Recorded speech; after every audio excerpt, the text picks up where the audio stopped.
She had to close her workshop no matter what. Her favorite teddy bears, beautifully made furniture, she had to give it all up. The place where all this was, a workshop for the production of children's toys with the largest sales in the empire. She had to get rid of all this with her own hands, from the place that was so dear to her. The third-generation workshop, which she ran together with her late father. She stood and watched her beautiful workshop burn beautifully, and all she wanted was to give children a dream and hope.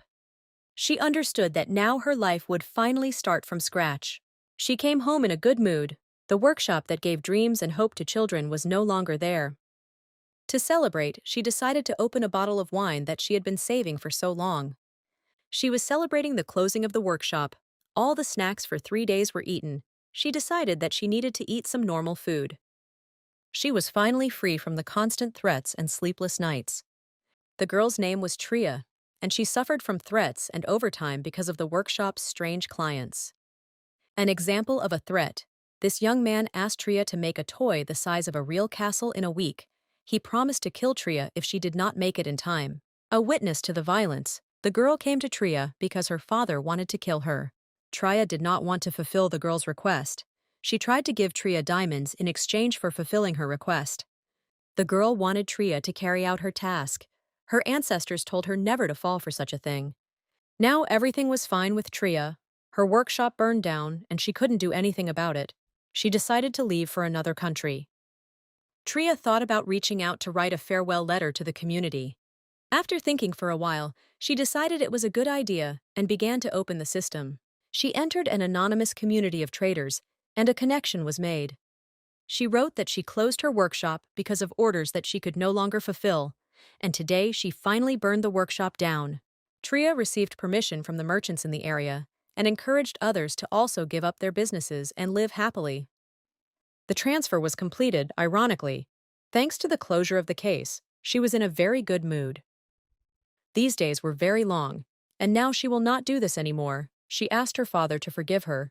Tria decided that from tomorrow, everything should change for her.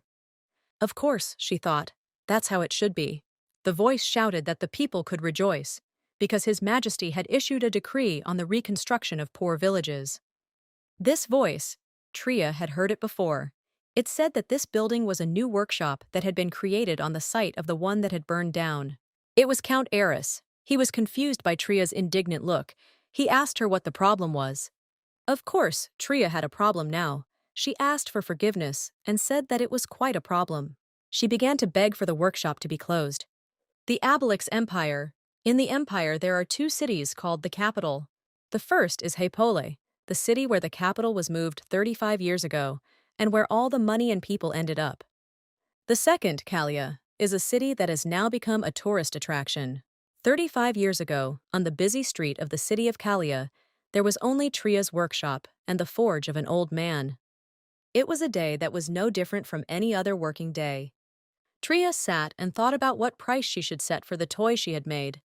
She heard about the merchant's arrival, and it was obvious that if she wanted to pay off the debt, she needed to get more money.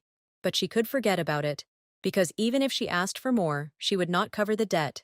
So Tria decided to set the usual price. But she didn't understand when she would be able to pay off the debt at this rate. Suddenly, there was a knock on the door. Has he really come? Tria thought, because they said he would only come in the evening or tomorrow morning. Something was wrong, Tria thought. She didn't think this was a merchant at all. Just as she was thinking about pretending that no one was there, it suddenly became quiet. This man entered the workshop. Tria was in despair. Apparently, she forgot to close the door. The man at the door said he had an order. Tria found it suspicious that he was just a customer. She decided that she would take the weapon if he attacked, and smiling, opened the door and went out, saying that she was listening to the order. It was a young man with long blue hair and purple eyes. Tria apologized for being a little late. She looked at him. For her, he was a real handsome man. Tria began to get worried as the man came closer and closer to her. She was still trying to find out from him if he had made a reservation. But he, without saying anything, came closer. Tria was afraid and did not understand what was happening. He came closer and sat down on the floor.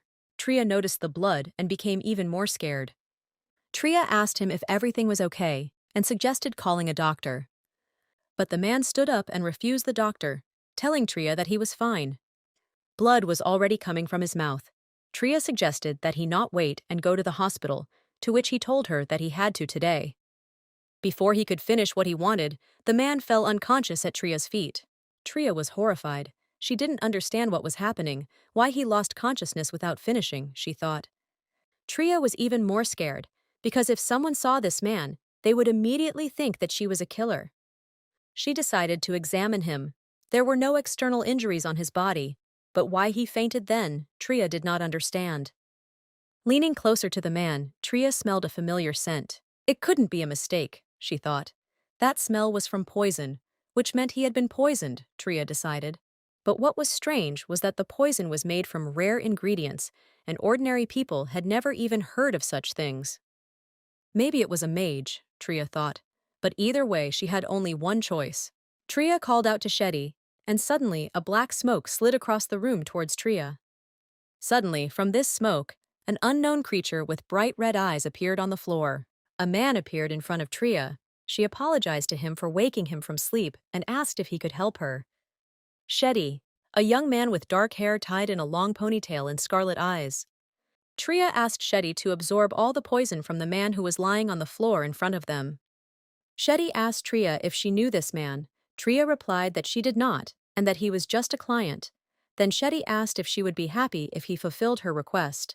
Tria replied that she wasn't exactly happy, but it would be problematic if she just left him like that, because everyone would think that she killed him. Shetty said he would help, and black smoke immediately enveloped the young man. Tria looked at the man. His complexion had improved significantly. She thanked Shetty. Shetty is a shadow. He can absorb anything. This is his ability. Poison in a person's body will not affect him in any way, because Shetty is not a person. He was born from the shadow of Tria. She did not know his true nature, but he knew how to express his words and emotions beautifully. Shetty sleeps in Tria's shadow, but when she calls him, he takes form, and when he gets tired, he takes over a doll, which Tria first made as a child. Since Shetty was awake, things weren't so bad, Tria thought.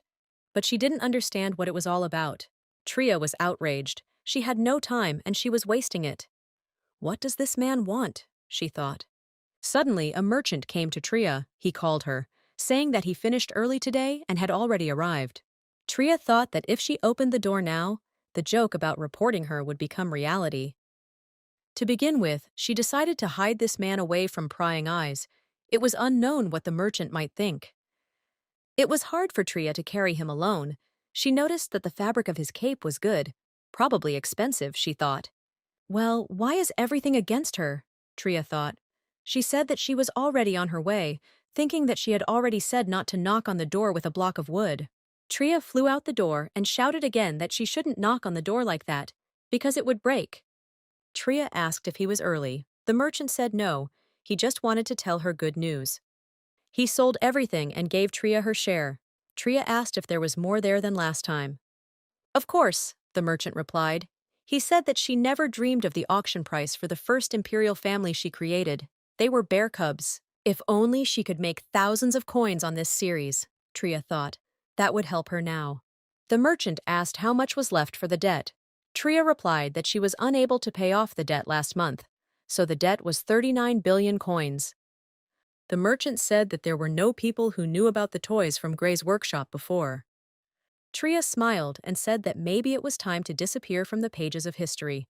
Tria could not do anything, because the debt was so big, it was her father's debt. The merchant asked what about popular items, since they can make a lot of money. Tria replied that she doesn't have the strength for that. Tria entered the workshop with relief.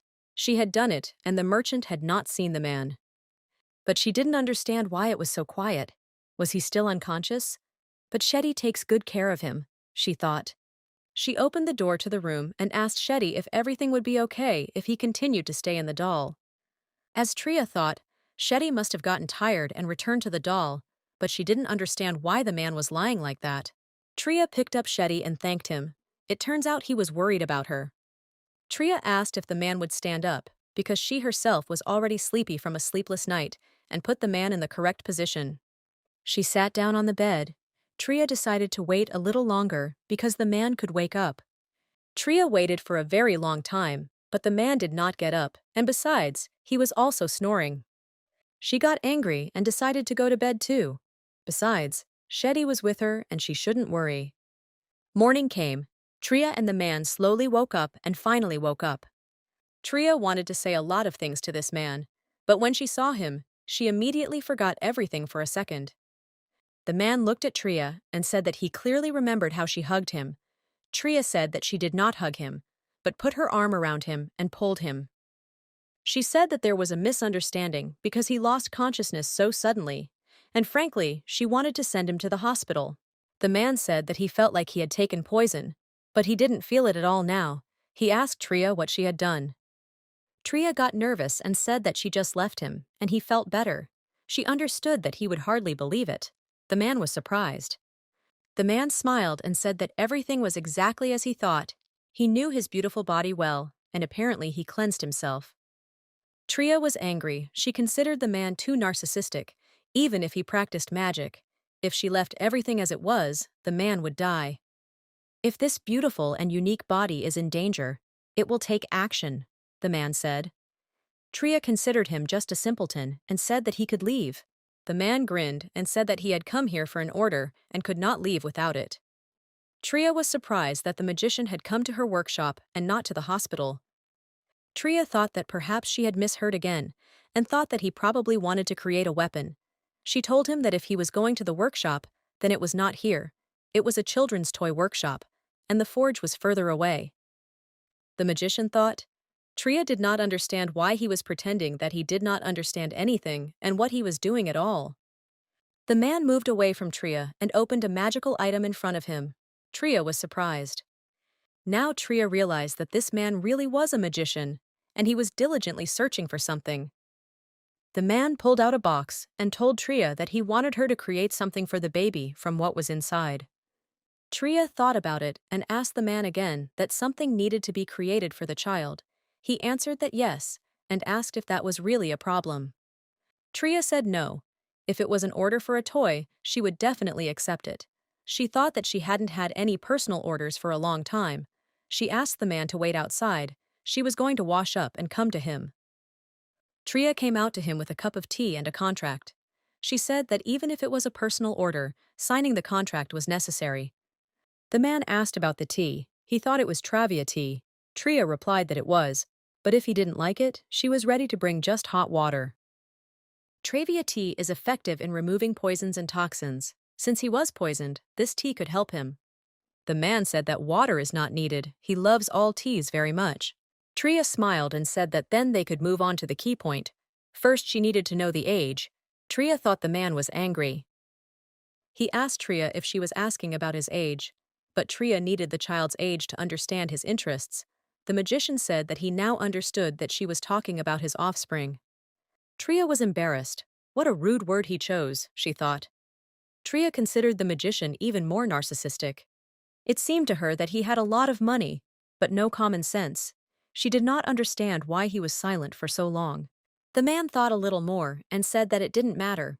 Apparently, he couldn't remember the age of his child. The magician replied that the child was now somewhere between 1, 2, or 3 years old. Tria didn't understand what kind of answer that was. He didn't even try to remember the age. She knew such fathers well, and they were not at all interested in their children. Then Tria asked the child's name. The man thought again. Tria didn't understand. Didn't he really know this either? What kind of father was he then, she thought. Tria sat and looked at the man, who was trying hard to remember the child's name. After some time, he answered that her name was Elle. After this, the man smiled and said the child's full name, Eliza. Tria wondered why he named his child so affectionately, she thought. His voice was so gentle that it seemed that if he said that name a couple more times, he would simply dissolve.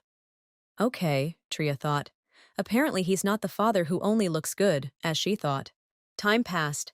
The magician and Tria learned more and more information about the details of the order. She misunderstood him. He was definitely not one of those fathers who only seemed good. Tria asked him about the child's favorite color. He didn't know. She didn't understand how he could not know what his child liked. It would have been much better if someone had come who really cared about the child, she thought. But for an ordinary person who had been poisoned to come to a workshop and not to a hospital, well, isn't that like real parents? She thought. Tria said that now she was going to ask personal questions, and if he didn't know, he could answer that way. The first question Tria asked the magician was why he wanted to give such a gift to his daughter. The man looked at Tria sadly. This question made him think. After a short silence, he replied that he didn't know why he came to the toy workshop. Tria looked at the magician in surprise and asked what this meant, how to understand why he came here. He came because the servant offered to give the child a gift, but now the magician considered it stupid, since the child did not care at all about the gift that his father would give him, that he did not even know the answers to Tria's questions. Tria told the magician that he was wrong, because there are no children in the world who do not like the attention of their parents. Tria asked if he had never given a child such gifts before, and said that if he simply called his child by name, smiled at him and hugged him, he would immediately become happier. Yes, the child will definitely be happy, said Tria. She was even ready to make a bet. Time passed, it was already evening, the sun was setting, but its last rays still illuminated the street. Tria asked if she could really choose what the gift would look like. The magician replied that she could, because she knew better what the children wanted. Well, yes, Tria thought. Everyone was a child, and everyone had what they wanted so much. Everyone had those wishes, she thought, even if they couldn't get them. Tria looked at the box and remembered that the magician had asked to make a gift out of this. But what was in there, she thought? Fabric, materials, or glue? Tria reached for the box. Taking it, she began to carefully open the lid. When Tria opened the box, she was amazed beyond measure. She certainly didn't expect to see this there. The magician noticed Tria's surprise and asked what the problem was. Tria didn't know what to answer, because the entire contents of the box consisted of jewelry. Tria decided to explain in simple terms why jewelry is not used in the production of toys. For starters, jewelry is more fragile than other materials, Tria said, and can easily break if force is applied, and the value of the jewelry box is 2 million. And because the jewels were shiny, kids could easily mistake them for snacks. There were other reasons, but wasn't that enough? Tria asked. It's all so complicated, the magician asked. He thought that Tria was saying that his daughter would not be able to receive such a gift. Tria did not understand why he turned everything around like that. The magician asked Tria again if it was really that difficult to make just such a gift for his daughter. Tria replied that it wasn't that difficult. It was just an unusual material, and she had never worked with it before. The magician was ready to pay Tria 10 million coins, which would cover everything, but Tria still doubted that she could do everything well. Tria looked at the jewels again. They seemed to her to be quite large and strong. The magician said that if he liked the final product, he would double the payment. After thinking for a while, Tria agreed and took the order. After all, 20 million coins would now help Tria pay off her debt. The magician said that in that case he would come in a week, and at the end, Tria asked if he should make her some toys. As he was leaving, the magician said that 2 toys would be enough, and the rest was up to Tria to choose from. She understood. The magician said that if Tria did something of poor quality, then she better prepare herself. Prepare for what? Tria asked. But the magician didn't answer Tria. He was already about to leave. Finally, he said that exactly 1 week later he would come to the workshop with Eliza. The magician left. Tria sat and did not understand. Couldn't he create the toy himself since he was so strong? Tria reread the wishes. She was horrified and thought that she would not cope, because the magician asked to create a toy even more skillful than could be made with the help of magic. Meanwhile, the magician had already transported himself home. He thought Tria was a strange girl. She wasn't afraid at all when she looked at him and even dared to put him on the floor. The servant approached the magician and asked if he had enjoyed the walk. The magician's name was Kyan. He was the young master of the magician's tower. He answered the servant that this walk was interesting. Was it really that interesting there? The servant asked, since Kyan returned much later than he thought. Well, yes, the magician answered, and said that someone had put poison in his food. The servant was very surprised. The servant wanted to neutralize the poison in Kyan's body, but he said that it was not necessary, since his body had already dealt with it on its own. Now he wanted to find out who did it. A person born with great power has their body slowly deteriorating. So a day was designated when their boundless mana would be sealed for a short time. This day falls on the 15th day of the month, the day when man is powerless due to all his mana being sealed. Such a day was yesterday, but even so, Cayenne insisted on going for a walk and still left. The servant could forget it, but Cayenne could not. The servant asked why Cayenne went outside and did not stay in the tower. Cayenne replied that then it would have been too late. If Cayenne hadn't done this yesterday, everything would have gone wrong, and that's unacceptable for him. The servant asked what the schedule was, then he seemed to begin to understand what was going on, since it was soon Madame Eliza's birthday. But even if that was the case, the servant said, Cayenne should have stayed in the tower anyway. When he became ill, Cayenne told him to think for himself. Cayenne asked the servant if things would have gone that far if he had known about it right away, and the servant agreed with him. Cayenne asked the servant how he found out about the workshop, because he didn't even have children, he was just a big fan of the workshop's owner. In fact, he spent all his savings on a series of toys, the first imperial family. He played the brave hero every day. But he couldn't tell Cayenne that. So he replied that he was just in town and noticed this workshop, and it seemed good to him. Okay, Cayenne replied. He asked where his daughter was. The servant replied that Eliza was in her room as always. In the room then, thought Cayenne. He remembered how Tria advised him to call the child by name more often. Cayenne went up to Eliza's room and called her by name. Eliza was sitting on the window, looking out onto the street. Eliza turned to face her father. She was a beautiful little girl with short pink hair and lilac eyes. Cayenne came closer to his daughter and touched her. He asked why she was sitting there, because it was dangerous. He picked Eliza up in his arms and hugged her. The girl was clearly not used to such attention from her father. Cayenne didn't understand what was happening. Eliza was shaking just from looking at him. Cayenne remembered what Tria had said, that if you call her by name more often, smile and hug her, she will immediately become happier. Cayenne called his daughter. He named her Elle. The girl, not understanding anything, looked at her father and said yes, as if asking what. That's how it was, Cayenne thought. When he called her, she answered him. He said he told his daughter that he had ordered a toy for her. Eliza was surprised. Cayenne said that he had entrusted this matter to the most talented craftsman. He asked Eliza if she had any free time next week. Next week, Eliza asked again. At this point, she was already 4 years old. Great, thought Cayenne. Tria said that I should call Eliza by name, hug her, and give her a gift. All that's left is to smile. Cayenne smiled and told his daughter that she would need to go somewhere with him.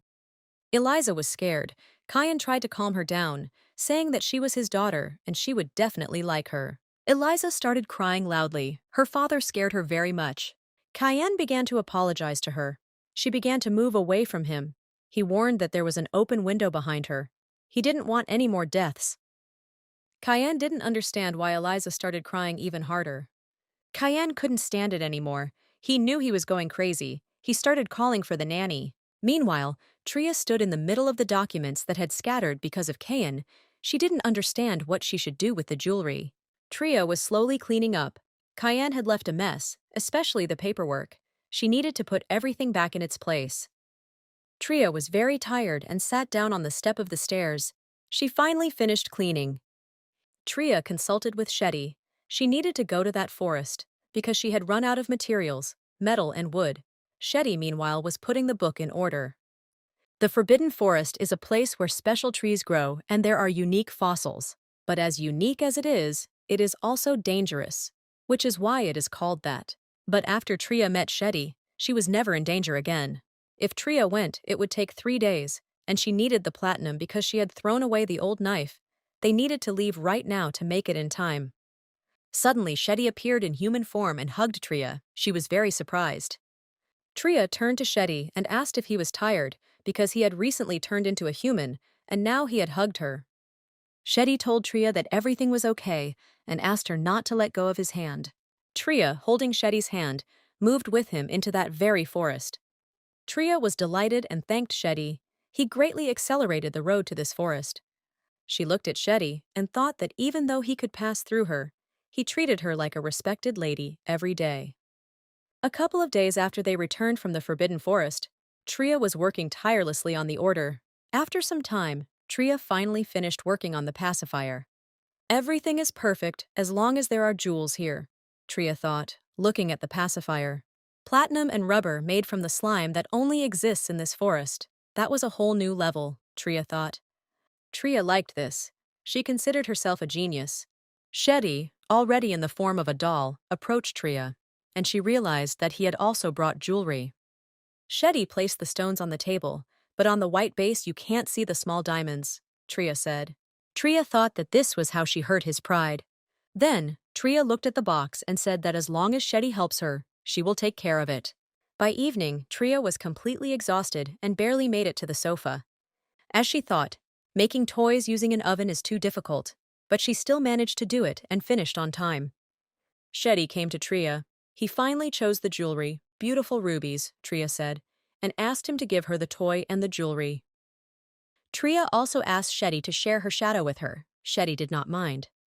The thing is, Shetty could do anything using his shadow. Sounds of happiness.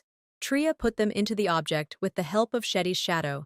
They made a toy, putting all the best into it. Once they were done, they went to sleep on the couch. Tria didn't even have the strength to walk to her bed. Morning came, and through her sleep, Tria heard someone knocking hard on her door.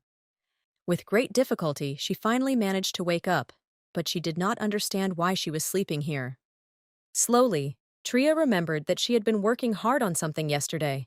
She got up and went to open the door. Sleepy, she walked out the door, the sun shining straight into her eyes. 3 said that it had not yet opened. Cayenne was standing behind the door. She didn't recognize him at first. He said that time had already come to an end, and today was the last day. Tria realized that Cayenne was Eliza's father, that he had placed an order with her, and today he was simply wearing a different outfit. Tria turned her attention to Eliza. She didn't understand why the girl was shaking so much. Tria didn't think that the girl was afraid of her. Tria looked again at the girl, who was looking at her father with caution and touching him. Tria looked at Cayenne suspiciously and wondered if she was witnessing domestic violence. Tria was certainly tired, but she couldn't ignore what could be domestic violence. She placed Eliza behind her and said that she thought their Eliza was a little worried. Tria suggested taking a little walk with Eliza and introducing her to the toy at the same time. After all, if Tria were left alone with her, she would be able to get to know her preferences better. Cayenne was embarrassed that Tria called Eliza hers too, when she said that their Eliza was worried. Trying to get out of the awkward situation, Tria said that she didn't mean that Eliza did it to her either. Well, Tria told Cayenne that if he allowed it, Tria didn't have time to finish speaking before she was blinded by a bright flash of light. Opening her eyes, Tria noticed that Cayenne was no longer there. It was unexpected, but he understood everything. Tria hoped that she hadn't overdone it. Tria turned to Eliza and said hello. The girl looked at her with suspicion. Tria introduced herself to the girl as the owner of a children's toy workshop and asked if Eliza would mind talking inside. Eliza replied that she didn't mind. Tria didn't understand how old the girl was. She doubted that Eliza was at the age to suck a pacifier.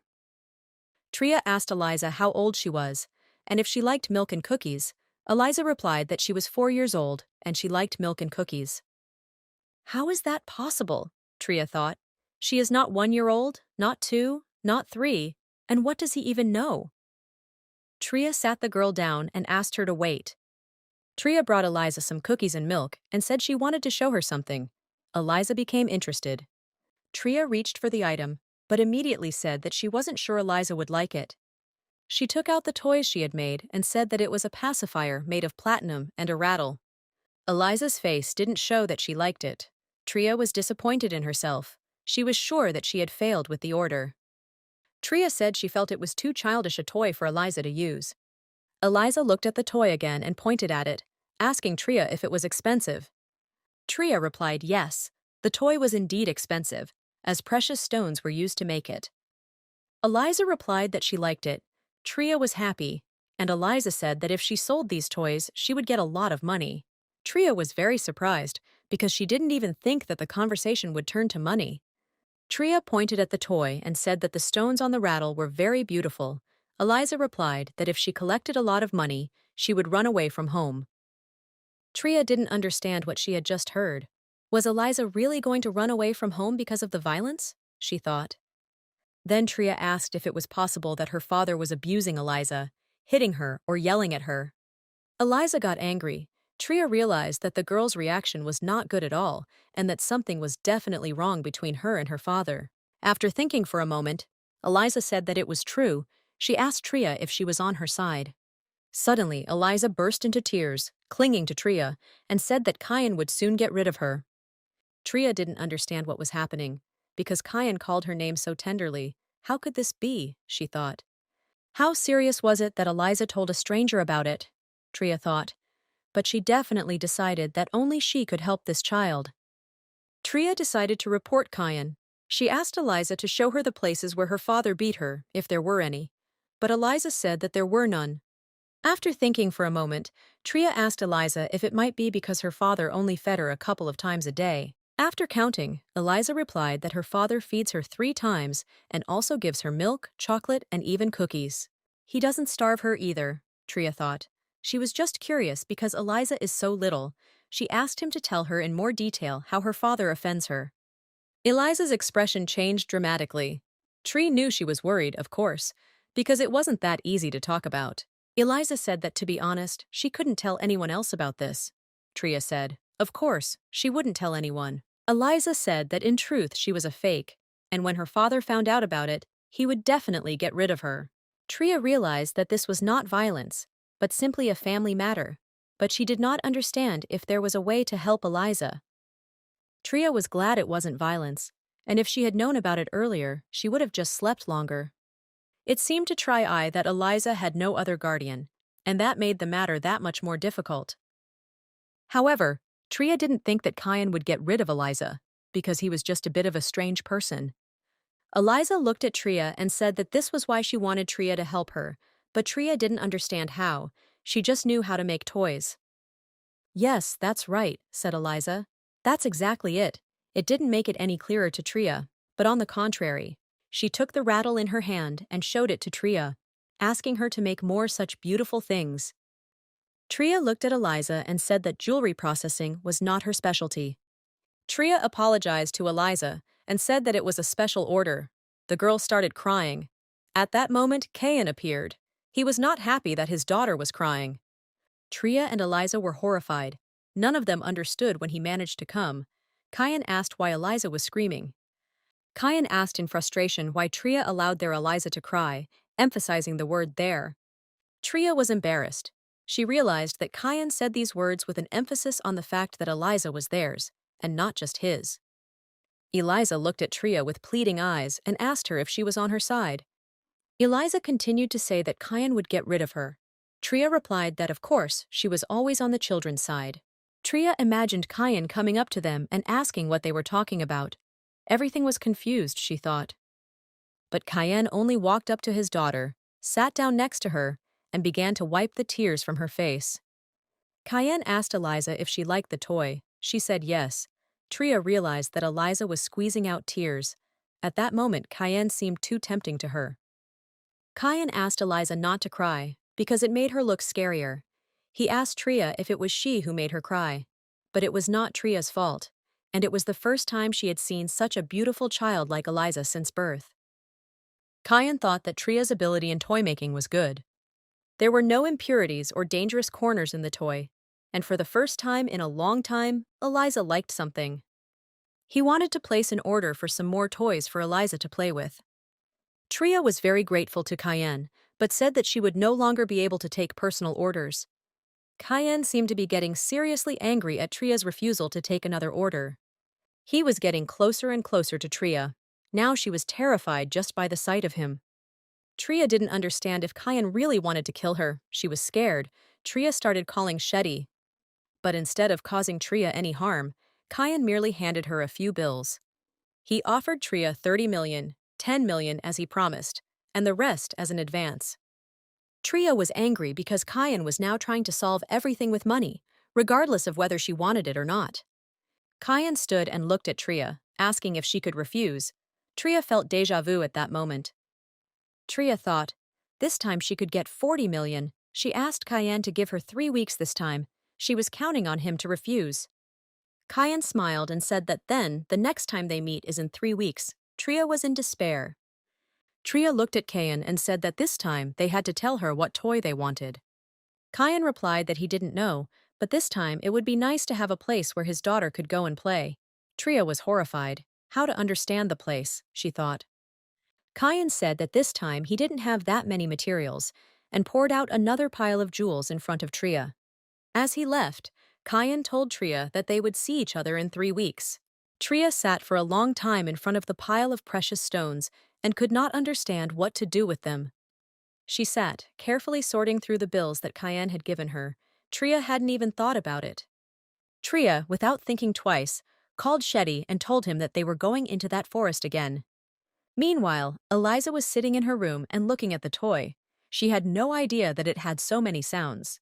Eliza felt sorry to sell this toy, even though she understood that it was an investment in her future, because Eliza's real mother never bought her such gifts. In her past life, Eliza was abandoned by her parents and died before reaching the age of 10, and when she was reborn, she was unable to meet her parents. After all, they sold her to the owner of the tower, since they had the same eye color. At that time, Eliza was still very little, with beautiful long hair, and it was then that she called Kayan daddy for the first time. But Kayan didn't say a word then, he just looked at her with contempt. Even though Eliza was little, she understood that it was difficult to meet good parents twice.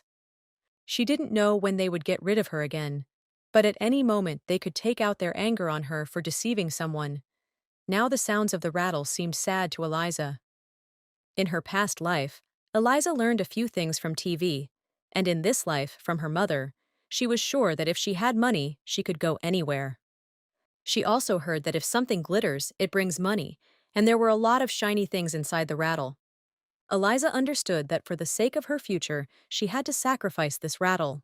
There were many children sitting in the room next to Eliza, all of them looking at her new toy. The young man said that the tower owner's daughter had brought an amazing toy. "Isn't that so?" he asked. It was the ruler of the Abalix Empire. Kayan told him that he bought the toy because he thought Eliza was bored. Eliza was sitting and playing with a rattle when suddenly Kayan called her to him. Eliza had nowhere to go. She went up to her father and sat down next to him, covering herself with his cloak. A man standing nearby said that he felt like Kayan and Eliza had become closer. It was the Great Master. Kayan told him that their relationship was much better than the Master and his real daughter. The Master came there again with another child, and his real daughter, apparently, was locked at home again. Kayan stroked his daughter's head and told the Master that everything had become much better than when he mocked him. Eliza only thought that if she was patient, her father would buy her more toys. The ruler told Kayan that he ignored his words. He thought that this toy was a special order. He also liked it very much. There were also many aristocrats in the room, and the ruler asked Kayan to share the address and name of the workshop. Kayan said he didn't know what to do. He didn't want that master to be busy with other orders. Kayan had to be careful, because the emperor loved to take away what belonged to others. He told the emperor that he was leaving, because he needed to prepare for his daughter's awakening. When Eliza heard about the ceremony, she was very surprised. She could not even imagine what awaited her. Kayan wanted to awaken his daughter's ability faster, but Eliza thought that if she made a mistake, her father would catch her before she could save up the money.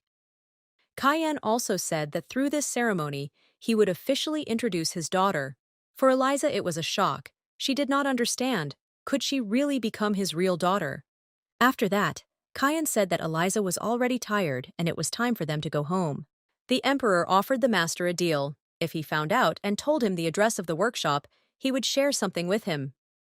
The master smiled and joked that he would sooner believe that the sky was not blue but red than that the emperor's soul was not so black. He called his daughter to him and remembered Kayan's words that his relationship with his daughter was much better than that between the master and his real daughter. It would be good if she were as gentle and affectionate as this child, the master thought. Sarah, the master's real daughter, who came to him after he adopted Lily, he couldn't get close to her from the beginning because of her wariness, and now she ignored him at all. One day he finally asked her what she was unhappy with, but her answer left the great master confused. Sarah replied that the great master must hate her, and she would not show herself to him, but would simply live out her days quietly. The master could not believe that he heard these words from his 7-year-old daughter. But even so, He could not get rid of the feeling of responsibility of a father for his daughter. It would be better if she said what she wanted, the master thought. He considered her impartial and not like a child. Lily reached out to the master, calling him daddy, and said that she wanted the same rattle. He smiled at Lily and said that they would go together and place an order. He wanted a Sarah to be a child like that. Tria was standing in her workshop and having lunch. When someone came to her, she thought that at some point this child was in her workshop. Even though everything was much better now than when they first met, Tria was still tired of it. Eliza was interested in how the work on the toys was going, whether Tria added a lot of sparkles. Tria said that she tries to add as much as possible. Tria was already used to these conversations about money. The world did not stand still, and she was already too old to believe that children came to her for a dream and hope. She looked at the sketches of future toys and realized that it would be easier to just lay out the jewelry outside. But initially this was not her line of work. After all, she only made wooden bears and the like. It was very difficult for her, and she did not understand whether she would be able to meet the deadline and complete the order with high quality. But she understood that it was her fault. She agreed to this only because she was dependent on money. Eliza decided to share with Tria that she might not have to run away. "Isn't that good?" Tria asked. It seemed to her that Eliza and Cain had talked and resolved the misunderstandings. Eliza told about the awakening ceremony, and if she shows herself well there, then Cain will make her his real daughter. Tria asked what kind of ceremony it was. But Eliza herself didn't know anything yet. It was supposed to take place only tomorrow, and Tria had a bad feeling. Eliza didn't like her father because she thought that if she was a useless fake, he would definitely kill her. She thought that her father wanted to have a real daughter, not a fake like her. Tria, however, did not agree with Eliza at all, since it did not seem that way to her at all. Tria thought that maybe somewhere deep down, Cain called her daughter baby. She remembered the time she accidentally said "there, Eliza." Tria knew that if he wasn't interested in his daughter, he wouldn't have done it. She remembered that one artist from the neighboring house had a hard time because of the aristocrats. They demanded that he paint a portrait of their nieces in a day. For some reason, Tria felt like she was in exactly the same situation, only with toys. Tria stroked Eliza's hair and thought that there were many kinds of love in the world, and that there would be difficulties ahead. But it was much better than the life of those who could not receive any love, she thought. Tria was always being told that she had to do this workshop. Tria hoped that Cain and Eliza would make up soon. She told Eliza that she needed to work and asked her to look around the workshop for now. Tria heard some strange sounds. What are these sweet sounds? As if someone was being crushed, she thought in anger. Tria was horrified when she saw who they were coming from. She screamed that she told Shetty not to show up here when she had people in her workshop. Shetty himself was very surprised by this. He did not see that Eliza was in the workshop since it was covered. Tria didn't know what to say. She just stood there and waited for Eliza's reaction, who was looking at Shetty. Eliza was very surprised when she saw that the doll was moving. She called Shetty a scarecrow doll. But neither Tria nor Shetty liked his new nickname. Eliza asked Tria if this black guy was her friend. Tria said that it was true. Tria told Eliza that this is her partner and they run the workshop together. He is like a spirit protecting this place. Tria had the impression that Eliza didn't quite believe it. But in any case, it was impossible to let anyone know about Shetty. Tria asked Eliza to keep it all a secret. Eliza agreed and pulled Shetty towards her for a hug. Eliza decided to play with Shetty while Tria worked. Shetty didn't like it at all, but that was his fate while Tria worked. As time went on, Tria began to realize that Eliza was playing with Shetty much more quietly than she thought. She decided to take a break from work and check what they were doing. Approaching the room, she asked them if they were playing. Shetty was fed to his heart's content. Eliza fed him all sorts of goodies. Tria was surprised. Did he really eat all the cookies, she thought? Tria took Shetty and told Eliza that it was already night and she should probably go, because tomorrow was the awakening ceremony, and the blackie was already tired. Tria didn't understand why Shetty had been holding back all this time. He wasn't that patient. Eliza completely forgot about the ceremony.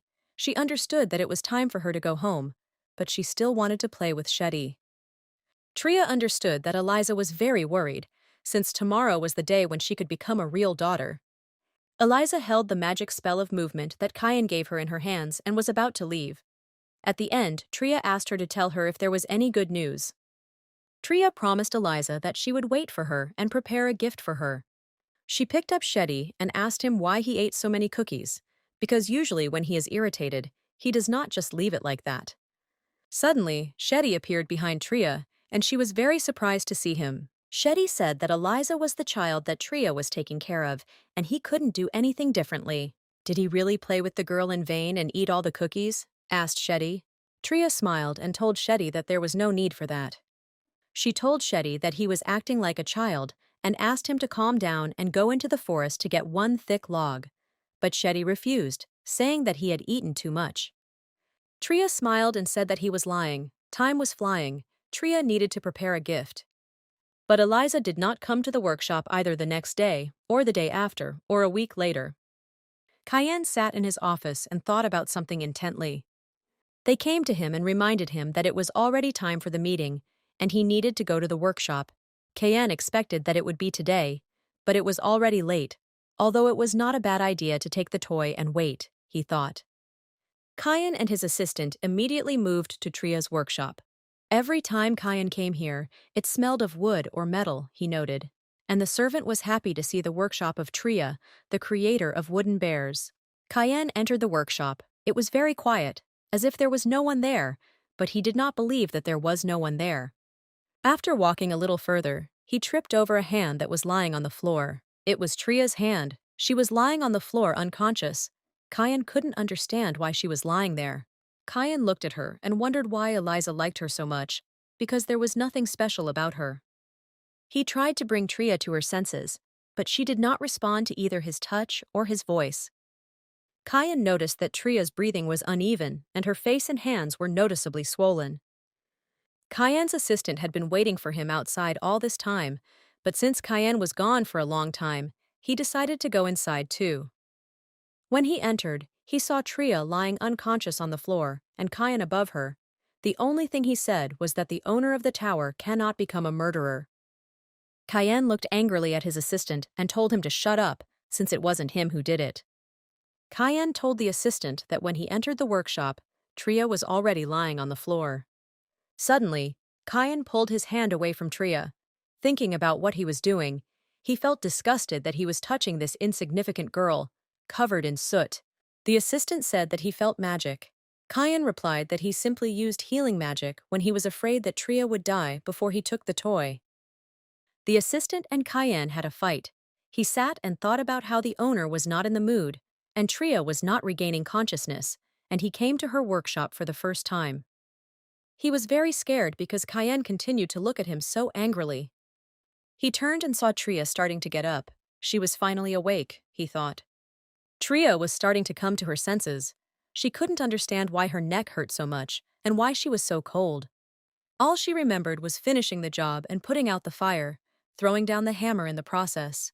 Tria thought that she was tired and fell asleep in this place on the floor. What would she do if someone came in, she thought. Suddenly, she saw that there was already a stranger standing in the workshop. Turning around, she saw Cayenne, who was sitting quietly on the step, and her surprise knew no bounds. Cayenne turned to Tria and reluctantly asked about her hobby of sleeping on the floor. Tria thought that it was all because of him. She remembered that today was already the day of delivery, and said that she would bring the toys now. Tria said that she finished the house yesterday, but something was still bothering her. Tria asked about Eliza, if she had come. Cayenne asked to show him the toy first. Tria said that there was no need to go far. She went to the wall and began to pull off the cloth with which she covered the house from dust. Cayenne was surprised when he saw the toy, and his assistant was delighted with it. Tria was able to make a beautiful house during this time, almost as tall as she was.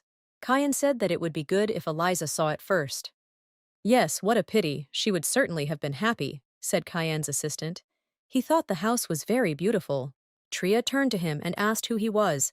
The man replied that he was the adjutant of the tower's owner, Fabre. Tria was very surprised to hear that Cayenne was the owner of the tower, because she didn't even know who he was. Fabre asked if Tria didn't know about this. Tria decided to pretend that she didn't know anything and tried to calm herself down, telling herself that she was safe. Cayenne interrupted their conversation, saying that there was enough useless talk. He wanted to ask Tria something. He pointed to the house and asked Tria if it was made of marble. Tria replied that no, it was not made of marble, but of a raw material that looked like it. On the outside, it looks like ordinary wood, but on the inside, it is white like marble. Marble is, of course, of higher quality, but it does not have absorbent properties. That's why this wood can be combined with other materials and is safe for a child, Tria said. But he is very difficult to work with. And if it were not for Shetty, Tria would have had a very difficult time processing him, and the main topic was the shelter, Tria said. What does shelter mean? Kayan asked. He didn't understand what she was talking about. He told her to make a place where Eliza could play. Tria replied that he understood her correctly, because children also need to be alone sometimes. And especially for Eliza, she thought. She needed space to hide from her father, whom she feared. Tri said that if you look inside, you can see the night sky. The house has windows and a door, and if the child wants, he can close himself in there. And as Eliza wanted, Tria made stars in the sky from white jewels. Tria was sure that she would like it, and it would be good if she did not want to sell it. After that, Tria asked to tell where Eliza was. Kayan said that she was now in the process of an awakening ceremony. Tria was confused because, as she remembered, the awakening ceremony had been a week ago. Kayan said that sometimes the ceremony happens quickly, in a few days, but according to records, the longest ceremony lasted 4 years. Tria stood and looked at Kayan in silence. She didn't know what to answer to such a statement. Tria clenched her fist and asked what was going on at this ceremony. Eliza was going to return it immediately, literally the next day. Tria realized that she didn't know this for sure. Kayan said that in simple words, Eliza is learning magic at this ceremony, and since she is his daughter, she cannot fail to go through it. Tria was interested in this, but most of all she wanted to know what exactly Eliza was doing there. Faber said that this is an exam in which Eliza needs to find a way out of a labyrinth created by ancient magic, and if she has magic, she will get out of there. The labyrinth, the ancient magic, it all made Tria think she was worried about Eliza. At that moment, she remembered Eliza's words about her father getting rid of her as a fake if she turned out to be useless. Tria asked them if Eliza was not 4 years old, and wasn't she too young for this? She hoped that this labyrinth would guarantee safety, and that everything would be fine with Eliza. Faber said that Tria didn't need to worry so much, because this was the place where everyone went at the age of 3 or 4, and if Eliza awakened her powers, she would immediately find a way out. Then Tria suddenly asked what would happen if it turned out that Eliza had no mana. This is a place where everything is created from mana, and if someone has absolutely no mana, then within a week everything changes. Eliza's words about how she might not have to run away like she had said about the ceremony continued to ring in Tria's head. This unusual sympathy simply reminded Tria of her past. It wasn't that her father hated the child, it was just that she herself was afraid of being abandoned. Tria realized that Eliza didn't want to run away, but only to know that she could be loved. Tria herself had failed in this matter. Now she was only thinking about whether she could intervene in this matter. But she knew nothing about magic. What if she interfered and it only made things worse? And what if Eliza was already dead? Tria thought.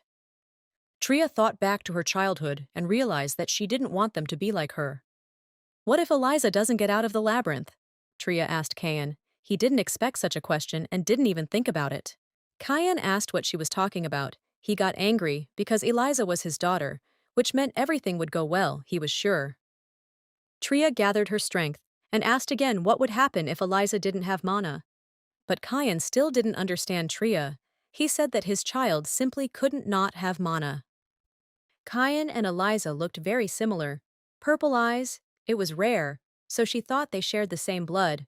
But there was something that bothered Tria. Tria told Kayan that Eliza was not his biological daughter, and perhaps the ceremony would not go as smoothly as he would like. Kayan was very surprised to hear from Tria that his daughter was not his biological daughter. He asked her why she thought that. Tria replied that it was the reason why Eliza was so afraid of him. And besides, Eliza herself told her about it, Tria told Kayan. Tria told how Eliza told her that she had other parents, and that Kayan did not consider her his biological daughter. Her mother lied to him. That is why Eliza was afraid. Kayan's mood immediately worsened. He didn't think that Eliza knew this, because it seemed that over time she had already forgotten everything. KN knew this himself, because from the very beginning he did not have a biological daughter. The woman brought Eliza to him and told him that she was his daughter, that they were very similar and even had the same color eyes. KN didn't understand what was happening at all, because it was the first time he had come to this place. Eliza then turned pale with fear so much that she couldn't even breathe. KN understood that if he didn't take this girl, she would be killed by her own parents. This street, where KN was then, had always been a haven for the poor, a place where children died whose names no one knew. And if this fact is not changed, then caring for them can only become a suffocating poison. Then Eliza, being still very little and not knowing him, called KN father. Then KN thought about taking the girl for himself. The eye color really was similar, he thought. He ended up taking Eliza because her eyes were similar to his.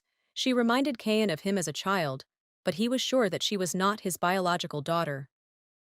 Tria was very surprised that KN knew about this, that Eliza was not his daughter.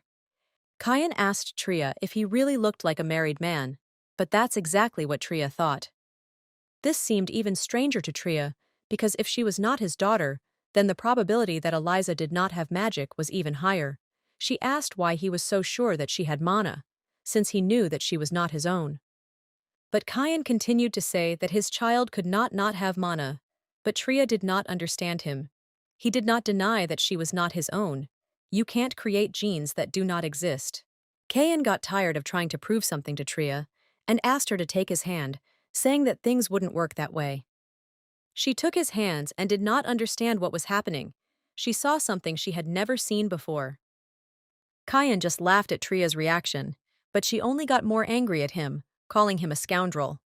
KN and Tria disappeared, but Faber was still standing in the room, offended at KN for not taking him too.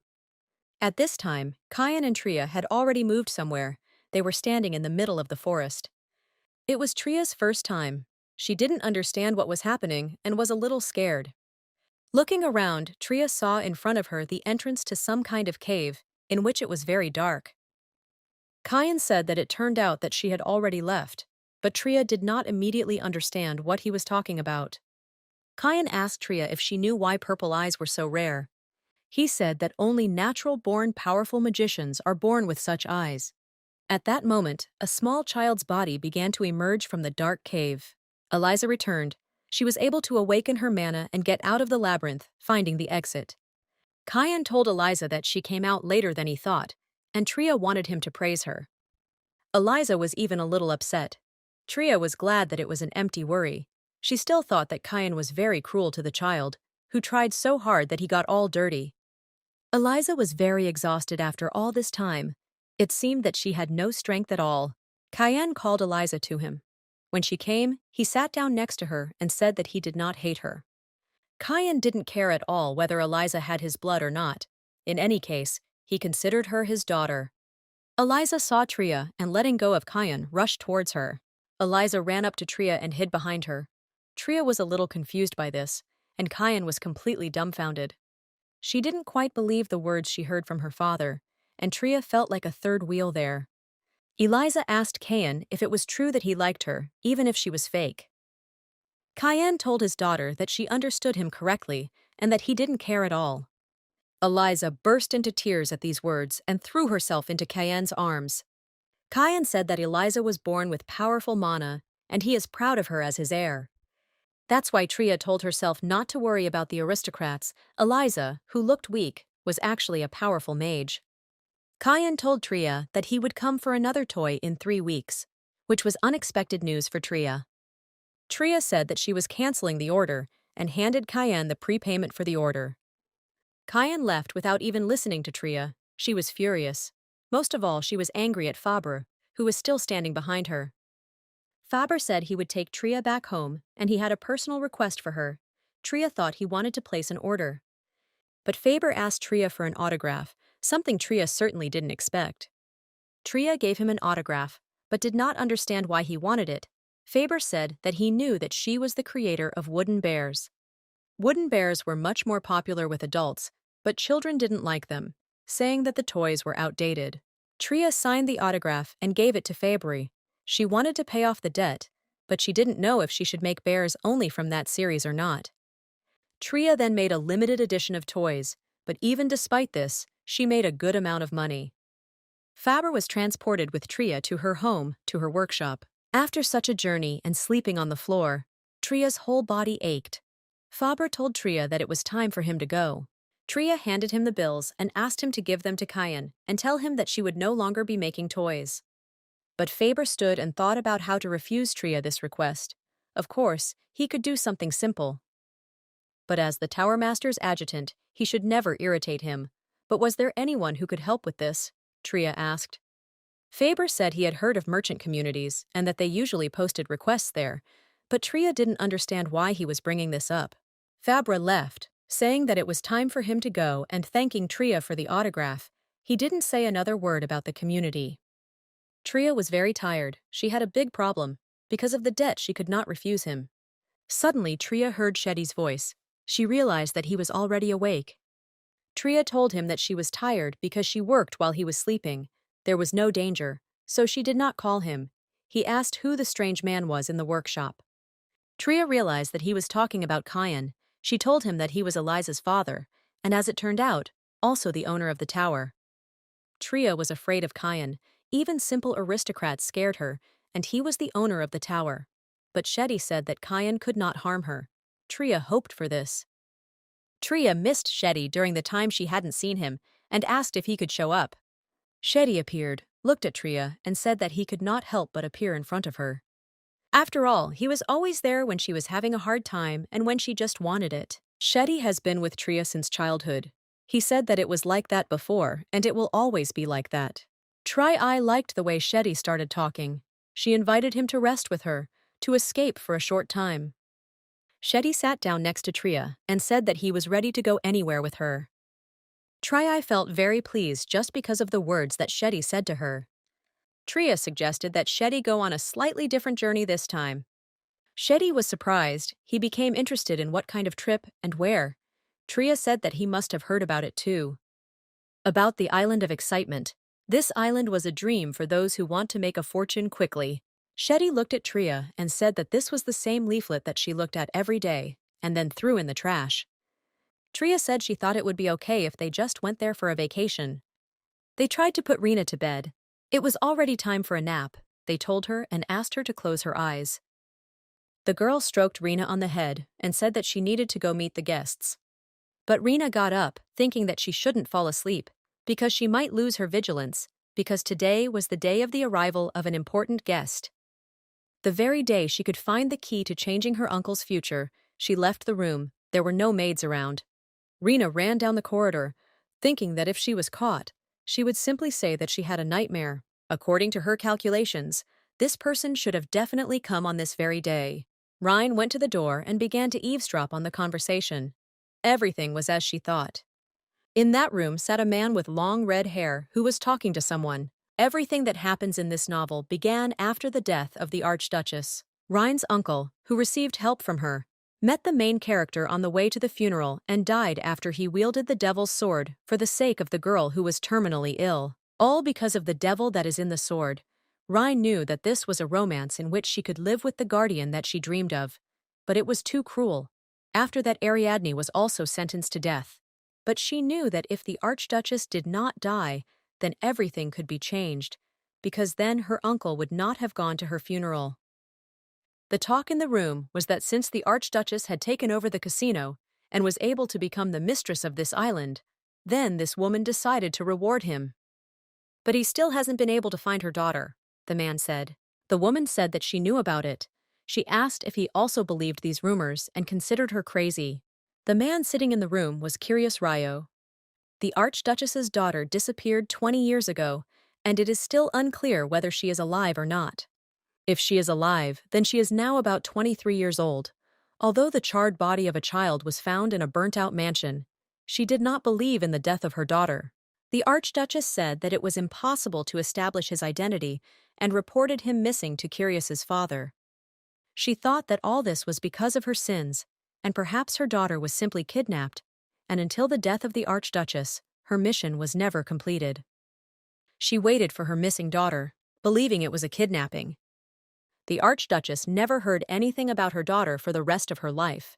She just wanted to hear some news before she died. Was that impossible too? She asked. Curious said that he continues to follow the rumors, because that is what his mentor wants. Even as a child, the Archduchess was a natural spiritual mentor. The beginning of the tragedy is that the person of this tragedy, being the sister of the emperor, received a title for special merits, and this is Archduchess Aron Hasilia. She was a woman with a very pleasant and good character, but someone said that this was not in keeping with the imperial family. But her achievements as the empire's only archduchess were truly incredible.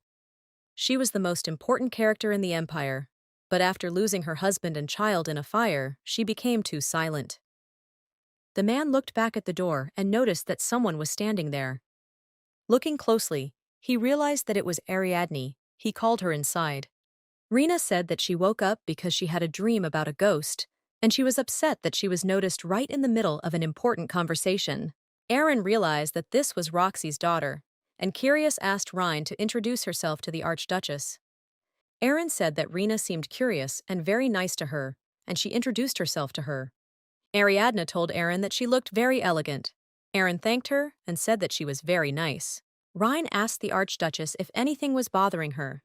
Rhine said that she was scared by a ghost that she had seen in her dream. Ariadne heard that Aaron had died of an incurable disease. Aaron replied that nothing was bothering her and asked Ariadne why she had such a dream. Rena knew that even if Aaron's condition worsened, she would not tell anyone about it. Rhine decided that this time Aaron couldn't die alone, because only then would a happy ending come for everyone. She heard that some master from the toy workshop knew a cure. Perhaps the one who, driven crazy by debt, hit the jackpot with the Wooden Bears toy series, thought Rhine. She had heard that Tria could get into the mystical forest. And they also said that she might have a power that others don't know about. Since she's a minor character, Rhine decided to find this master and drag him to her side. Although, Rhine thought that Aaron already knew about the cure. She clearly remembered that the girl had lost all her money gambling in Ryobility. Why not pay her debt, thought Ariadne, and reached out to her uncle with a request. Rena said that she really wanted a toy. In Korea, Ariadne was already 17 years old. She was used to being a cutie. Uncle asked. Rena had said more than once that she didn't like toys. This was the first time she asked for something like this. She said that she wanted a teddy bear that looked like her uncle. Curious said that if Rena wants it, then she must definitely get it. Ariadne was the only treasure Curious had left him. His sister had left him. He had been worried that Rhine was too old for her age, but now he thought that was not the case. Curious said that he would find a better master and offered to change the furnishings in the room so that Rena would no longer dream of ghosts. She agreed. Someone burst into the room. Aaron noted that Curious had a lot of guests today. Curious reminded that he had asked not to let anyone else in today, but the man had important business with him. He said that someone had hit the jackpot, 12 times 50 million, and ended up winning 600 million. Curious froze in place from such news. He told Aaron that he had to go. She said that she would go with him, since it was dangerous, since someone had hit such a jackpot. Curious couldn't wait to see this lucky guy. In the morning, Tria had difficulty getting out of bed. For the first time in all this time, she slept so well. Ryobility. This is the island of gold, which is called the island of gambling. Of course there is a casino, but you can also just relax, Tria thought. Looking out the window, she saw many mercenaries and knights, but there were never any people here who said they were here to play, Tria thought.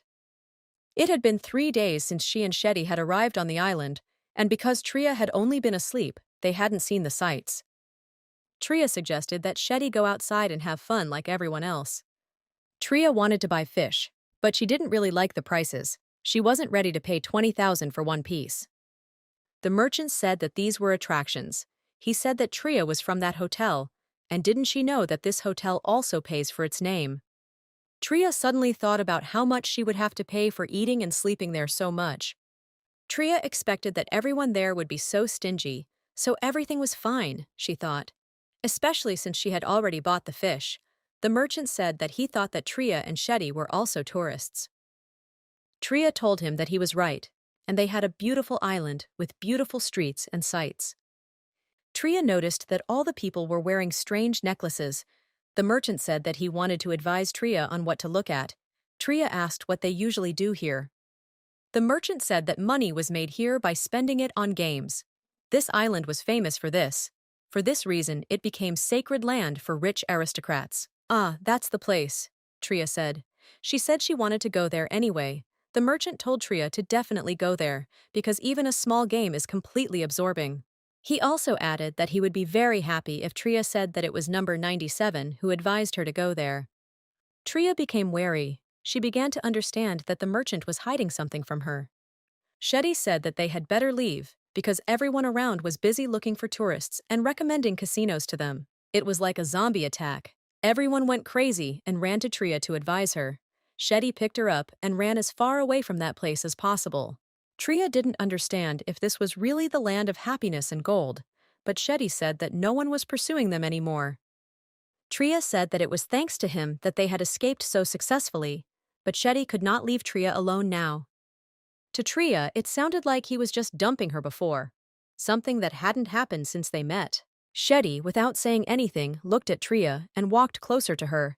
He was much taller than her. Tria realized that Shetty had grown up too when she first saw him. He looked like her age. He had been with her for a long time, but Tria didn't remember since when exactly. She wondered what his true nature was. Looking at his face, it was hard for her to ask about such a thing. He had the face of a man full of remorse. Shetty suggested that Tria should quickly return and play the game. And since Shetty didn't know how, he hoped that Tria would teach him. He looked at her, extended his hand to her, and asked if she would agree to teach him and play with him. Tria laughed and asked him where it had ever been seen that games were taught. Tria moved closer to Shetty, agreeing to his proposal and saying that she would not give him any slack. And so their game began in that very casino. Tria was shocked that she won the jackpot. She still couldn't believe it. Everyone around wanted to be in Tria's place, but Shetty lost 6 times in a row and returned to the doll. Tria actually didn't want to humiliate him. A man from the casino staff approached Tria and told her again that she had won the jackpot. She was curious how much she had won.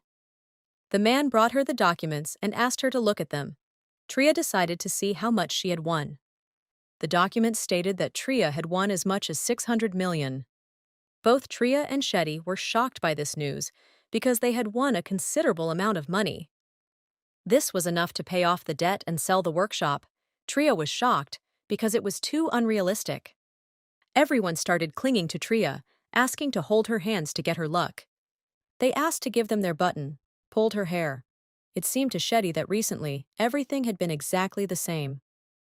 Tria stood in front of a crowd of people, a land of gold and happiness, she thought, but it was looking more and more like Zombieland. Tria couldn't take the excessive attention any longer and yelled at everyone to calm down. She also tried to calm Shetty down. She completely forgot herself, as he was reserved. A man entered the room, and all the people immediately moved away from Tria. He introduced himself as Gerdian, the owner of this casino. Erin, like Curious, introduced herself to Tria with a false name. She said that her name was Ellis, and she was an old acquaintance of the owner. Curious said that he was a little late. Since they hadn't hit the jackpot for a long time, he sincerely congratulated Tria, saying that she had become the mistress of luck. Tria didn't usually think about it, but she found Curious very handsome. If Eliza's father was a refined, handsome man, then did he look like an influential aristocrat? She wondered. Curious told Tria that luck had brought her a great gift. They always give gifts to those who win the jackpot, Curious said, and offered Tria free accommodation and meals at the hotel. Erin stood there and felt sorry for the girl, because Curious was determined to leave her penniless while Tria's room was being prepared. He suggested that she move to the VIP guest room, saying that there were a lot of games there, and food and drinks were at their expense. Tria thought that to get a free hotel, she would have to go to the VIP room. Curious added that even if Tria already had housing, they would pay for it. Tria agreed. Tria thought that in any case, she had already put aside the amount of the debt and had nothing more to lose. Tria entered the room and was surprised. Everything around that was in the room was sparkling. She noticed that all the people in the room seemed to be out of strength. Tria decided that she needed to be more careful. Curious noticed that Tria was wary and asked what the problem was. She replied that she didn't like the smell of medicine. It was like the smell of grass. It must have been used to relieve anxiety. Curious thought that Tria knew a lot about herbs and suggested going to her private room. Since the smell had gotten stronger and Tria couldn't stand it anymore, she suggested that they go there quickly. Curious just wanted to tell Tria something else, but she already ran away from the room. Erin told him that she didn't think his killer beauty would work on him. She thought Tria was completely emotionless. The room Tria entered was even more elegant than the previous one. Fresh flowers, white furniture, paintings on the walls, candlesticks, all complemented each other, and the room seemed luxurious. Tria understood that if she did not come to her senses, she would be in danger, but Curious offered to tell her the rules and play cards. Tria agreed, but said she wasn't sure, but Curious stood his ground and led Tria to the right place. He sat her down at a round table, and Tria seemed to be in another universe. She still didn't understand anything. Tria was so excited from winning several times and playing 10 games. She realized that at first he skillfully let her win, and she trusted him like a fool. Curious said that he didn't think Tria was very interested in playing cards and suggested that she play dice. But Tria refused, saying that she had no money, and if she continued, she would not be able to keep her money. Tria said it was a shame to lose money, but if she lost even more, it would be hard. Erin considered her a decent girl. His attractive appearance and seductive speech are good weapons to get people hooked on gambling. If he decides to rob someone of their last penny, even millionaires fall for it in an instant and fail. He has never failed yet, because the words about getting back lost money sound so tempting. Curious tried to stop her, saying that it would be a shame if they ended up like this. He said that he thought Tria would have won. But anyway, Tria said that she was unlikely to beat a professional. Tria had fun, but she wanted to leave at that point. Erin thought Tria was doing a good job. She saw how Curious immediately started to worry. Curious couldn't hold Tria back any longer and said that he felt they would meet again. As she left, Tria said that she had spent all her money and didn't think she would come back again. Curious asked the man standing behind him to find out everything about Tria. He also asked him to find out everything about the workshop that Rena had spoken about. He had a good feeling about it. Erin looked at Curious and asked him not to worry too much about this situation. But Curious didn't quite understand what the Archduchess was talking about. She said that her intuition was telling her, and for some reason, looking at Tria, she had strange feelings. For Rena, this was a big problem. She spied on everything that was happening, hiding in this place. She realized that the novel had changed. It was definitely the same master, and she didn't get into debt. But why had everything changed, she wondered? Could it be connected with the medicine for the Archduchess? And if events were postponed, Rena did not know what to do next. She finally met a good adult and didn't want to go back to that life again. Shetty asked Tria, "Is it really a pity? It's because ordinary people should never gamble," he said. Tria said that even knowing this, when the moment comes, her brain is paralyzed and she can't even start. Tria let it go, saying that it was still money she didn't earn herself, and some people abandon their children to earn that money. Tria met a man on the way, who, to her surprise, knew her. She asked who he was. The man said that he was the owner's secretary, but before he could finish speaking, Curious appeared. The man who didn't have time to introduce himself was named Gerdian. Curious said that Tria left a gift. Tria turned to the man and asked his name. Since he didn't finish speaking, Gerdian had to introduce himself as Gerald. Tria became wary. She remembered that the man had started to speak to Gerd and then stopped. She asked what happened. He replied that since her room was ready, he had come to see her off. Tria said that she didn't have a penny and asked him to just cancel it all. But didn't she lose millions? Thought Gerdian. Tria's reaction seemed strange to him. She was already about to leave, but he stopped her. He explained that as the owner said, it had nothing to do with it. Tria was surprised. She asked if it wasn't a detriment. Gerdian said no. It was just a gift to a man who had conquered fortune. Tria thought about it. He was surprised by her reaction. But was that normal? He thought. Gerdian said that they would take care of all the expenses for her accommodation. Tria said that she was going, but first she would bring the luggage. Tria was brought to her room. It was almost the same as the one in the VIP room. Tria was shocked by the room she was brought to, but Gerdian wished her to enjoy the room and the food. Tria turned to him and said that she would better return, since she did not know that it was such a grand place, but Gerdian replied that it was her gift. Tria said that it was too much for her, and it was very strange that it was free, and she was observant, Gerdian thought. But if he had missed her, Curious would have ground him into dust. He began to beg Tria with all his might to accept this gift. At this point, Tria couldn't resist and decided to stay in the room, but she still found it suspicious. Tria was asked to promote the place, take an interview and a survey, tell about her experience of staying at this place, and advise on what could be improved. Since they do not hit jackpots very often, they need an honest assessment, the man said. So that's how it is, Tria thought.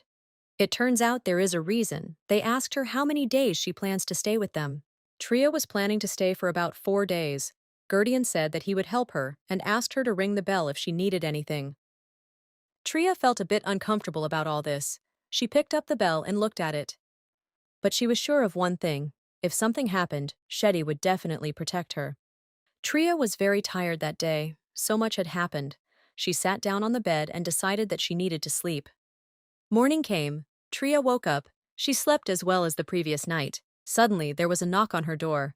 She could not even imagine who had come to her so early. She went to the door, asking who was there, and opened it. Curious stood at the door and greeted Tria, wishing her a good morning. She didn't immediately understand who it was. Then she began to remember that they had seen each other yesterday. Curious once again introduced himself as Gerdian, the owner of the casino. Tria immediately asked what happened. He replied that nothing special. The thing is that it was already lunch, and Tria missed food. He was worried. Tria told him that she just sleeps a lot and usually doesn't eat breakfast in the morning. And she was the master who created the wooden bears, he thought. There were so many gaps in the story. He thought the master looked charming, but he didn't know it was a girl. He had a premonition, but he was still surprised. He was glad that he could immediately fulfill Rena's request. Here the conversation between Tria and Curious was interrupted by someone approaching them. The girl asked Curious who this beautiful lady was. It was Rena. She asked her uncle if this was really his friend. Tria realized that Reen said that Tria was beautiful. She asked her who she was. Curious replied that she was his niece. For some reason, Tria immediately remembered the father and daughter from the Tower of Magicians. Tria barely audibly said that she already had an allergy to rich, handsome men with children. Curious asked what she was talking about. Tria said that she thought Rena was cute.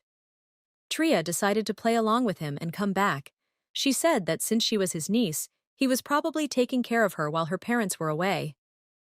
Curious replied that Tria was wrong and said that Ryan's parents died in an accident. Tria felt awkward. She apologized. Curious said that everything was fine. She didn't know. He considered Tria to be very vulnerable. Curious asked Tria if she had any other plans. She replied that she didn't, because Tria came here just to relax, without any plans.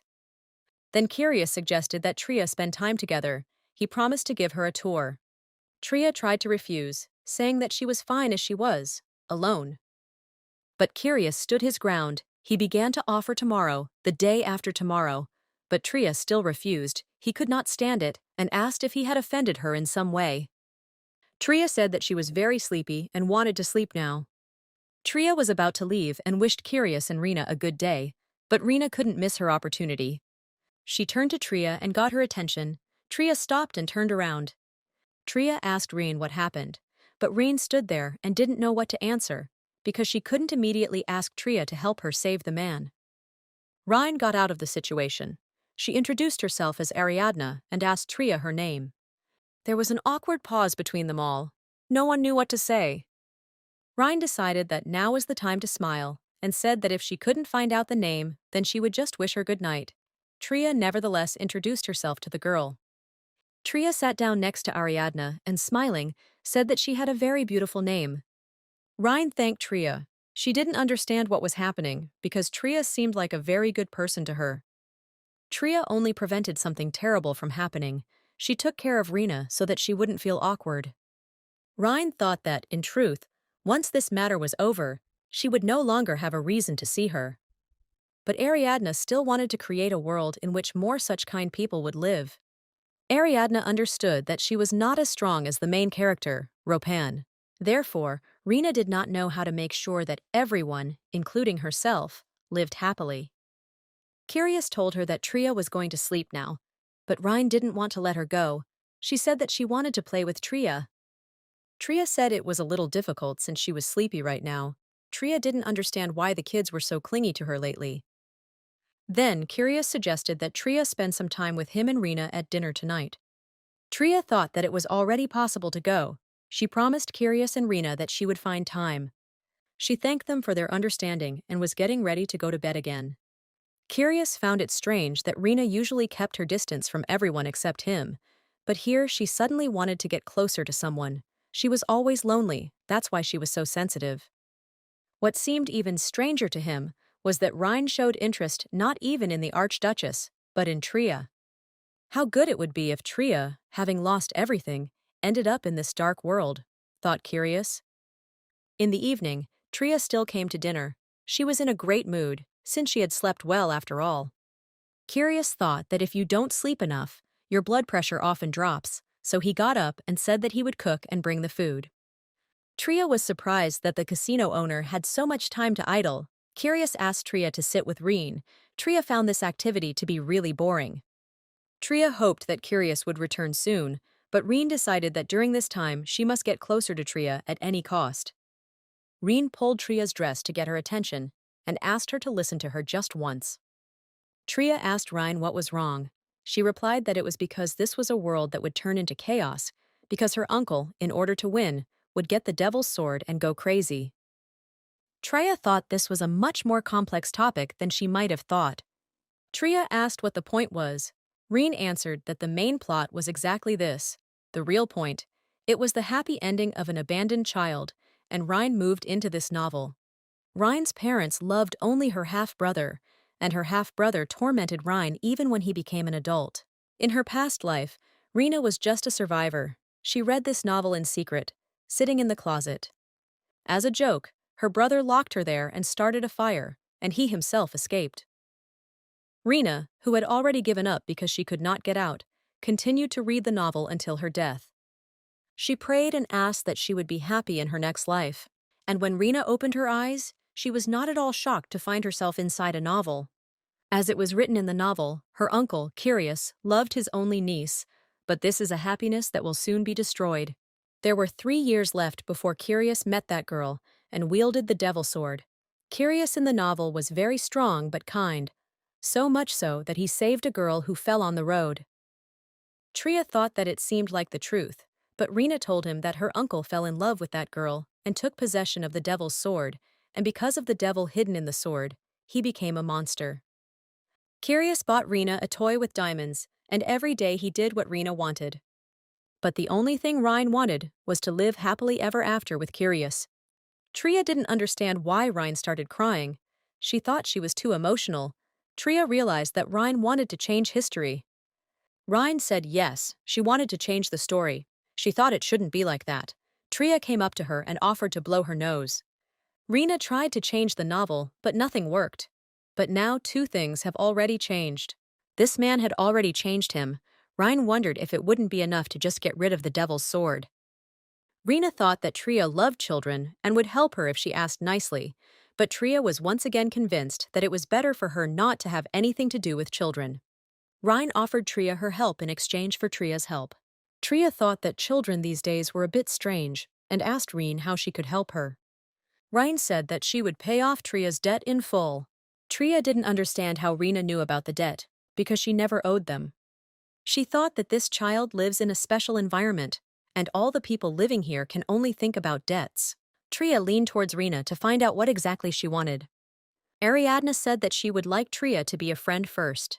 Tria was confused and said that they had a big age difference, but Rhine suddenly said that Tria should become a friend not for her. Rhine explained to Tria that she should become a friend to her uncle. Tria was taken aback. She definitely didn't expect to hear this. Rhine said that her uncle didn't have any friends. She thought it would be good if Tria became his friend. But Tria didn't believe that Curious had no friends. She was sure that he had many, but Tria was told that, unfortunately, this was true. The girls were frightened by the unexpected uncle who appeared behind Tria and said that he had no friends. Rhine put Tria in an awkward position. Tria felt like she was caught talking behind someone's back. Rhine was sure that if Tria became a friend to Curious, they would be able to see each other more often. Curious, seeing how his niece wanted to set him up with Tria, looked at her and asked her to play along. Tria thought that his face was really to his taste. Tria agreed to play along. Curious asked Tria if she could come to an agreement with the child. Tria called Ariadne. The girl became sad. She had already completely lost hope that Tria would become friends with Curious. Tria cleared her throat and asked Reen if she understood correctly that Rhine wanted her to be friends with her uncle. Rhine replied that Tria understood her correctly.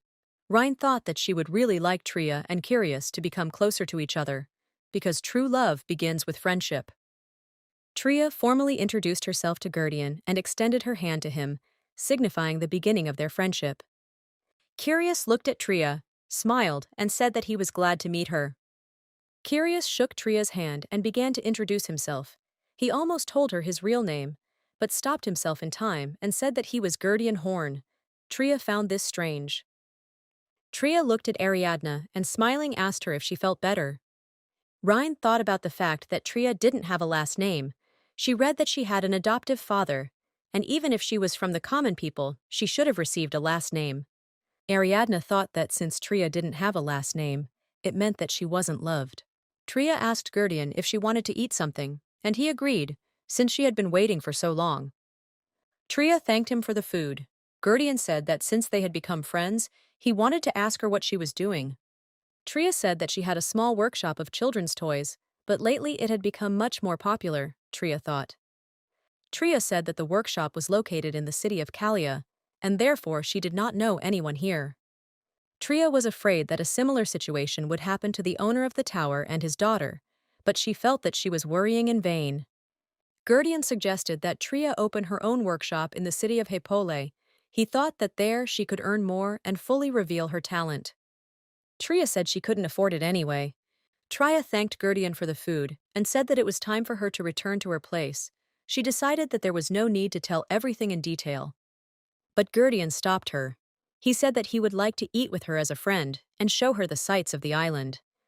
Gerdian came closer to Tria and hugged her, saying that she must be so busy and it would be a shame to waste this time. He told Tria that she would definitely like him and asked her to at least give one day to her friend. Tria was embarrassed, because they became friends only because of Reen. Tria thought that if it wasn't for long, then everything was fine, and decided that whatever would happen, would happen. Rhine pulled Curious by the hand. He turned to Tria and said that he was waiting for her tomorrow. Tria felt like she had been deceived. Tria hoped that in any case, she would not be forced to work, although she had to pass the survey. Suddenly, Shetty appeared behind Tria, grabbed her by the waist and pulled her close. Tria was very scared. She realized that it was Shetty, but still his arrival was too unexpected. Tria was alarmed by Shetty's sudden arrival and asked what happened. After all, Shetty usually doesn't turn into a human. She was wondering why this happened now. Shetty reminded Tria that she was his owner. Tria said that Shetty is her best friend and the one she has known the longest. Tria tensed up and asked Shetty what he was thinking about now. It seemed to her that he had a very sad face now. He was clearly upset about something. Shetty said it was about that dog.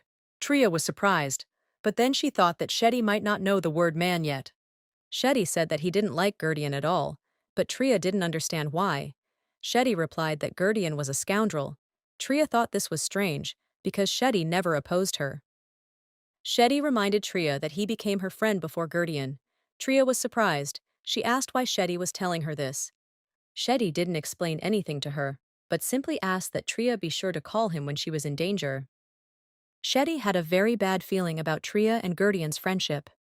Curious told the Archduchess about Tria, that she had no last name and was in an orphanage located far from the capital. But the Archduchess did not understand why she needed it. She asked Curious what it was. Curious said he learned something because the Archduchess was worried. Tria had red hair and was the same age. The Archduchess had reason to worry, but the probability was too small. The difference between the day she went missing and the day she was adopted is only a week. The Archduchess knew that her daughter was missing, but she did not lose hope of finding her. To get to that place, no matter how fast the carriage went, it would take a month, and it would be impossible unless one used a portal or movement magic. The Archduchess knew that was stupid. In a word, it was impossible, said the Archduchess, but she simply hoped very much for it.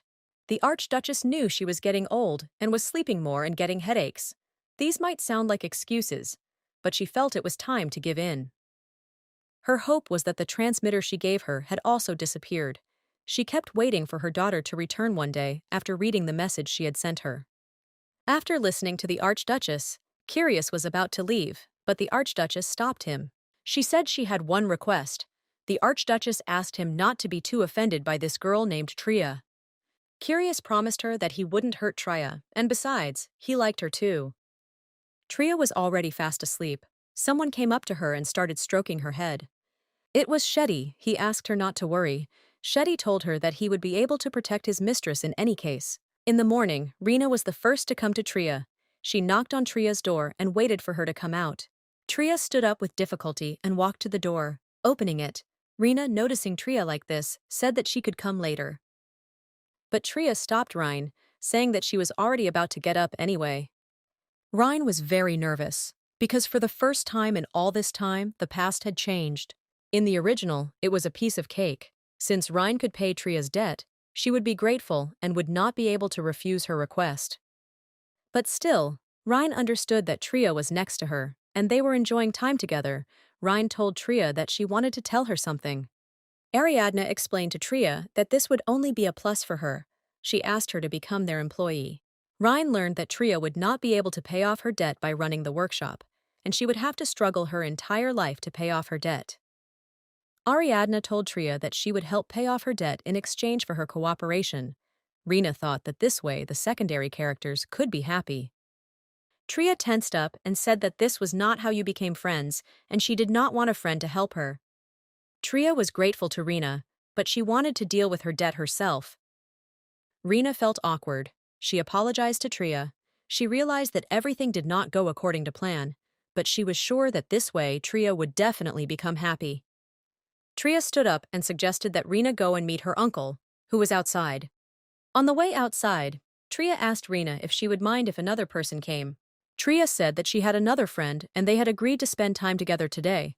But in fact, she didn't know that they had a meeting today and specifically told him to come too. Curious smiled as he looked towards Tria and said that he didn't know that another person would be joining them. Besides, the man, Curious added. Tria stood in front of him, and Shetty, who was behind her. Remaining human requires a lot of strength, but Shetty insisted on it. Tria introduced Rena and Gurdian to Shetty as her old friend, and she also introduced Shetty to Gurdian as the owner of the place. Curious pretended to be glad to meet them. He thought that Tria had definitely come here alone, but Gurdian had warned him that he had seen a companion with her when she played games. They were about to get into the carriage when suddenly Rhine asked Tria if she liked toys. Tria didn't understand what the question was about, but she replied that she loved him. Rhine turned to her uncle and said that she had heard that Tria ran a toy workshop. She asked if they could go there together. Tria was surprised, Rhine said to the workshop, not to the shops. She asked about it. Curious said that this is one of the places where they order children's toys. He told Tria that there were also various talented craftsmen living on this island. So, said Curious, on this island you can find the answer to any problem. Tria liked that it was all in one city. She was ready to go. She had never gone to other workshops. Tria thought that she could learn something new there. But Tria was very worried. She didn't understand what would happen if they had too big a difference in abilities. Arriving at the place, Tria was very surprised. This was not how she imagined the place. There was just a sign at the entrance that said this was the Ryobility Children's Toy Workshop that gives hope, which seemed old-fashioned to Tria. Shetty told Tria that he could see that there was nothing to see there, but Tria asked him to be quiet. Tria saw such a huge workshop for the first time. Tria decided that she could learn some order from them. Curious approached Tria, noticing her worried face. He asked if everything was okay and said that everything was ready for the tour. Tria replied that everything was okay. It was just the first time she entered a workshop of such a scale. Tria was about to go on an excursion when some noise started nearby. Someone asked to look at it again, citing the fact that it was a gift from his mother, but he was thrown out due to lack of money. Curious tried to distract Tria from the situation and lead her away, but Tria asked him to wait. On the side where the noise was, a boy was sitting on the floor who had tripped and fallen. Behind him was his sister, a little younger than him. There was a man standing next to them. He said that now he would see how much money he brought this time. The man said that if it were a small workshop in Kalia, they would fix it for next to nothing, but they are not a simple workshop in Ryobility. The man said he was a master of his craft. Tria came up and asked if it was really that hard to do. She asked to look at the thing. The man was angry at this action on the part of Tria and demanded an explanation from her. Tria said that she was from a small workshop in Kalia. Tria didn't want to play the saint, but she didn't like the way kids who didn't have enough money were treated. Tria told the man that when she heard him crying, she thought something serious was going on, but the man became even angrier. She was sure that this was not a friendly and warm place. Tria could not believe that this was not the place where children came for toys. She took the box from the children and said that she would fix it. Tria stroked the girl's head, saying that she understood that this thing was very valuable to them. The box was very old. Tria couldn't even believe that the children had taken such good care of it. It looked old, but the sound was clear and perfect. The man smiled and was glad that Tria did not understand how to fix the box, and she did not even open it, he said. The man asked her to put the box down. But Tria opened the box, took out a small screwdriver, and started doing something. Tria managed to unscrew a couple of bolts, clean all the mechanisms, in the hope of fixing the thing. She looked very focused and worked like a true professional in her field. In the end, Tria managed to fix the box. It didn't take much time. She gave the item to the boy and said that it took time for the lubricant to dry, so she needed to lie down for 2 days. Curious was very surprised by what Tria had just done, but she continued to tell the boy that if he launched the box, it would break again and nothing could be done. Curious was surprised that Tria immediately fixed the toy without blinking an eye, immediately understood what was going on, while Rena was thinking that the boy seemed familiar to her. Tria apologized and asked if she had acted too carelessly, but Shetty told her that she had done nothing wrong and that mistakes were made by monkeys. Curious got nervous and said that, on the contrary, he was asking for forgiveness for such behavior and also for the excursion. Tria smiled and said that everything would be fine, even if they didn't go on the tour. And if the owner of the workshop has such abilities, then he does not deserve trust. The man was very angry that Tria interfered with his work and took away his client. He pointed his finger at her and asked where she came from and what her debt was. Tria didn't like his behavior and asked why he was even asking about her debt. Curious, who was standing next to Tria, thought, everything did not go according to his plan, not at all as he wanted. Tria was once again convinced that this was a terrible place to raise children, so this morning Rena offered to pay her debt. The man began to shout even louder. He didn't like that Tria was silent. He considered her to be new since he had never seen her before. Shetty approached Tria and asked if he should knock the man out, but Tria sadly replied that it wouldn't help. Tria asked the man why he was arguing with her, because he had no intention of fixing the toy, or was the problem that he didn't have the ability to do so? Tria asked. Ryan was sure that she knew exactly who that child was, but she couldn't remember anything. Ryan remembered it was the main character who would later become a mercenary. He was the most valuable character in the novel. He was constantly wandering the streets because he could not fix his mother's box. Rena realized that the story had changed again. He was a hero who, having lost his sister to illness, would drag out a miserable existence. Ryan realized that all this happened because Tria did not get into debt here. Ryan thought that perhaps she herself would no longer be able to change this history. Ariadne thought that she should only pave the easy way, and Tria would become the key that could change fate. Suddenly, the man started yelling at Tria even louder. Ariadne couldn't stand aside. He swung and was ready to hit Tria, but Ariadne ran out and stood in the middle of them to protect her little sister, as she called Tria.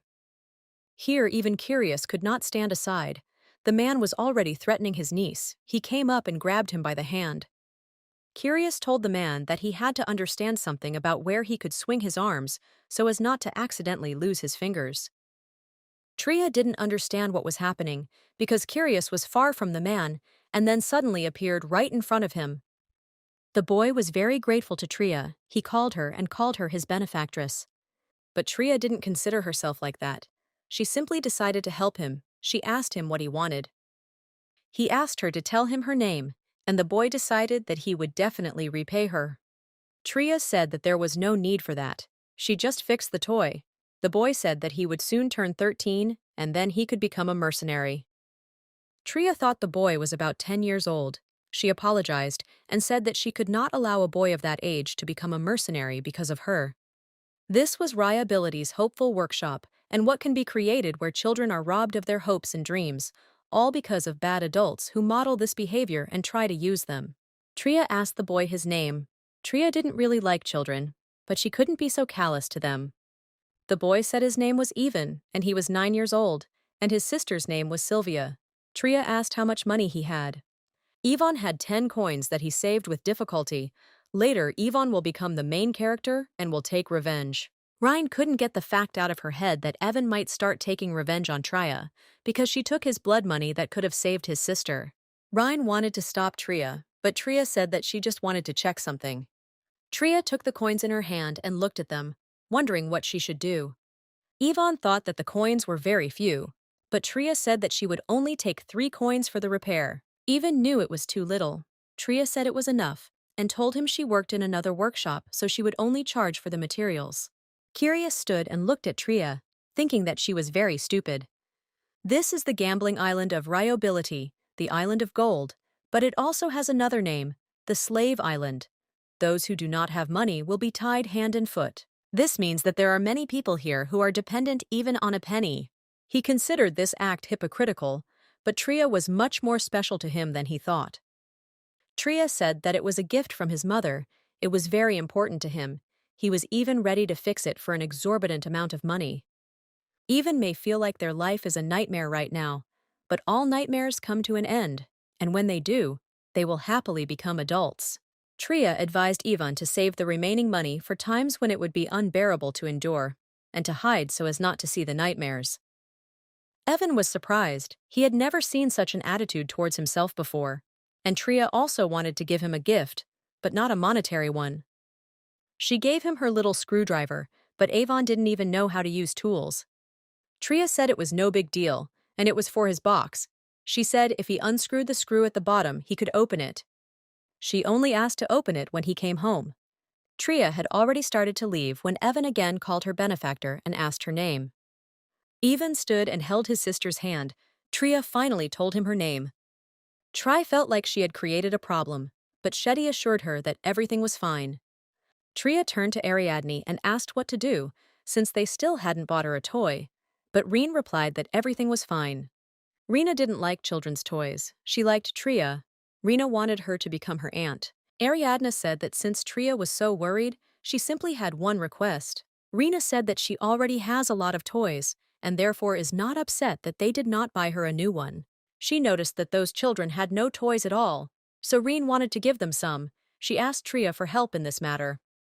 Ryan was sure that the little sister she saw in the morning was the one who had neither eaten nor worked, so she refused her in the morning. Ryan said that she was not asking to do all this for free, because it was her desire to do something for them. She just did not want to give them toys created by those people. Tria thought that the children really wouldn't be happy, and she herself felt sorry that everything ended this way. Tria thought that everything would be fine. She told Rena that if it was not something complicated, then she would help. Reen thanked Tria and thought that now she had a reason to continue seeing Tria.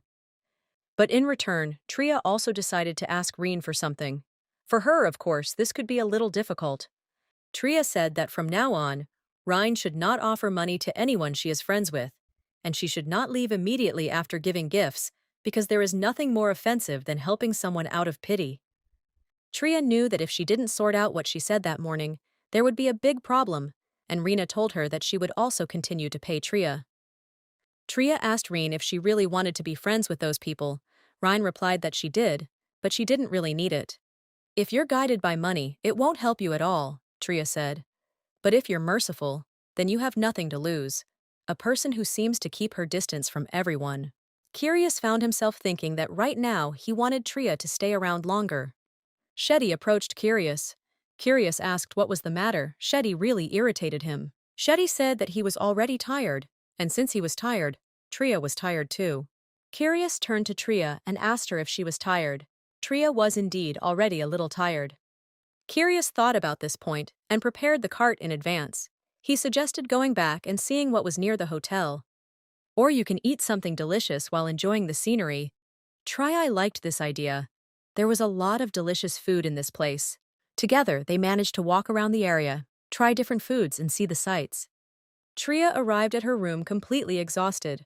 A lot had happened during the day, and she was very tired. Tri didn't think that Gurdian could be so good. At first glance, her impression of him was not very good, but nevertheless, he helped those children.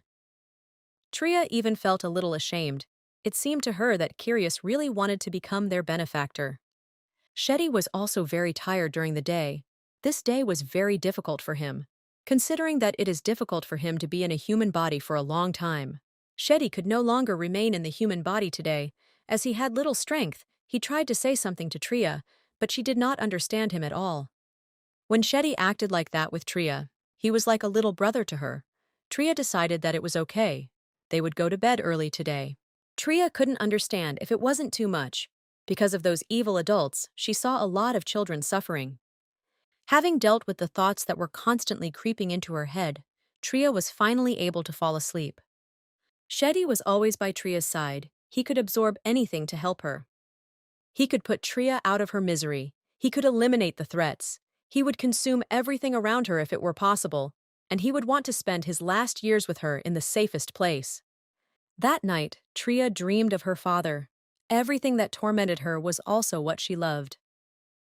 There was a time when Shetty dealt with those who offended Tria the way he wanted. He didn't want to see that expression on Tria's face anymore, so Shetty didn't interfere in her affairs anymore unless she asked for it. Shetty replayed the moments of the past day in his head. He did not understand whether people were really so good.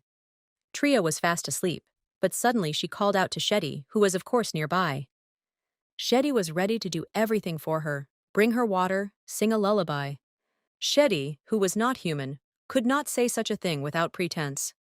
But he could not look at it calmly, closing his eyes. When he was hungry, he could eat the berries that people eat. Tria gave them to him. When Tria was busy, he always helped her with cleaning. Then Tria couldn't find something for a long time. And when Tria was sick or just in pain, Shetty always came to the rescue and brought her medicine. At night, Rhine, with some purpose, went to Tria's room, from which Shetty came out in the form of a doll. Shetty was horrified. A man noticed him. Only Tria could see him. And then this girl. To say that Rena was surprised is to say nothing. She saw a living doll that calmly walked out of the room. Of course, Shetty didn't plan to create problems, but it just happened by accident. Everyone returned. Ariadne thought about many things, but the main thought was the most interesting of all. At night, Reen couldn't sleep, because every time she went to bed early, she missed a lot. And Tria was the key to changing the plot. Rhine moved towards Tria's room. Even though it wasn't the right time, she thought they could talk. But she didn't know how to start the conversation, because it would be strange if she suddenly asked Tria to help her. At first, she decided to confidently enter the room and open the door. And just at that moment, when Reen was about to enter the room, Shetty appeared. Ariadne sat next to Shetty and understood that this was reality. She didn't understand what it was. A strange toy came out of Tria's room, but she didn't think the toy did anything to Tria. Rena didn't understand what to do. She thought about talking to the toy, but she didn't even know if it could talk. Shetty was seriously worried at that moment. This situation was not very good. Tria started the conversation first. She said that there are many mysteries in the world, and was their meeting one of them, she asked. Shetty sat and panicked, thinking about what to do with the witness. He thought about destroying it, but then Tria might suspect him, and she wouldn't like that. Shetty was nervous because he had already been caught twice by strangers, and he wanted to resolve the situation as soon as possible. Initially, Shetty's character was different from the character of people, and he gets rid of everything that bothers him. Rena did not lose hope of establishing contact with the doll. She asked if he was worried about anything, and said that she herself was worried a lot, because she wanted to live happily. Rena thought about what was better, to love or to be loved. She wanted to live, remaining in first place for her loved one. Rhine asked the doll master if he had never had anything like this before. Rhine looked at Shetty and asked if he was trying to say that he had experienced the same thing. Shetty bowed his head, and Rhine took this gesture as agreement with her words. To be happy is actually not Shetty's cherished wish, but that of little Tria. Tria has become accustomed to violence in her life, even though it hasn't been very long. She is not someone who had a happy childhood, and she is not someone who is loved by those around her. Father punished little Tria severely, even for a small offense. Even then, Shetty was with her. Because Tria was used to violence, she grew up to be a strong girl. Ryan looked at Shetty, but he continued to think. It was because of all this that Shetty wanted to make Tria happy. Ryan didn't understand if the doll was okay. In fact, Ariadne's words about a happy life took Shetty by surprise. Ryan felt that something was wrong. She felt how the atmosphere suddenly became strange. Ariadne decided to introduce herself to Shetty. She said that if he was also looking for happiness, then they could unite. Rena offered to become someone they could trust for their loved ones. Rena was already tired of inaction. She wanted to get rid of her weaknesses. Ariadne understood the word happiness as living together with a loved one. So she thought that if Shetty wanted to be with her, they would be good companions. And companions help each other in everything, said Reen, and asked Shetty how she could help him. Shetty remembered another day when Tria was suffering from a fever. Her father scolded her. The wound did not heal, and the temperature did not go down. Then the fever subsided, and Tria opened her eyes to see that someone had applied medicine to her wounds. She was so happy that it stuck in her memory, even though she didn't remember her childhood. Then Tria thought that her father still loved her. Tria woke up. She didn't understand what it was. Was it a nightmare? But it was very realistic, she thought. For some reason, Tria felt like she had experienced this before. Tria had slept well, and Shetty was lying next to her. Tria felt somehow uneasy, somehow strange. Then Shetty, after he applied the ointment to her, spent a lot of time with her. But for some reason, despite everything, Tria woke up in the morning in a good mood. Tria started to get up, thinking that they would get up early today, when suddenly she saw Riney sleeping on her bed. Tria stood in front of Shetty and Ariadne and demanded an explanation of what had happened. Tria couldn't even imagine how it happened. She only thought that she had warned Shetty more than once and asked him to be careful. Ryan said that Mr. Doll only came out because he saw how much pain Tria was in, and she was going to Tria to talk about something. Tria was surprised and asked Reen what she wanted to talk to her about. Ryan said that Tria should save her here. Tria and Shetty were surprised. They did not understand what Rena needed to be saved from and what was threatening her. Tria tried to ask Ryan about this situation. She replied that these were not empty words. Ryan said that she and Mr. Doll promised each other to do everything possible to become happy. Ryan told Tria that it was all for her. But Ryan had conditions. Tria sat and did not understand anything. She demanded an explanation from Shetty, who in her opinion clearly knew something. Ariadne's conditions were strange, though not one of them was interesting. Ryan was upset that Tria didn't like her conditions, the very condition that Ryan so wanted to make come true. She didn't understand why Tria didn't agree, because she thought her uncle was perfect. Most people fell in love with him at first sight. Ariadne asked Tria to get closer to her uncle, citing the fact that he was handsome, and in return promised Tria her support. Ryan thought that Tria would definitely benefit from a relationship with Curious. She didn't feel like she was in a relationship with the man she came with. Tria thought of her as small. That's why it all seemed so simple to her. Ryan was crying. Tria tried to calm her down. She said that they could meet at any time.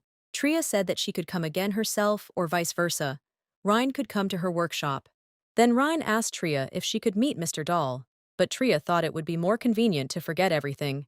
She didn't think that the meeting between Ryan and Shetty would happen.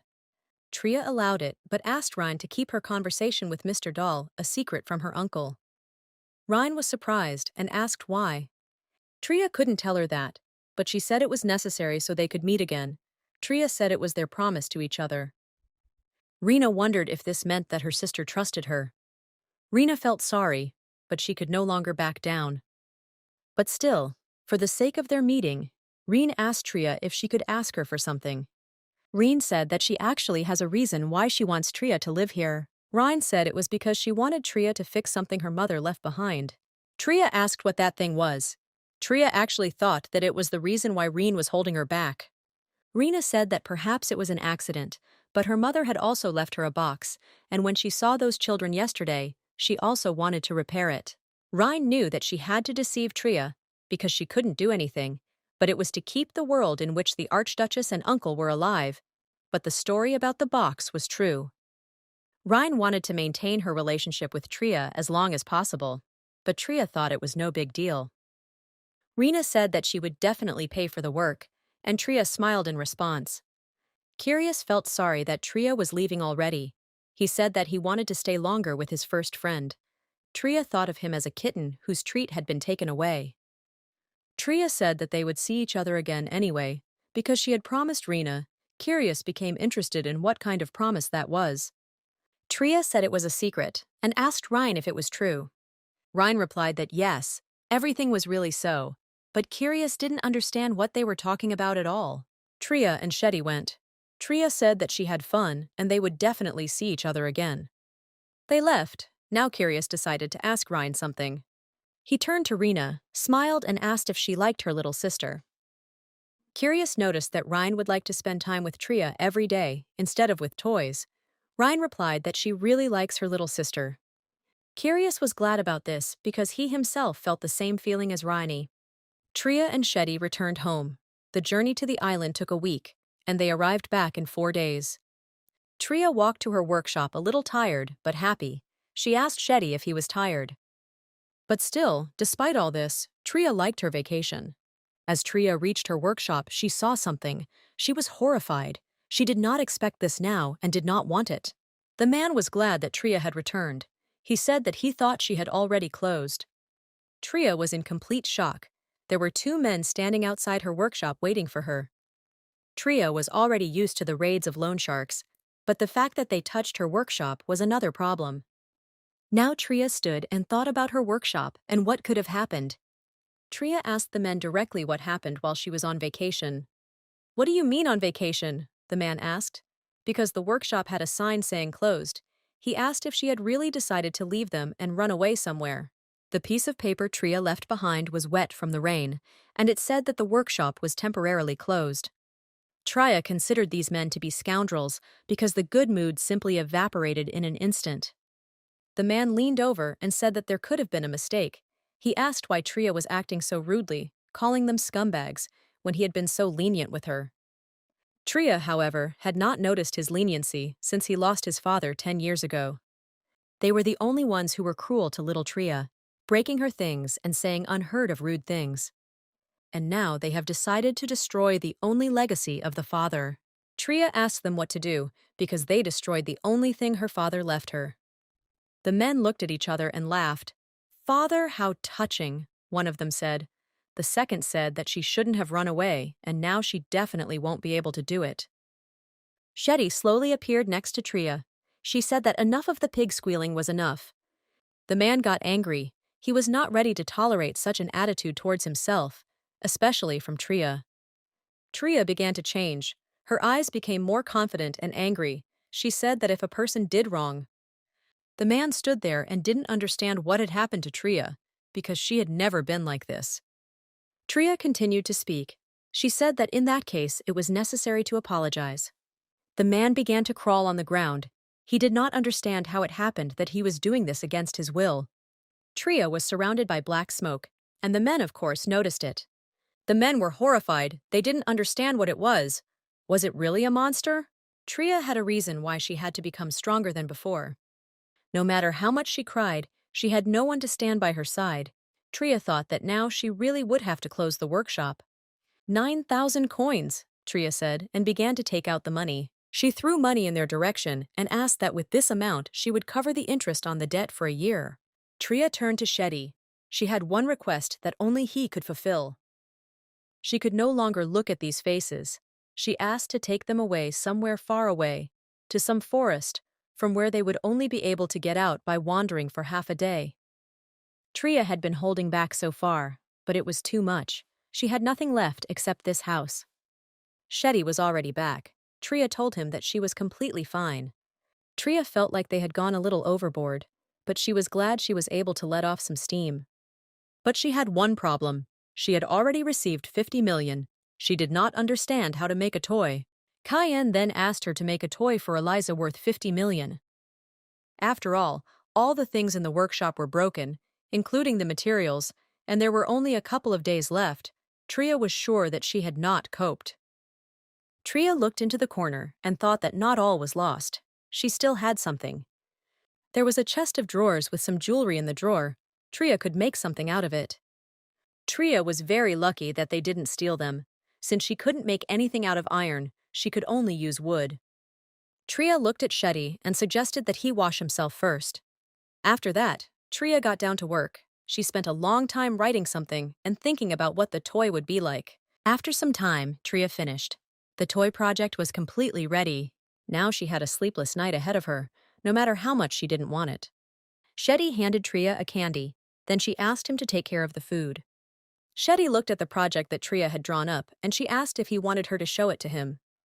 She showed him the piece of paper and asked if it was the first time he had seen something like this. Tria's father asked her for something. He asked her not to move from this area under any circumstances. He said that it would be good, of course, to open a workshop in another area, but he asked her never to leave this place. This promise was the last one that Tria gave to her father. But after the visit of the moneylenders, Tria's workshop was unrecognizable. It needed repairs. Tria didn't know if she should move because everything here was so broken. Tria thought that everything would be fine if she moved to some place nearby. And here Tria had one secret place that she loved so much. Tria looked at Shetty, smiled, and called him into the forest for materials. She tried very hard and worked for a long time on this order and finally finished it. Tria stood looking at the toy and thought, "Isn't she a genius? She created this in just a couple of days. Tria was able to handle such an order so quickly." Tria used a lot of jewelry. It looked beautiful and reliable. Even though she didn't have enough time to paint the toy, she was able to paint it at least one color. But something was bothering Tria. She asked Shetty why he had such a bad character. Shetty always resented Tria whenever she met other beings.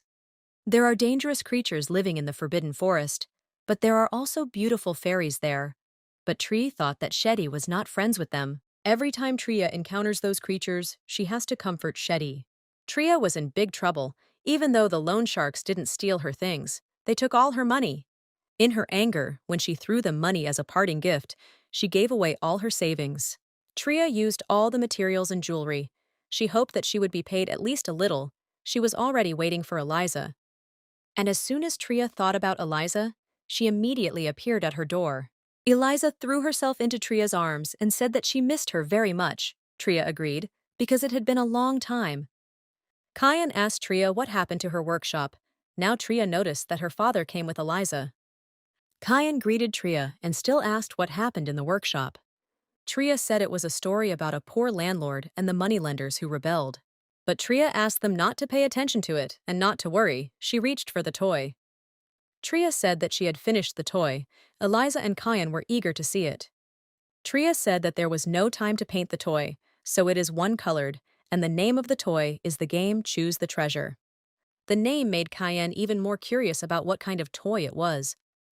Tria gave Eliza a toy and said that if she stuck a magic fork inside, treasure would come out from inside. She asked them if they knew about pirate toys. Kyan said he didn't know.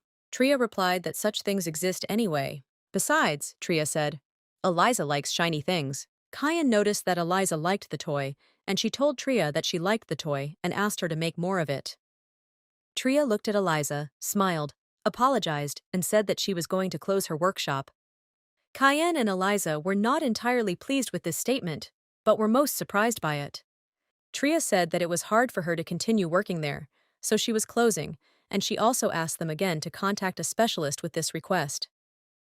Kyan and Eliza stood there and didn't believe Tria's words. It was a big shock for them, especially for Eliza. Tria was afraid of such a reaction, but to be honest, she didn't want to be associated with the owner of the tower. She knew what would happen. Kyan didn't think about it, but for some reason he decided to help Tria so that she wouldn't close her business. Tria was very surprised by this outcome of events. She just thought that she got rid of him. Tria said that she didn't know if he could help, and if it was necessary, Tria for some reason was very worried.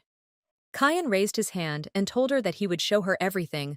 Tria stood and watched what he did. Kyan looked at Tria, smiled, and asked her not to fall in love with his abilities. Tria looked around. She didn't understand what it was. Her workshop seemed to have returned to its previous state. Tria was shocked. But Kyan didn't understand her reaction, because she should have been happy. Kyan said that he was usually not so generous towards others, but since it concerned Tria, he would be lenient. Kyan said that he fixed everything, and so now she has no reason not to make toys. Oh, so that's how it is, Tria thought. Anxiety surrounded her, as she had a premonition that she would get into that situation again. She was not at all happy about it. Kyan asked if he should add some cash reward to her. Tria said yes. Tria thought that if it weren't for their past, he would be a model client, since there are usually so many clients who don't want to pay. Kyan said that he had one more task then. Tria said that now, by the way, she had things to do. Tria told Kyan that because of this, she plans to not take any new orders for a while. Wooden bears. The traders used to come for them back then, but now Tria doesn't have them in stock, so she's going to start working on them from today. They required special raw materials, so Tria had to start processing the wood in advance. But now Tria was not sure if this narcissistic client would allow her to do this. But Kyan surprisingly said okay. Tria was surprised that he agreed without any problems and thanked him for his understanding. Kyan said that he would come with the order a little later. He turned to Eliza and said that they were going home. Kyan asked Tria to finish her business before his next visit to the workshop with Eliza. Tria knew that she would definitely pay with her health for the restoration of her workshop.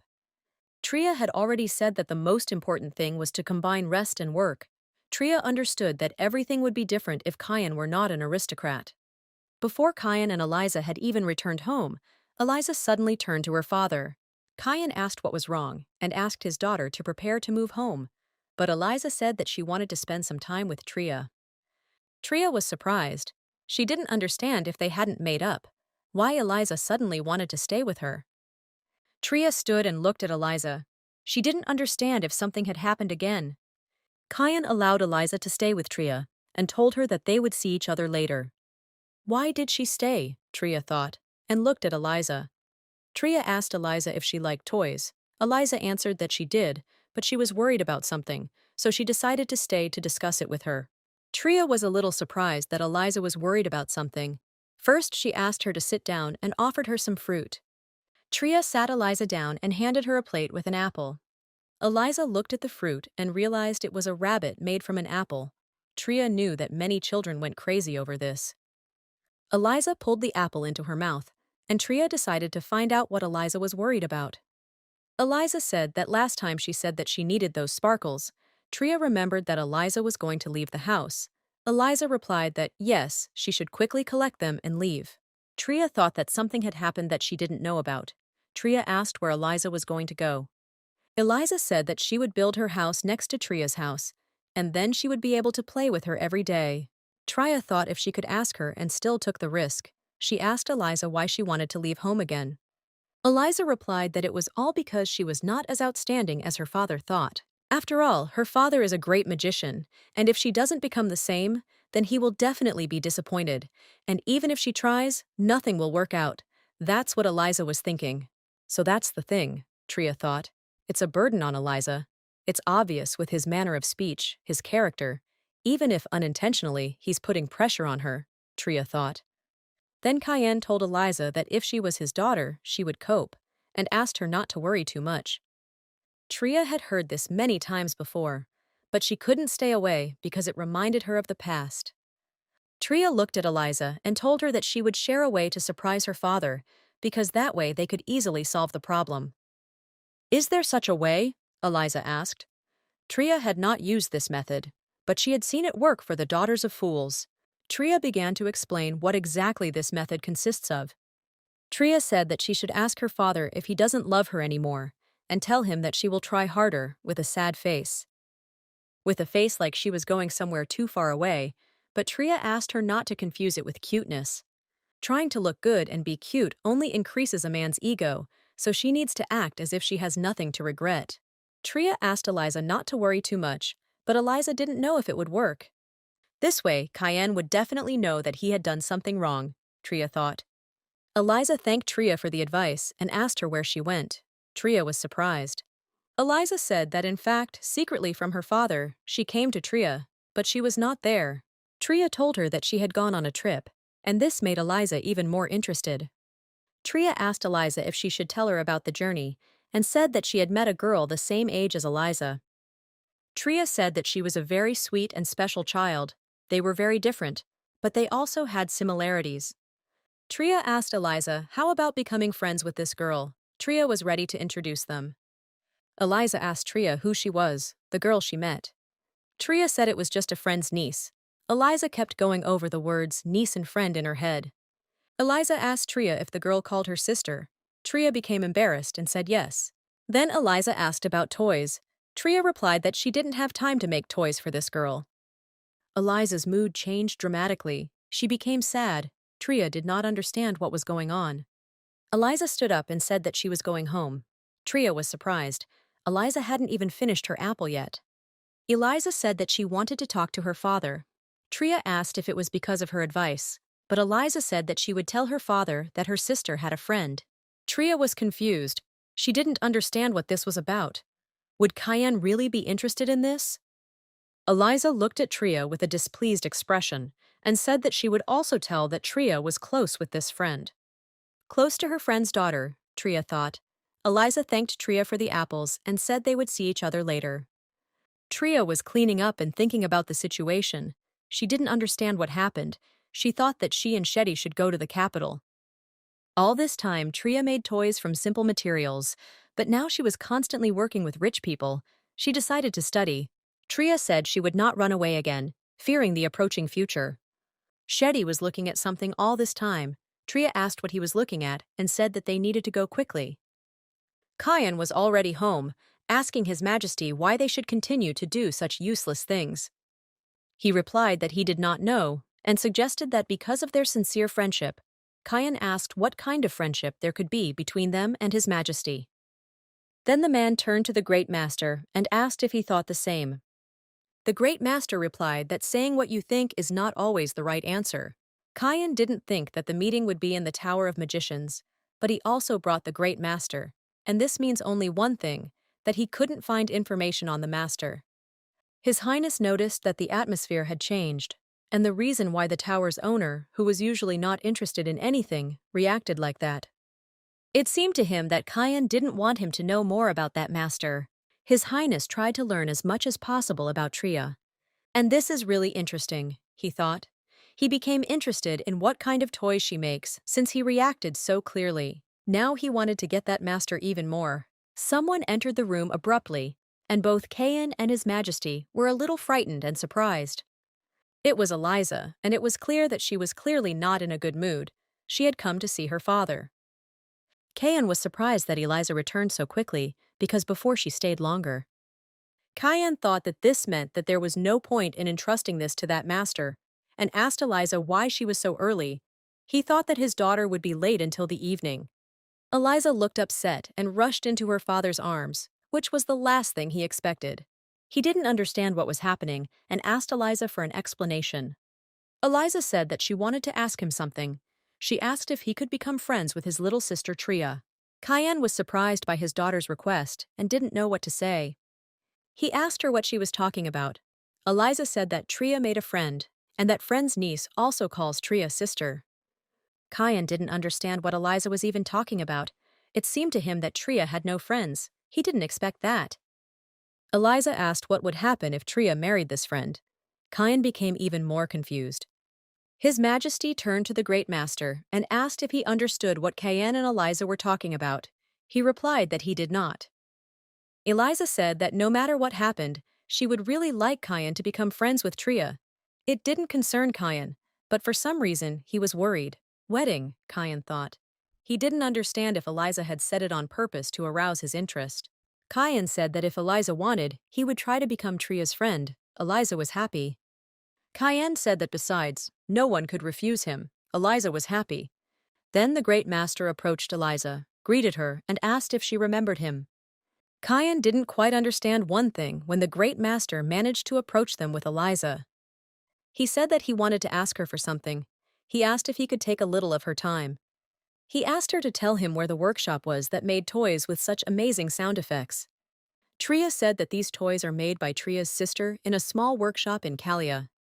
Cayenne was very angry because Eliza told the Master about Tria. She didn't want it. Cayenne immediately intervened and created a barrier. separating Eliza from the great master. Cayenne got angry and asked the master how dare he do such a thing right in front of him. Eliza stood next to her father and did not understand what was happening here and why her father was angry. The master took off his glasses and said that he had not done anything wrong, he had simply blessed his daughter. The master said that this could help Eliza while she was growing up. His Majesty was pleased and told the servants to go to Kalia. Eliza was still standing and did not understand what was happening. Cayenne reminded His Majesty that he was the first to find Tria, which meant he had to be the first. Cayenne asked him to send his servants and said that if he came first, it would no longer be his fault. The master told Cayenne that His Majesty had already sent a lot of his men there. He said that it would be better if he had divine power. He spoke of divine power, as he said he would not help. He spoke of the ability by which one can transmit one's thoughts and words to a person far away. The master said that he thought that he would be able to make the order first in any case.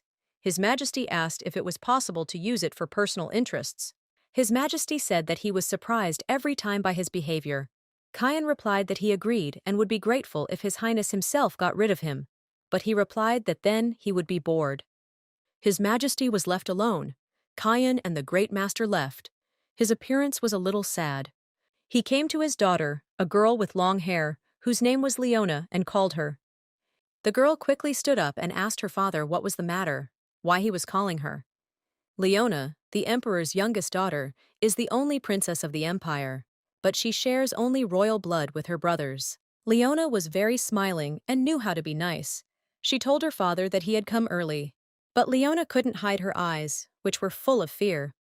The emperor thought it was because they tried to kill her when she was first born. The girl had the blood of a loser in her veins, so she was different from the others. The emperor said that they would soon have tea and asked if she was ready. Leona smiled and said that she would do her best to make it happen. The emperor said okay and told Leona to go to her room. Leona obediently went to her room. There was a reason why Emperor Ricardo saved her. Leona hugged her father and wished him sweet dreams and said goodbye by saying that she loved him. Ricardo thought it was good that she knew her place and who her master was. He thought it was cute when she tried to look better. He smiled and said goodnight to Leona in return. He thought it was all because of the special toy. The tower owner's daughter was never interested in anything they gave her, and that was the reason he followed him so persistently. The members of the imperial family were so weak, even though Ricardo said that Leona had his blood. She might not be used to the imperial family yet, but there was nothing wrong with being kind to her, he thought. He called for Eris, his assistant, who very quickly appeared next to him. The emperor asked Eris to find one man. He had a task for him. The emperor asked Eris to find this man and politely bring him to him. Bring it by any means, the emperor clarified. He had no business doing so. Eris bowed to the emperor and said that he understood his order. The emperor thought that something interesting would appear in this boring life. Tria was with Shetty. She was talking about how they hadn't been to Haepole for a long time. The capital of Kalia, where Tria lives, was far from Haepole. It was necessary to change 7 carts and ride for 10 days. Anyone would be exhausted after that. Tria was very glad that thanks to Shetty, they ended up in Haepole so quickly. Using his powers, they could immediately move to this place. Shetty had the ability to move certain distances, however, there were several conditions. First, it must be a dark place where there is no sunlight, and Tria must know the exact location of the move. Tria was glad that she had accidentally found a dry well in a village located about 2 days' ride from Haepole. This way, Tria and Shetty were able to cut their travel time to the capital in half. That's why Tria remembered the area around the capital, so they could get to it faster.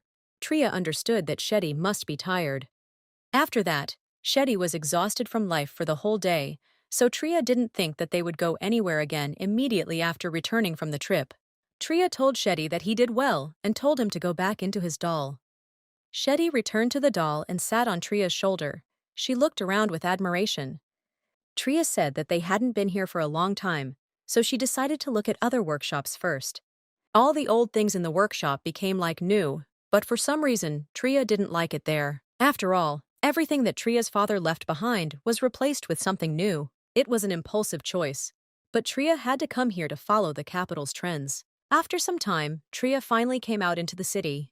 There were very beautiful tall buildings, a lot of people dressed in beautiful clothes.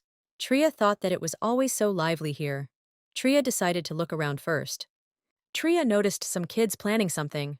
One kid said that from 3 to 4 o'clock it was lunchtime, so the door would be open for a little while. Tria didn't understand what was happening. Had she really witnessed a theft, she thought. Tria and Shetty decided to hide for a while for some reason. They all looked like little children. If the shop owner doesn't hear, then no one will go out into the street, the girl said, and suggested stealing things, making a complete mess in the shop and disappearing. Tria was convinced that she had suddenly witnessed a theft and wanted to report it. But that stone that the girl had in her hands, wasn't it magical? Tria thought. She held in her hand a small, neat green stone that shimmered slightly. The magic stone is initially transparent, but when it is imbued with magic, the color changes. Usually they are blue. Stones with dangerous magic are black, and green stones contain the highest level of magic. It was hard to achieve that color. It took a lot of money. Tria thought they were aristocrats. Then she didn't understand why they would steal. That girl's name was Isella. The boys were amazed by her, looking at how much she had learned. Isella said that this information could be obtained if you just observe here for a few days. It seemed to Tria that the children were not even 10 years old. Could they really have stolen the stone? She thought. The children thanked Isella and said that this bad shop owner should experience everything for himself at least once. Todd was so badly hurt that he still can't move, the boy said. The girl called them damn aristocrats. They wanted to take the toy and give it to Todd, and at the same time destroy the shop. Tria thought that these were not simple thieves. They were all very angry. Okay, said Isella, noting that they could do whatever they wanted and asking if they knew the terms of the contract. She said that they had to give back half of the stolen money. Tria found it difficult. She didn't know what to do. She also asked them to remember something. They should not be greedy, and when she gave the signal, they should come out. Tria knew that if she went back, she would be caught by them before she could leave. This street was a great one to cross. Isella glanced towards Tria. Tria understood that that girl, Isella, was not so simple. She did nothing herself, but received half. Isella finally noticed Tria. Tria entered the small street and greeted the children. Tria said she didn't mean to eavesdrop, but she heard everything from beginning to end. Isella looked too mean for a child, Tria thought, and she felt uneasy. She asked her not to look like that. Tria said that she could just leave as if she hadn't seen or heard anything. Isella said that Tria couldn't do it and asked her to stay where she was until they finished. She said that if Tria reported it, the children would be caught. Tria asked what if she didn't want to report, but Isella replied that it couldn't be believed because all people easily betray and lie. Tria wondered if that was what a child who looked like he was about 10 years old had just told her. Tria wasn't that kind of person and didn't want to make a fuss about it, so she really had no intention of reporting them. Tria thought that she had Shetty, so if she wanted to, she could leave. And besides, her opponent was a child. Tria asked Isella if she could leave when they were done. Isella said yes. Then Tria asked how she could believe her, because in her opinion, she could have lied. The atmosphere between them was getting tense, and the girl seemed to be starting to get angry. Tria asked Isella to relax and said that she really hadn't thought of doing anything. Tria was bored of just waiting, so she asked Isella to answer her questions. The first one she asked was why they were doing this. The girl was silent for a moment and said that they hate aristocrats but love money. Tria felt déjà vu. She repeated these words. They hate aristocrats, but they love money. Isella said that all adult aristocrats are selfish and ruthless. They put down those who are weaker than them, using their power. How can one love such people? Isella did not understand. Surely not? She asked Tria. Isella had beautiful features, dark hair, and golden eyes. Isella said that in this life she will definitely not trust anyone. Tria asked because as an adult she couldn't turn a blind eye to the fact that the children were abandoned, but she didn't expect such a reaction. Tria asked if she could find out why they wanted to harm the shop owner. Isella said that it was because he was a bad man. They only wanted to look at the toy, and he poured cold salt water on them and threw them out the door. Because of this, one of them fell and accidentally slightly pushed the aristocrat's child. So, Isella said, they grabbed him and beat him so hard that he almost died, and the shop owner never even apologized. On the contrary, he shamed him even more. and all because the children only wanted to look at the toy. Tria remained silent. She thought about the situation, realizing that it was truly unbearable. Every child Tria meets lately is deprived of their childish spontaneity, and most of them are due to adults. For some reason, Tria understood this child, named Isella, very well. Tria asked if that was why she was so angry. But Isella replied that no, everything was not as Tria thought. Isella said that she was only fulfilling the request of those children for which she was paid, and it just so happened that this shop had what she needed. There was something inside, a piece of a sacred relic. Everything worked out well, because the children came to Isella in time with such a request. To ensure that no one would notice that the relic was missing, it was necessary to create a great deal of disorder. A relic is an item from legends that contains ancient high-level magic. A very rare thing that can only be created once in a lifetime, with the strongest divine powers. A relic that heals and purifies anything, which is why it appears once every hundreds of years. If an ordinary relic can heal any wound, a sacred one can revive the dead, and it also grants power that is impossible to even imagine. For a long time she was not sure that such a relic existed, because she could not even imagine that it was broken into pieces and scattered all over the world. There were 7 such pieces in total, and whoever had the first one was the owner of this shop. He seemed to think it was just a valuable antique, a fake pretending to be well-mannered, but that relic was all she needed, Isella thought.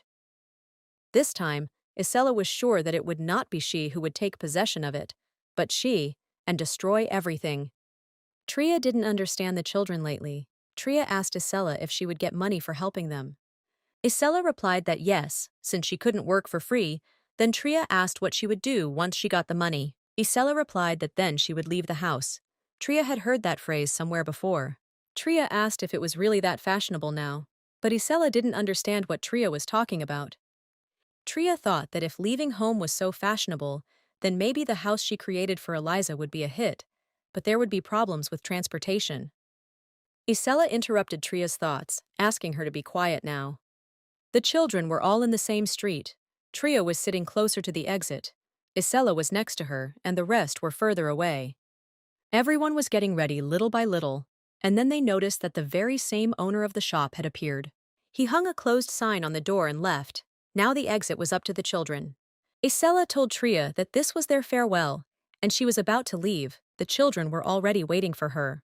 Isella asked Tria to keep her promise and not tell anyone about this. Tria thought that maybe it really was time for her to retire, because perhaps her time was up.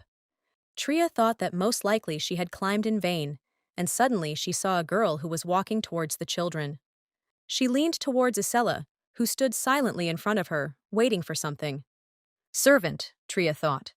Isella called the servant with her hand. Could she really be an aristocrat? So that was the reason, Tria thought. That was why Isella spoke so well, and even threatened in the end. The world is going down, she thought. Tria decided to forget everything she and Shetty had seen today. Tria kept thinking about the story about the aristocrats that her grandfather told her. Now Tria decided to go shopping. She thought that she should have left this store for last. Tria asked Shetty. It was true that today was fun. Tria bought new equipment and learned a lot, but she didn't think there were many shops with cool goods. Anyway, Tria and Shetty still hadn't arrived in the capital. Tria noticed a lot of people. She became curious about what happened, because that shop was there. They caught the boy and asked if he was a thief. Since people saw them hanging around here, and since beggars were hanging around here, the outcome is the same, the man said. The girl standing next to him said that the man didn't see this, and they weren't beggars, but also earned money. The man grinned and asked, like peeling potatoes or collecting and selling some crumbs, and since aristocrats came here, they were forbidden to enter here.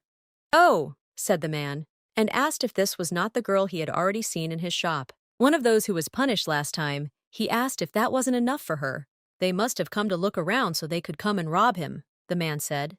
Isella thought that the children really did come just to look at toys, at things they couldn't afford, and just to dream. But because of a mistake that anyone could make, they received a serious punishment. There was no adult who could help them, and they asked her. These children never stole anything. Isella wondered who she was to stand up for others. Let's move on, she thought. They won't understand anyway, and decided to call the guards. It was all the adults' fault, Isella thought, that the children had chosen the wrong path. She asked the man to wait. Suddenly a voice said that these children had not seen anything, that she herself had seen it. Isella was surprised. It was Tria. She said she saw the criminal, even though those kids were criminals. Tria isn't one to usually fight for justice. If there was a crack through which she could escape, she would do so. Tria thought that if what the children told her was true, then this situation was too ridiculous. Because of some assumption, such aggression and bullying. Besides, there were only adults around. No one would help the children. No one would get to the bottom of it. Looking at the fact that the children have no money, they will immediately be branded criminals. The man asked Tria if she really saw the criminal, and it wasn't the children, but he didn't understand who destroyed his shop then. Tria confirmed her words, but she said that everything was a little strange. She reminded him that just recently he was shaking these children. Being sure that it was them, Tria asked if he really tortured them without any evidence. He was a thin man, dressed in old clothes. His hair and nails were styled in a special way. Tria said she didn't know what he stole, but she saw him sneak into the shop through the window. However, Tria said she was so scared she couldn't report him. The man was furious and asked why Tria didn't report it. Maybe because she was an accomplice. Tria said that she didn't report it because she was afraid that she would be treated the same way. Besides, if she was an accomplice, then why would she help the children? That's right, the man thought. So he asked Tria to describe the man better. Tria told the man that she didn't really like the way he was asking her. The man got angry and said that normal people help each other in such situations. She asked why he then tortured these children like that if he was not sure of their guilt. Is this really what normal people do? Tria asked. People around began to understand that the man had indeed been torturing children without any evidence, that he had recently been ranting about aristocrats, although he himself was not one. He asked Tria to describe that person. Tria said that if he asked so, then she would describe some random person, she thought. Tria said that he had bright yellow hair, even though his cape was old. It looked good. He was a head taller than her, handsome, but when he put on his hood, he looked scary and menacing, and he had dark eyes. Usually people with bright hair have light eyes. Tria thought that there was no person in the world with bright yellow hair and black eyes. The kids were delighted with how Tria covered for them and came up with an unknown person in a couple of minutes. The man stood and thought about the situation.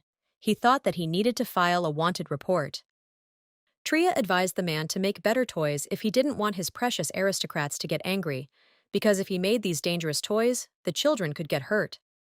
Tria left. She felt better, and she also began to lie better. She understood that she had been afraid in vain. She thought that ahead, if something like this happens, it would be better to keep her mouth shut. It seemed to her that she had said too much. There were already bruises on this child's arm, and no one knows what would have happened if that man had taken him. Tria had already moved a short distance from that place and decided to continue walking slowly. But suddenly someone started calling Tria sister. She had to stop and turn around. It was those children that Tria thought she just wanted to say something to. One of the children came closer to Tria and thanked her. He said that they were alive only because of her. Tria asked them to behave well in the future, because adults are not as simple as they think. Tria helped them because she knows the situation. The shop owner was so impudent, Tria couldn't do anything, but she didn't think she would ever act so thoughtlessly again. The girl was already pulling the children to go, but Isella said that she needed to talk to Tria. Tria was a little uneasy that Isella wanted to talk to her. Tria asked about what, but Isella remained silent. Isella said that she could have solved the matter herself, even if Tria hadn't helped them. She asked her not to do it again. Tria didn't understand what she did wrong. Tria asked Isella if she regretted it. But Isella said no, she just needed something from those adults. Isella looked unhappy. Tria asked how they were caught. Isella said that they had finished their business and were about to part. But suddenly someone, looking at them, shouted criminals. And after that, without understanding the situation, they began to treat the poor children as criminals. Tria thought that they really were criminals. But it was true that they tortured children without any evidence. Tria asked Isella why she was so diligently earning money. Isella's answer shocked Tria. She said that she wanted someone to die in terrible agony. Isella wanted to leave the house. She hoped that the man would suffer. But first she had to leave the house, because she should not suffer alone. Ah, so that's how it is, Tria thought. She had already given up on understanding Isella. Tria said that she would go home and asked Isella to come back too. They said goodbye and went their separate ways, and at the end, Isella thanked Tria for her help. Tria walked and realized that she didn't understand today's children at all. Isella was met by a maid who asked if she should deal with that girl, Tria. But Isella asked her to just leave her, because they didn't have time for her now. Isella asked how things were with the released alchemical stone. The maid said that all the samples were sold out. She left documents for additional supplies in Isella's office. Isella wanted to launch sales in 5 years, but didn't think it would be a problem if they went on sale sooner. Isella did all this for revenge, and her quiet life. She used the children and made a deal with that girl. The maid asked what it meant that Iselle no longer needed to have contact with those children. The maid said that the money they brought, was just pennies compared to the magic stone. True, Isella agreed, but the maid said that the more people, the better, and she asked if Isella would continue to meet with them. Isella replied that it was possible, but the maid thought that Isella could not honestly admit this. She asked where they were going now. Isella said that it was obvious that they were now going to the temple. They needed to get back quickly before the great and noble master noticed anything. This time, Isella was not going to die alone. This time, Isella was definitely going to throw him first. Tria walked and understood that one should not feel sorry and help others. Tria helped them, and now they are treating her like this. It is not good at all. The man said that he felt that she was in league with these children. Would this have happened if Tria had reported what happened right away? The man asked. He said that Tria must be their leader. Tria asked if it was her fault that he couldn't protect his shop. Tria suggested that they just leave. He would catch the real criminal, and she would return home. The man got angry and said that it was all bullshit. He asked her if she thought he hired them to listen to all this. He promised to double their pay if they caught Tria. Tria said that then she would pay 3 times as much and asked if they would grab her. Men started saying that triple pay was very little. Then Tria smiled and asked what if she made it 5 times bigger. The man did not understand how this could be, how a girl in such poor clothes could have so much money. The man's words touched Tria, and she ordered those mercenaries to catch him immediately. The mercenaries immediately leaned over this harmful man and spat in his direction. Tria asked if they could do that, since they were mercenaries. They turned to Tria and said that they were tired of the man anyway, and they wanted to quit the job anyway. The man approached Tria and said that everything was ready and asked for the promised payment. Tria pretended not to understand and asked what payment they were talking about. The man said that Tria promised to pay 5 times more. Tria said that he imagined it. The man asked if she really wanted to die and raised his hand. Tria said that if they had planned something bad, they should be prepared for the consequences. Then Shetty began to appear. The men were afraid that it was a monster and ran away. Tria did not want to become a fair hero. Those kids did wrong. It was wrong to steal things, but Tria thought it would be better to pay for their treatment than to hire them. Tria thought it was a waste of money. She could make it so that adults would remember their misdeeds as a bad dream. After all, those kids said they wouldn't do it again. Tria turned to Shetty and said that he had spent a lot of effort. She said that it would be difficult to return today. She suggested sitting in an abandoned house. They spent the night in that house. Tria's back hurt because she slept in an abandoned place. Tria wanted to eat. Looking around, she noticed berries that were lying on the table. She realized that Shetty had gone out to pick berries. He had been reading a lot of books about berries lately. Before Tria had time to take the berries, Shetty had already appeared in front of Tria. Tria thanked Shetty for the berries and asked if he didn't need to sleep, since he loved to get a good night's sleep. Tria asked him not to worry too much. She was sorry that he didn't get a good night's sleep. Yesterday they were walking only along a regular shopping street. She suggested to Shetty to go to the shops for aristocrats to buy him new clothes, for the appearance of a human and a doll. Tria and Shetty were walking around the shops, and in another shop, Tria noticed some toy bears.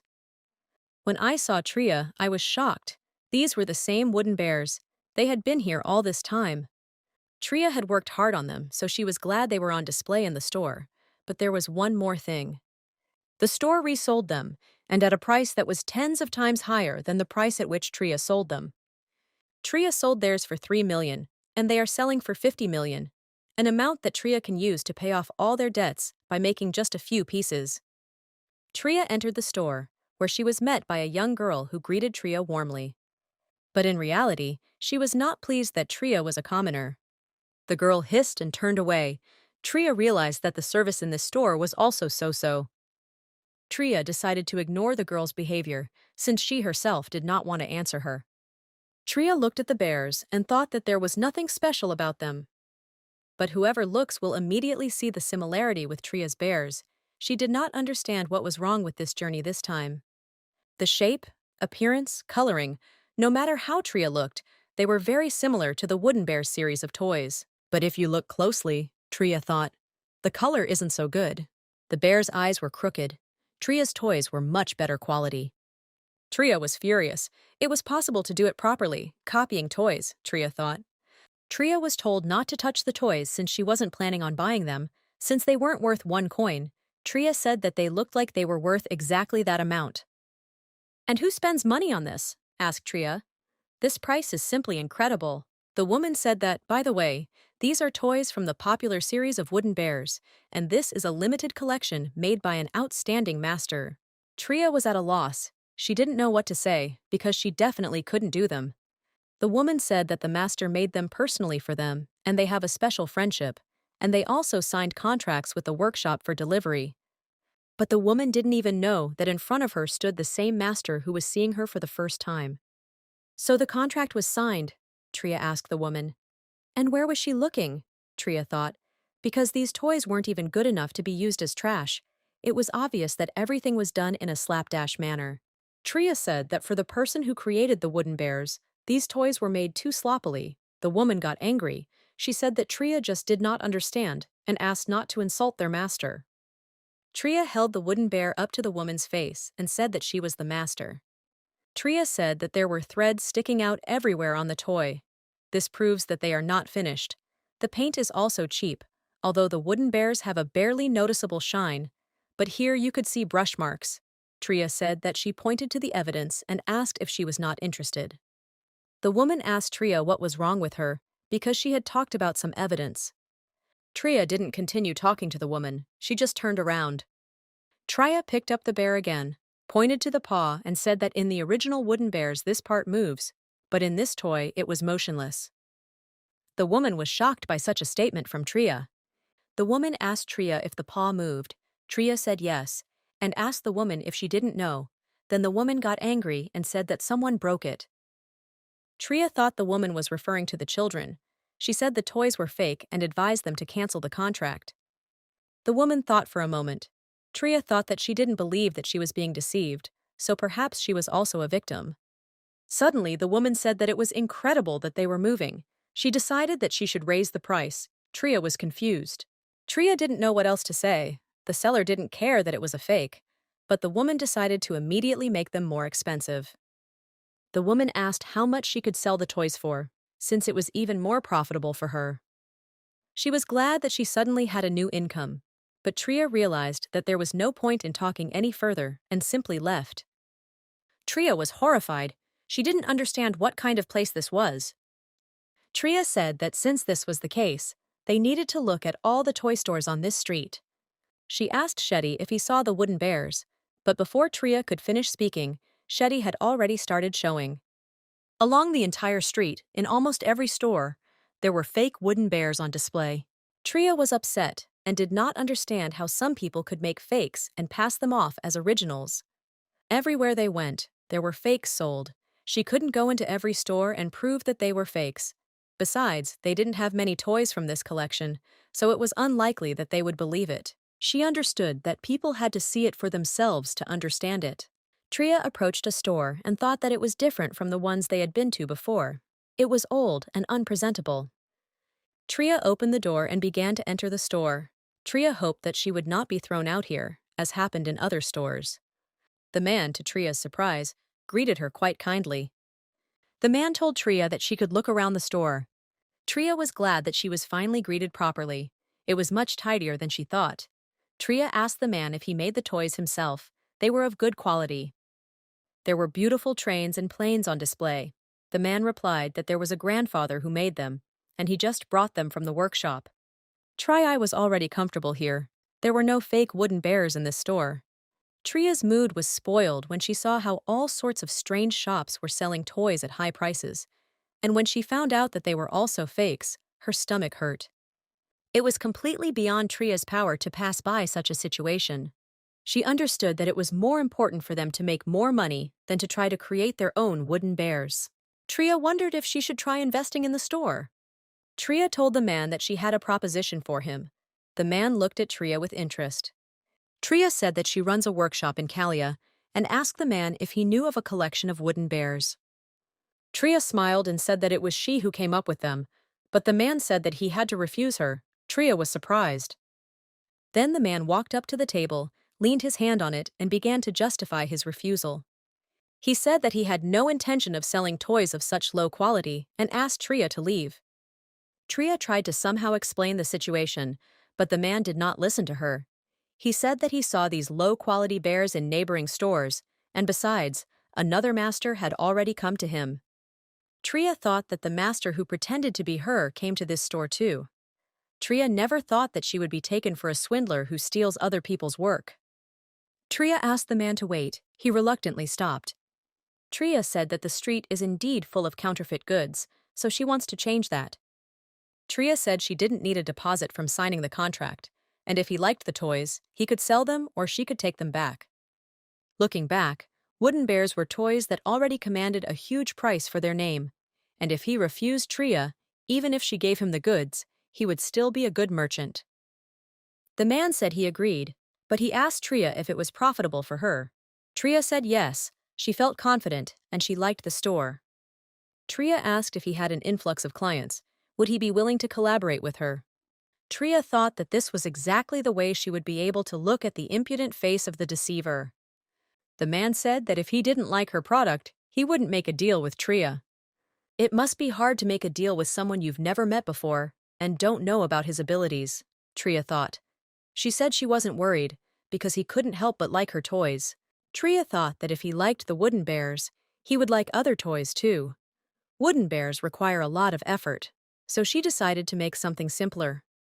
Tria thought that simple toys made with all the heart were enough. She decided to make animal toys, of which there were plenty of fakes here. Tria thought that they would pay for the fakes, and she would make the toys even better.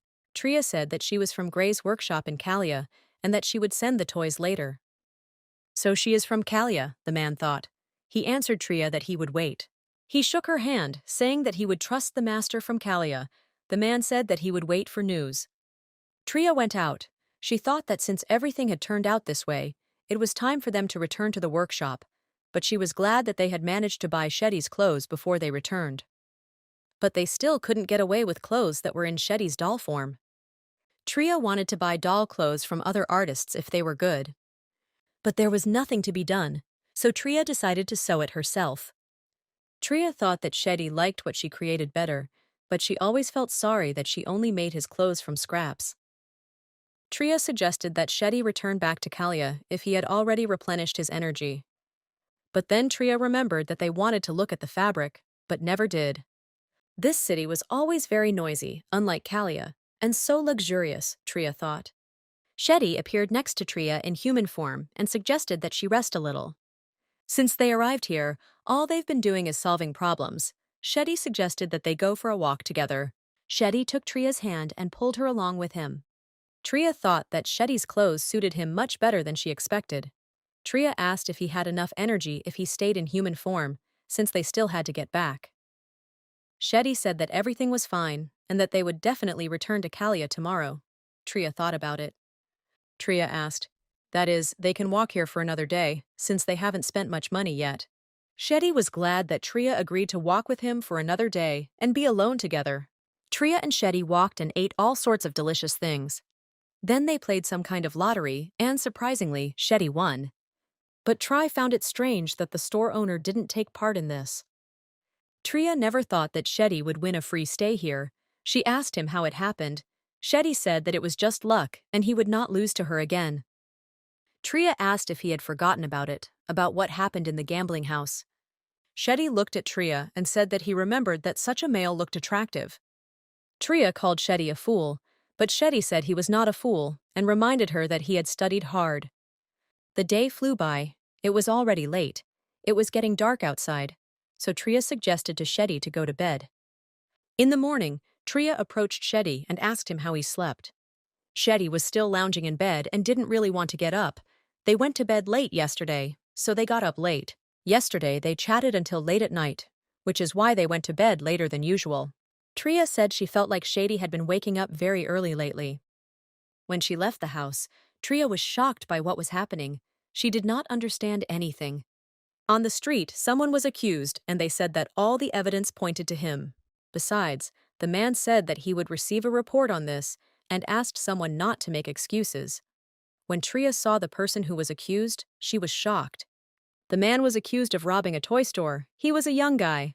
He had light hair and dark eyes, as Tria described at the time. He had an old cape. He was tall and also had black eyes. This is rare. He was a frightening man with a gloomy face. The man, of course, tried to justify himself. He didn't understand at all what they were talking about. And he was handsome too, Tria thought. She didn't understand why he looked like that. She thought she needed to run away faster.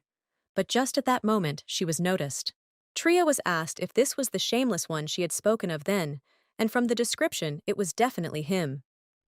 The man looked angrily at Tria and asked her if she had slandered him, classifying him as one of those scum who robbed a shop with useless and trashy toys. Tria said her description was a little different and she doesn't think it's him. Tria said she wasn't sure, as she had only caught a glimpse of the thief, but she thought he had a scar on his collarbone. The man with dark hair immediately went to check. The accused was angry that they were touching him with dirty hands.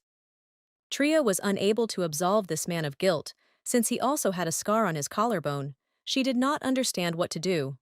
Apparently it really was him, said the shop owner. He began to lead this man somewhere. Tria rushed to them with a request to listen to her. Tria didn't know what to do. Him of all people. She didn't understand how she could change her words, and what the likelihood was that something like this could happen. Tria said there was something else. She saw that he had a heart-shaped tattoo covering a red scar below his waist. He certainly couldn't have that, Tria thought. And if he did, she decided she would just run away. Tria asked warily if he had such a scar. The man said he didn't have one and asked how Tria could learn so much about a man she had seen in an instant. True, it is a bit suspicious, said another man. Another asked if it was possible to see a person with such features on their street. Tria said yes, and told me that she felt sick and sat down there near the trash and saw everything. At the trash bins, if the place wasn't too dirty, they asked Tria. She replied that she leaned on something, and it turned out to be trash bins. She didn't care, because she was going to leave here anyway. The man asked what she was doing, since being near the trash cans, and especially leaning on them, was indecent. He called them dirty people. Tria and the man were offended by his words. He said that he wanted to finish them all off. If you look at him, his words and appearance were similar to the aristocratic ones that Tria had heard somewhere. The men said that if this was not a criminal, then there was no reason for them to stay there. They left. Tria was left alone with this man. She felt a little uneasy. Tria said that it was time for her to go too. She had already turned around and was about to go when the man stopped her. But Tria didn't really want to stay and find out anything, especially since it was unknown what awaited her, so Tria decided it was time to run. Tria didn't understand. She said it wasn't him, and after that couldn't he just let her go? The man ran after Tria and told her that she better stop if she didn't want to die. Tria said that she felt like she would die even if she stopped. He said that he would spare her if he just cut her throat. But this is also death, Tria said, turning around in horror. The man was very close. If this goes on, Tria thought, he will catch her. Tria became scared and didn't understand what to do. Then Shetty appeared next to Tria and caught her and took her in his arms. Tria felt calmer, but she didn't understand whether he had really been here next to her all this time. The man thought that it was her accomplice. He called Tria a coward, since she even called an assistant. He said that he would punish her according to the law. Tria told Shetty that they had to return to the workshop immediately. She looked at him and, hoping for a positive answer, asked if he could move them right away. Shetty said that he could, since it was not that difficult, especially since Tria gave him strength. But Tria didn't understand what Shetty was talking about. What forces? He asked her to hold on tighter. Shetty, holding Tria in his hand, jumped high into the air, finding himself above the rooftops of the houses. The man was shocked that Tria and Shetty had disappeared so suddenly. Tria and Shetty already found themselves in some kind of forest. Shetty touched Tria's cheek with his hand and said that he did say that he would definitely protect her this time. After some time, Tria found herself at home, in her workshop. Tria didn't understand what was happening to her. After sleeping, her body ached even more. She hadn't fully recovered yet. First, Tria found herself at an abandoned house, then straight into a well, and then she was already running home. Shetty was also pretty exhausted. They had covered such a distance in just 2 days. They had never been at such a limit of their capabilities. Tria didn't want to go to work. She thought it would be better to sleep a little more.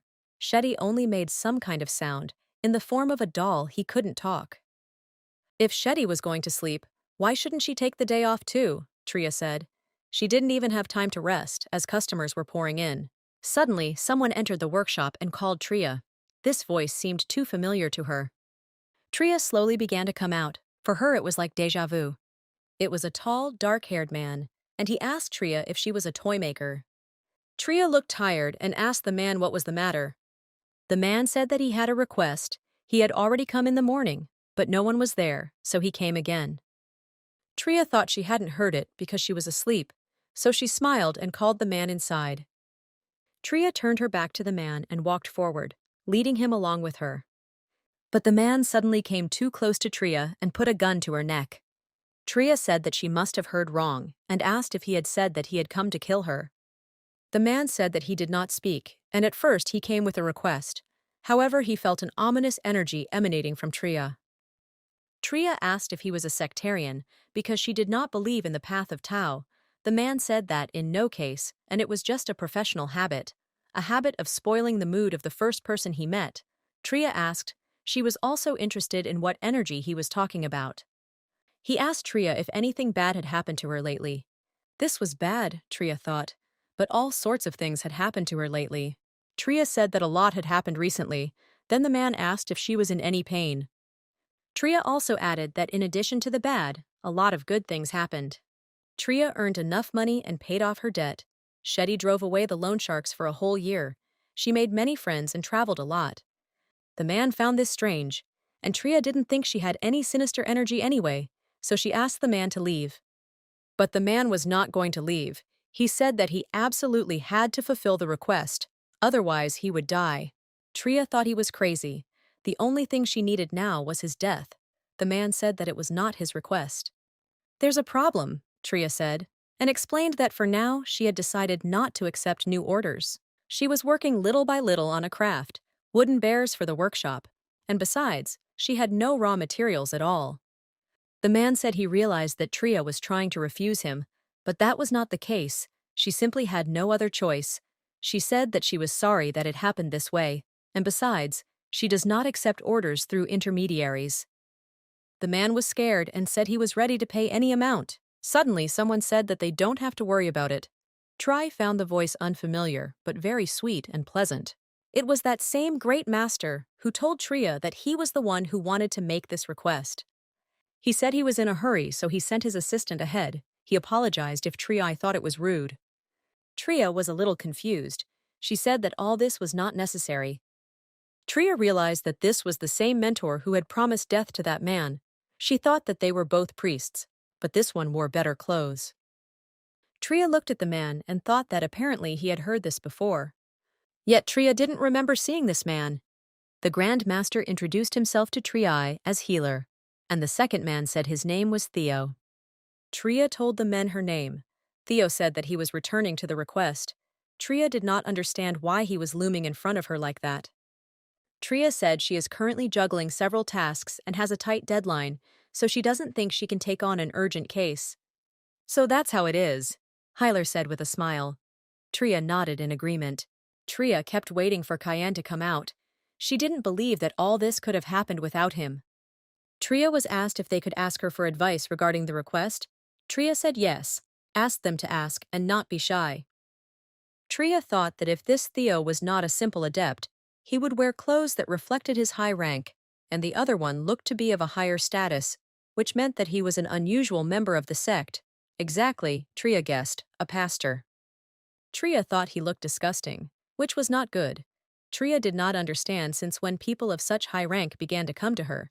Hyler asked if Tria ran the workshop alone, and noted that it was so well organized. Tria said yes, and also said that she had recently done some sort of major spring cleaning. Hyler smiled and said that he didn't mean that. He said that he was talking about all sorts of little things. It seemed to him that Tria put all her love into her workshop. Tria was embarrassed, if you look at it. It really was just like that. Tria gave her all to this workshop. Tria said that her father was very proud of the workshop. He became famous as a master of his craft, and although they are not blood relatives, she inherited his skill. Hyler said he thought Tria had a good father. Tria said yes, he did. Hyler said he himself had 2 daughters, and since they grew up without a mother, sometimes he didn't know how to act around them. He said that one of them was adopted, and the other was his biological daughter, whom he took into custody with the consent of her biological mother.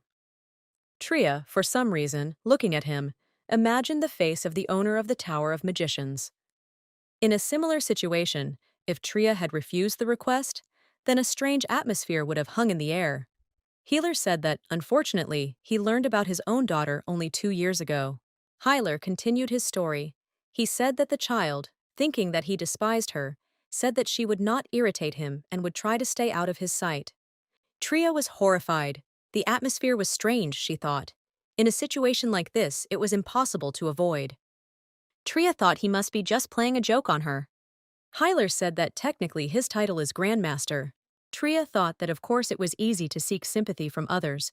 And fortunately, the toymaker was powerless in such a situation. She had already been through this. Hyler said he felt like he hadn't done enough for his daughter, so he wanted to try to connect by giving her a toy.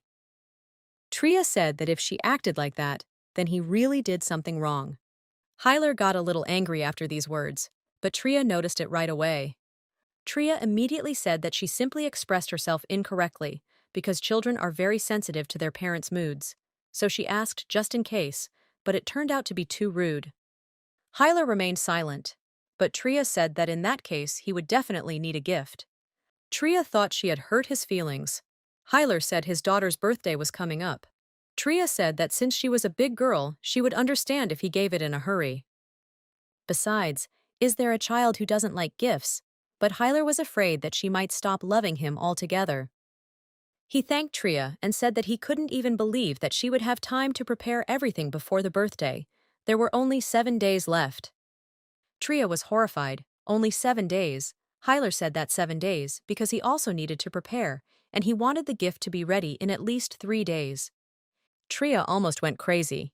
She asked him if he thought 3 days was too difficult. She needed at least 4, and preferably 5 days. Hyler said that there was nothing to be done about it. Tria realized that he had fooled her.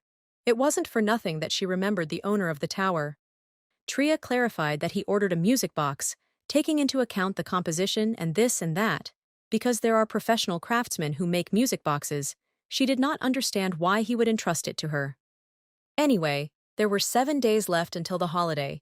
Healer decided to give Tria a small advance. He handed her a sealed beige envelope containing money. He also thanked Tria for taking the order after all. Tria took the envelope, and Hyler also asked God to bless Tria for her kindness. They left, Tria clutching the envelope in her hands in anger, calling the aristocrats damned. Tria understood that he had deliberately arranged everything so that she would not be able to refuse him. She was weak when it came to children. Tria wasn't worried. She knew she could count on Shetty's help. She was grateful to him every time, so she decided to sew clothes for him. Tria thought that Shetty wanted to say that he liked these clothes too. Even though they were old, Tria had sewn them when she was a child, so now it would only be possible to patch them up. Shetty was acting strangely. Tria asked him what he wanted. Shetty showed something round and big, as it seemed to Tria. But Shetty tried to tell Tria where she could ask for help. It seemed to him that somewhere in the area, there was something like a community of merchants. Tria remembered about the communication ball. She was busy working and completely forgot about it. Her father had kept a magic communication ball a long time ago. He told Tria that one aristocrat once broke something dear to his father, and as an apology, he gave him this ball, Tria thought that perhaps his father had already experienced something similar. Tria looked for the ball in the box. She clearly remembered that it was somewhere there. As a result, Tria found the ball. Judging by the dark gray shade it was discharged, this ball worked thanks to magic. Only when it is filled with it, it emits a glow. Suddenly, Shetty brought Tree a charged magic stone, the same one that she had prepared for the toy. There were no other options left, so Tria began to charge the ball with this stone. After some time, it emitted that same bluish glow. The ball was charged. Tria was glad that the ball lit up, because it meant that everything worked out. Suddenly, the ball, lying on the table, made a sound similar to a ringing sound.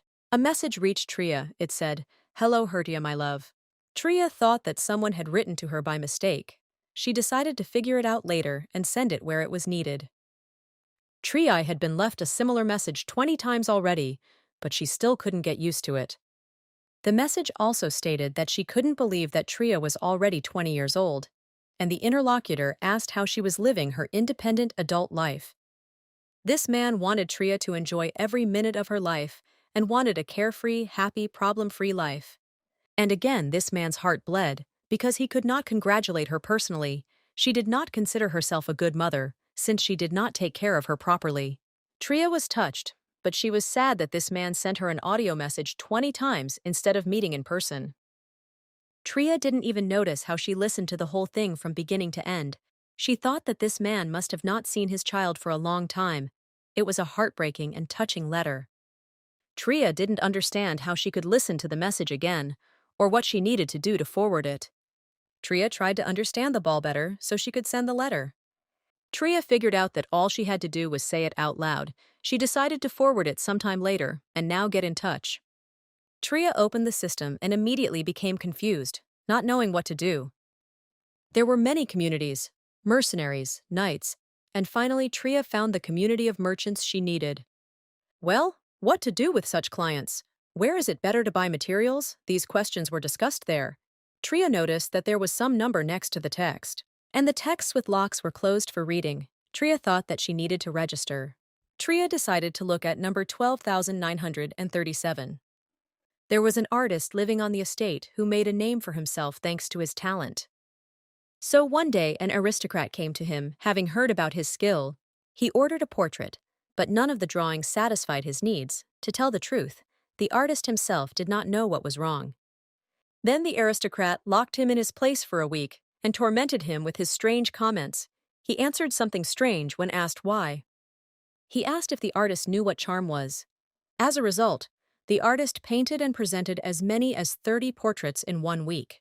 Then the aristocrat finally let the poor artist go home and paid him with a chest of real gold. It is difficult to imagine what he went through. He fled at night. When the aristocrat came to the closed shop again, he said. Tria didn't have time to finish reading the story. The text suddenly disappeared. She didn't understand what had happened. The text had suddenly been erased, and she wanted to read a little more. Tria received a notice for breaking the rules. Tria had a very hard time using the ball. Tria turned off the orb and thought the most important thing was that she checked that it worked. Tria stood up and was about to start work when the door creaked and someone came into the workshop again. It was Gerdian. Tria was surprised, but still let him in. Rhine was with him and was glad to see Tria, as they had not seen each other for a long time. Tria thought they came about the music box. Gerdian said that was true. He remembered the name of the workshop and came to her. But Gerdian was somehow sad. He said that, however, there is something else. Gerdian touched Tria's cheek with his fingers and said that she looked tired. Reen called Tria to warn her about something, but something had already happened. Magic appeared in the room. It was Eliza. She came to Tria with the help of movement magic. She said that she brought a gift. Tria may have already gotten used to such a visit from Eliza and Kyan, but Ryan and Curious, not so much. An awkward situation ensued. Triu stood and hugged Reen. Eliza did not understand who it was and demanded an explanation. Tria thought that she had heard something like this somewhere before, namely in romance novels. Tria smiled and said that Eliza had misunderstood everything and that everything was not as it seemed to her. Ariadne turned to Tria and asked who this pumpkin girl was. Eliza got angry after Ariadne said such words to her. Eliza was angry. She did not understand how this girl could call her a pumpkin. In response, Eliza called Rena the spitting image of death with a scythe. At this point, Ariadne got angry. Good relations between the girls definitely didn't work out. Eliza didn't understand how Tria could play with these while she wasn't around. Tria said that the girl's name was Ariadne. Eliza got angry that Tria also called her by name. The girls were arguing so loudly that Tria couldn't listen to it. As a result, while Ariadne and Eliza were sorting things out, Tria and Curious stood aside, not knowing what to do. It all seemed strange to Tria, especially considering the girls' age. They were still children. Tria didn't understand at all how they could be so jealous of each other. Curious said that it seemed like they had chosen a bad time to come. Tria said that everything was fine and that she would have asked to come another time anyway, because there was no way she could do it today. There was still a very tense atmosphere between the girls. Curious called Rena and told Tria that it was his mistake, as he should have warned her beforehand. Curious looked at Eliza. He noticed her amazing purple eyes. Curious realized that this was the daughter of the tower owner. Eliza told Tria that if she was busy, she would come later. Curious heard that the tower owner was a special person, like his daughter. Everyone left. Tria asked Shetty if he had the feeling that the number of unusual clients was only growing. After all, Tria had a lot of them, starting from guests from the Tower of Magicians and the Island of Excitement and ending with incomprehensible priests. Tria was already thinking that it would be better to close the store. She was thinking maybe she should change her profile, since she had 3 music boxes ordered in a row, and whether she should even write a post to the community. Tria remembered the community and looked at the ball, which was slightly glowing. Still, Tria decided to write a post. She had a small question for the community. Tria began to write that recently, none other than an aristocrat, or rather even a high-ranking magician, ordered something from her. And, if we disregard some details, she was worried about the behavior of his child. Despite the long and distant path, this child often comes to her without any reason, and today she even had a fight with the child of another client, and it is clear that this child has become very attached to her. Tria was interested in whether anyone had encountered such a problem. Tria was interested in how she could distance herself a little from the child without hurting him. Tria didn't know how to write correctly, so that the community wouldn't think that she was expressing herself strangely. Tria wrote that she was waiting for opinions from the community members. Tria was glad that she finally wrote this message. Tria decided to think for now about what was going on with the priest's request, since she hadn't even been able to question him properly. Tria said the only thing that can be said with certainty is that his child's words made a lot of noise. The overall message was rude, and his child said that he would not run into him so as not to upset him. Lately, Tria had met a child who spoke just as coldly. It was Isella, the girl Tria had met with the children who were about to rob the store. She wished for someone to die in terrible agony so that the person would suffer more. Tria did not understand why she remembered Isella. Tria thought that perhaps the child of the priest and Isella had had an experience similar to hers. But as hard as it was, Tria had never hated to such an extent. Her father was so cold, heartless, and cruel that she sometimes wondered why he had taken her in at all. Tria was tormented by the anxiety that she would become useless to anyone again. All this settled in her heart and became more and more gloomy and painful. Tria turned to Shetty and asked how about making a pet. The priest asked for the box to be made, but for a devastated and broken heart, there is nothing sweeter than a friendly toy. Tria said that as a child, she loved talking to her black horse. Although she didn't know where it came from, she remembered as if it were yesterday how the toy helped her dispel melancholy and healed her soul. Tria only now realized that the toy looked a lot like Shady. Tria perked up a bit and decided to finally get to work. Tria began writing a plan for the work. She was going to melt the glass for the dome and christen the work Forest Animals, combining shards of shadow with raw materials from the forest to create the strongest dome possible. Tria heard some strange sound. At first, she didn't understand what it was. Then she remembered that the ball makes such a sound when a notification arrives. Tria thought that a comment had come to her last post. She took the ball to look. There were a lot of responses. 22. Tria asked Shetty if he thought it was possible that so many pieces of advice had been written to her by Grated Calamari. There was no advice, only muttering about nothing. They wrote that Tria expressed herself strangely. But didn't they themselves write in such language? Tria thought. They also said that bringing the daughter of an aristocrat to tears was a disgrace. There was another response. The man wrote that others had already discussed this and he had already responded, and it was in Tria's interest to listen to his words. He advised against agreeing under any circumstances if the child's parent ever asked for another favor or deal. Tria asked what she should do if she had already agreed. In this case, the man said that there was nothing that could be done and wished Tria good luck. Now that Tria thought about it, everyone who had responded to her had obviously been in similar situations before. Tria wondered if she had really gotten herself into trouble. Tria looked into the system and saw that all the commenters had deleted their answers. They were gone. Suddenly, the room became cold. Tria didn't understand what was happening. Tria didn't understand how anyone could pretend not to notice how tens of millions were spent on fulfilling one order. 5 days passed. Tria finished working on the box. Tria barely managed to finish the work on time. She wondered if this would kill her sooner or later. She covered the toy with a cloth so that dust would not settle on it. Tria decided to rest and go to bed, because these 5 days had been very difficult for her. Today, Tria felt like she could really sleep peacefully. But Tria didn't manage to sleep well. She was soon awakened by a knock on the door. Tria stood up with difficulty. She couldn't understand who had come to her at such an unearthly hour. The knocking on the door did not stop. The man was confident that he would meet Tria at that very moment. Tria didn't even know who could be knocking on her door so early, but she understood one thing.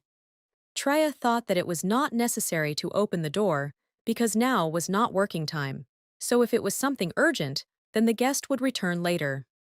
Suddenly, a voice was heard saying that he clearly heard someone's footsteps and did not understand why no one was opening the door for him. This voice of Tria seemed very familiar. There was a man standing behind the door. He decided to wait.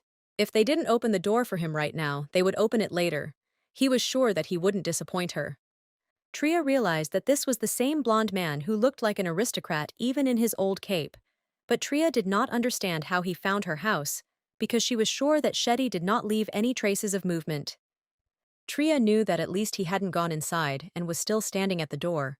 Tria was so exhausted that she could barely move a finger. Tria hoped that sooner or later he would simply get tired of waiting and leave. The man was already starting to get angry. Tria thought that there were probably a lot of bugs near the forest, but sleep was more important to her.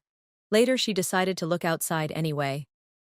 Despite Theo's high rank, for some reason he was still sent on minor personal matters. This time he was sent for the box. Theo felt like Tria didn't like him very much. Theo walked up to Tria's house and started to open the door, thinking that she should already be up by 9 o'clock. But then he was stopped by the man who was waiting for Tria. He approached Theo and asked if he was the owner of this house. Theo replied that no, he understood that it was Count Hern Eris. And the Count, in turn, realized that the assistant of the Great Master was standing in front of him. He asked what business Theo was here for. The Count replied that he had some errands to run nearby and asked what he was doing there. Theo replied that he had business directly with the owner of the workshop. The Count said that he did not see any signs of life because the door was still closed. Theo thought how likely it was that the Count came here on the Emperor's orders as his assistant. If Sir Eris came under imperial decree, then this is more important than Theo's mission, and most likely it will be postponed. Theo said that, come to think of it, Tria had been so busy lately that she seemed to have decided to take a break for a few days. Theo himself had forgotten to come here earlier because of business. Theo thought that this wasn't exactly a lie, so he hoped that he could get away with it. Eris reluctantly said that he would not show up here for a few more days, but Theo said that there was nothing to be done and that he also needed to get back to work. Theo was absolutely certain that Eris would not be able to take his first place in line. Eris left. Theo watched him and waited until he was completely out of sight. But Theo himself had no intention of leaving.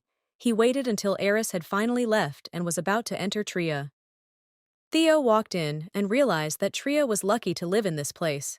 Theo noticed that there were a lot of things in the house. He didn't want to just burst into the house like that, but he still had a lot of things to do. He was looking for Tria's room.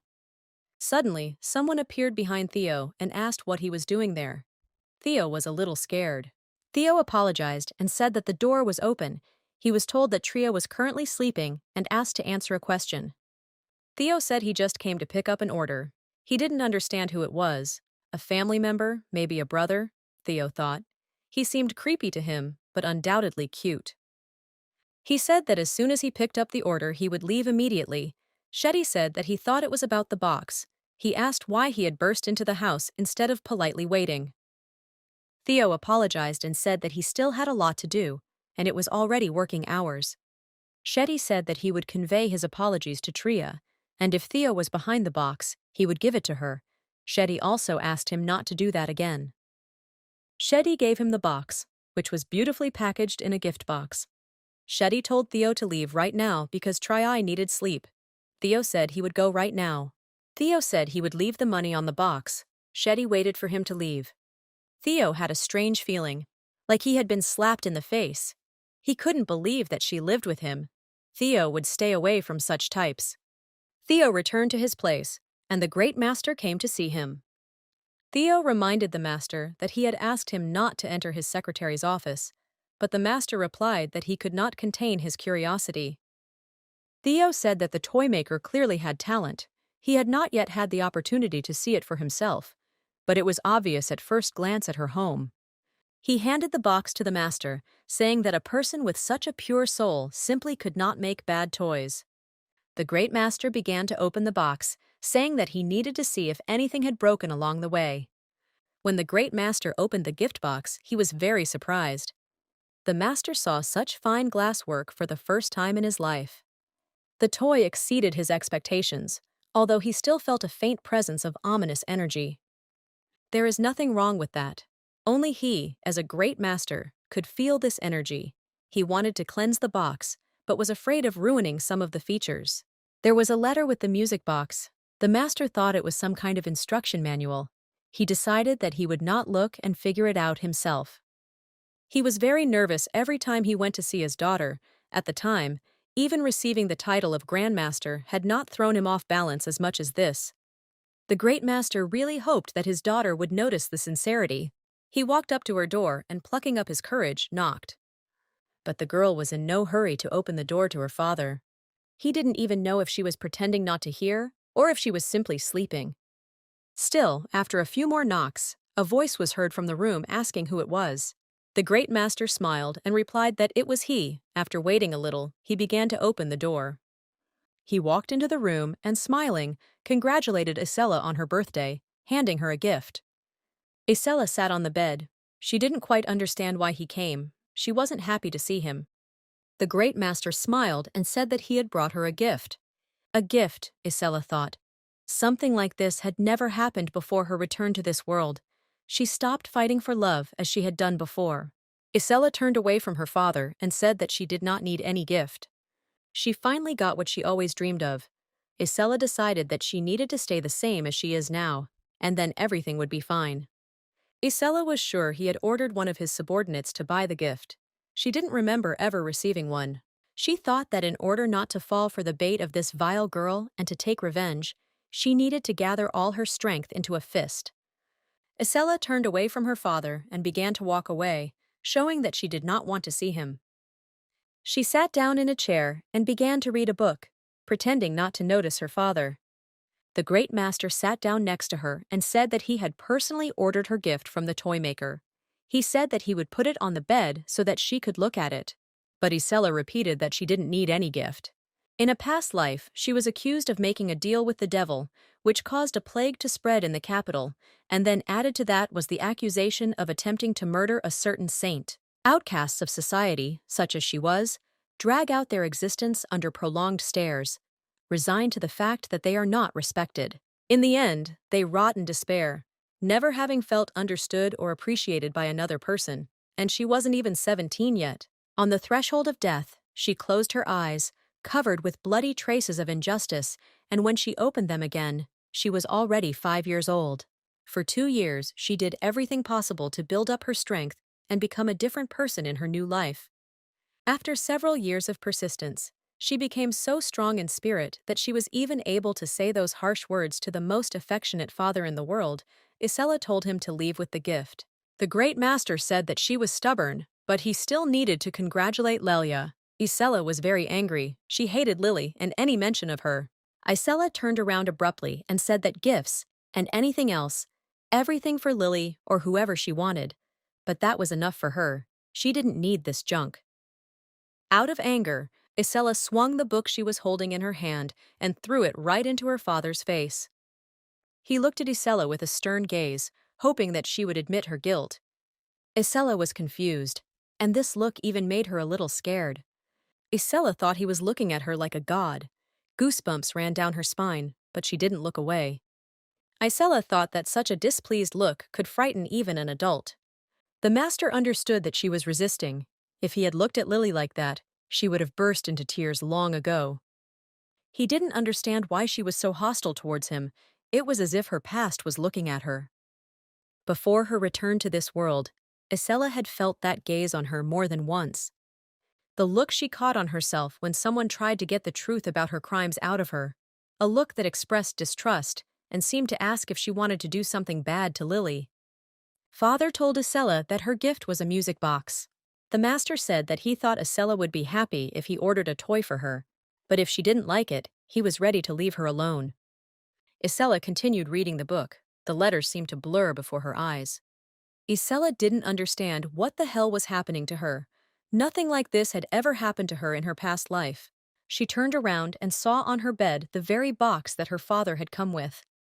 Isella thought that he had forgotten her, and since she was still here, Isella decided to see what was inside.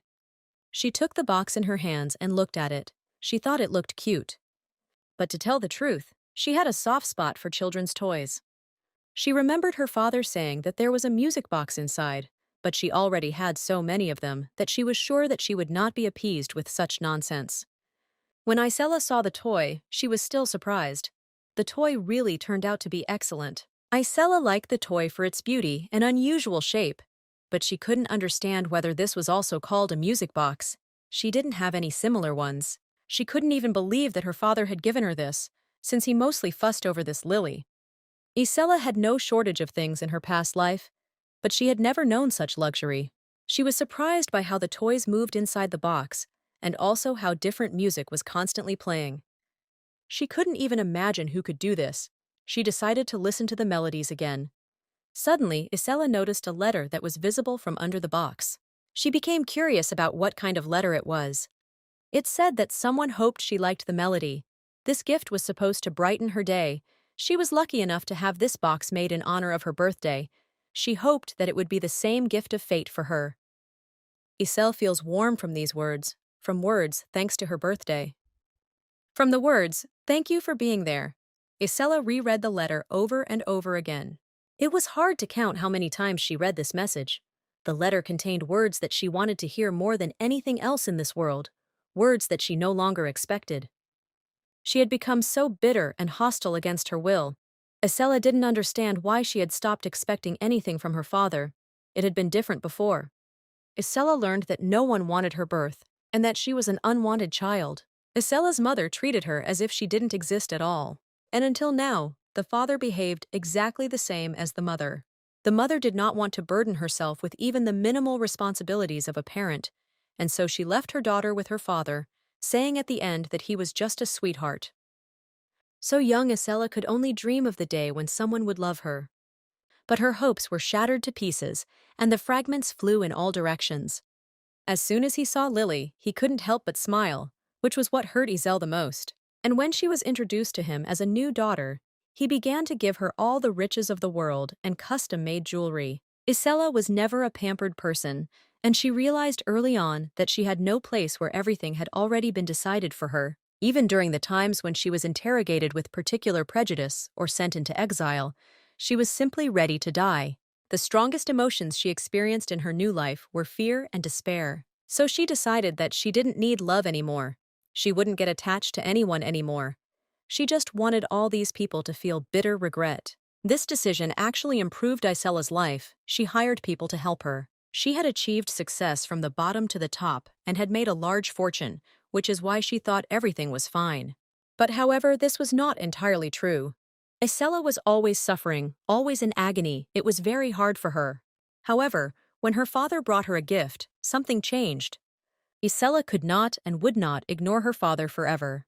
Isel had been given more than one life, but this was the first time she cried so loudly, and when she fell to the floor, she made a sound. It sounded like a scream mixed with sobbing, and worried servants burst into the always quiet room. The first was the girl with whom Isela was seen by Tria, and who would have thought that the great master himself showed up at the noise. A week later, Tria had finished the series of wooden bears, and she could finally hand in the finished work. All that was left was to solve the problem of counterfeits. But before that, Tria had one more important matter to do. Tria had to fix one toy. It was related to Curious and Ariadna. Surprisingly, Tria's last days had been especially calm. She thought that she must owe this silence to what followed the quarrel between Ariadne and Eliza, when no one tried to wipe anyone's nose, although it seemed to her that Eliza was up to something bad. Tria told Shetty that now was the time to fix the toy. Having thoroughly examined the music box, Tria found traces of rather rough handling. However, the owner of the box seemed to care a lot about Gerdiana and Rena, Tria said. Someone tried to make the mechanism of its operation simple, with the help of magic stones. Tria thought she would need mithril. She said that no matter what, she would have to go to the Forbidden Forest to make wooden bears and this fake. She touched Shetty and said it was time to go. Tria asked Shetty to hurry up. Then she noticed that Shetty had something. She asked what it was. Shetty ran to Tria to quickly show her what he had prepared for her. Shetty had a whole bunch of berries. Tria didn't understand. Did he really think that she herself would not take anything to eat?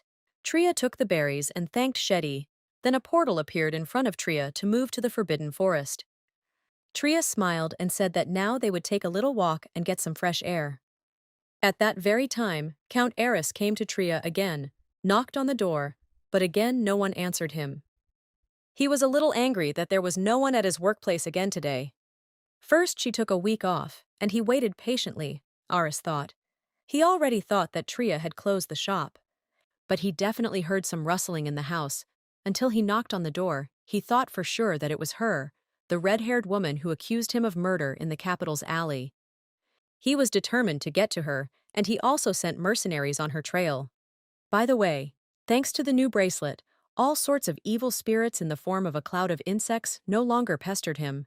He didn't understand whether there really was no one inside, since he had come with an errand. Count Eris is the Emperor's confidant and his immediate assistant. The Count wanted to do it the good way, but he couldn't disappoint His Majesty. He entered the house and realized that there was nothing left to do but wait. Count Eris felt a little uncomfortable. He couldn't stand being in such a mess. He decided to saw the door back with the help of magic. So Eris cleaned up for all 4 days until Tria appeared. Isela kept thinking about who could have made this box. She thought about it all week. She realized that the only way to find out was to ask directly. But then she would have to go to her father's room or to his office. The only problem is that if she did that, all sorts of rumors would immediately start spreading. On the day when Isela was crying, to her surprise, her father came. She definitely wasn't expecting him. He approached her and asked why she was crying. He asked where it hurt. He offered to call a doctor. Then he went somewhere and said that he would be back soon. It was the first time Isela had seen such an expression on his face. Isela cried out helplessly that she hated him and asked him to leave. A week passed since then. Isela did not see him anymore. Everything returned to normal. Isela said that everything was as it should be. He again pretended that she did not exist, but still, something was bothering Isela. She thought that maybe she wouldn't be able to hold back her irritation because she had eyes and she wasn't blind, and he always comforted Lily without hesitation when she cried. Even though she hated him, she still wanted to answer the letter. She was afraid that it would be difficult for the servants not to notice her, and if she caught their eye, she would be caught red-handed. Their eyes seem to see right through you. They are able to distinguish lies and evil intent. Isel is very tired of this. Isela thought that if she were Lily, she wouldn't worry about such trifles. He loved only her, Isela thought, the only one in the whole wide world, and probably, unlike Lily, he hated her more than anything in the world. Isela thought if only she could befriend the man who made this box, since he was willing to put his whole soul into an ordinary thing. It seemed to her that he might not refuse to listen to her story, and if so, would she be able to forgive them? Isela wondered. She even thought about collecting all the pieces of the relic and just leaving if she could forgive them without any regret. Isella decided that she should try to visit her father. She thought that she had never done anything bad to anyone. Isella looked out the door and thought that she just wanted to know where the toy came from. Still, she felt awkward going to him after so much time. A long time ago, she could freely enter and exit his room. As soon as Isella approached his door, a voice was heard asking what she was doing there. Isella replied that she had simply come to see the great master. She had almost always been driven away from here, so she felt insecure here. Isella said she was just thinking about leaving because she thought he was busy. Isella was told that this was not the case and was asked to tell him that she was there. She stood at his door and thought about what to do. She thought that it would be better for her to just leave, but suddenly a voice was heard that ordered her to be let in. As she hesitantly entered the room, she thought of only one thing. It seemed to her that she had started all this in vain. As soon as she entered the room, her father asked her that if it was not something important, then to ask someone else for help. He said that he doesn't chill here all day long, and Isella even felt a bit offended by these words. Isella wondered what would happen if he rejected her with those words. The great master looked at Isella and asked why she had come to him. Here Isella was completely at a loss.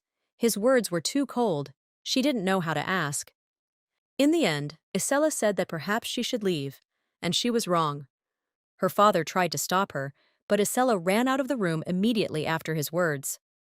She regretted that she had gone to him after all. Isella thought that she had probably angered him once again.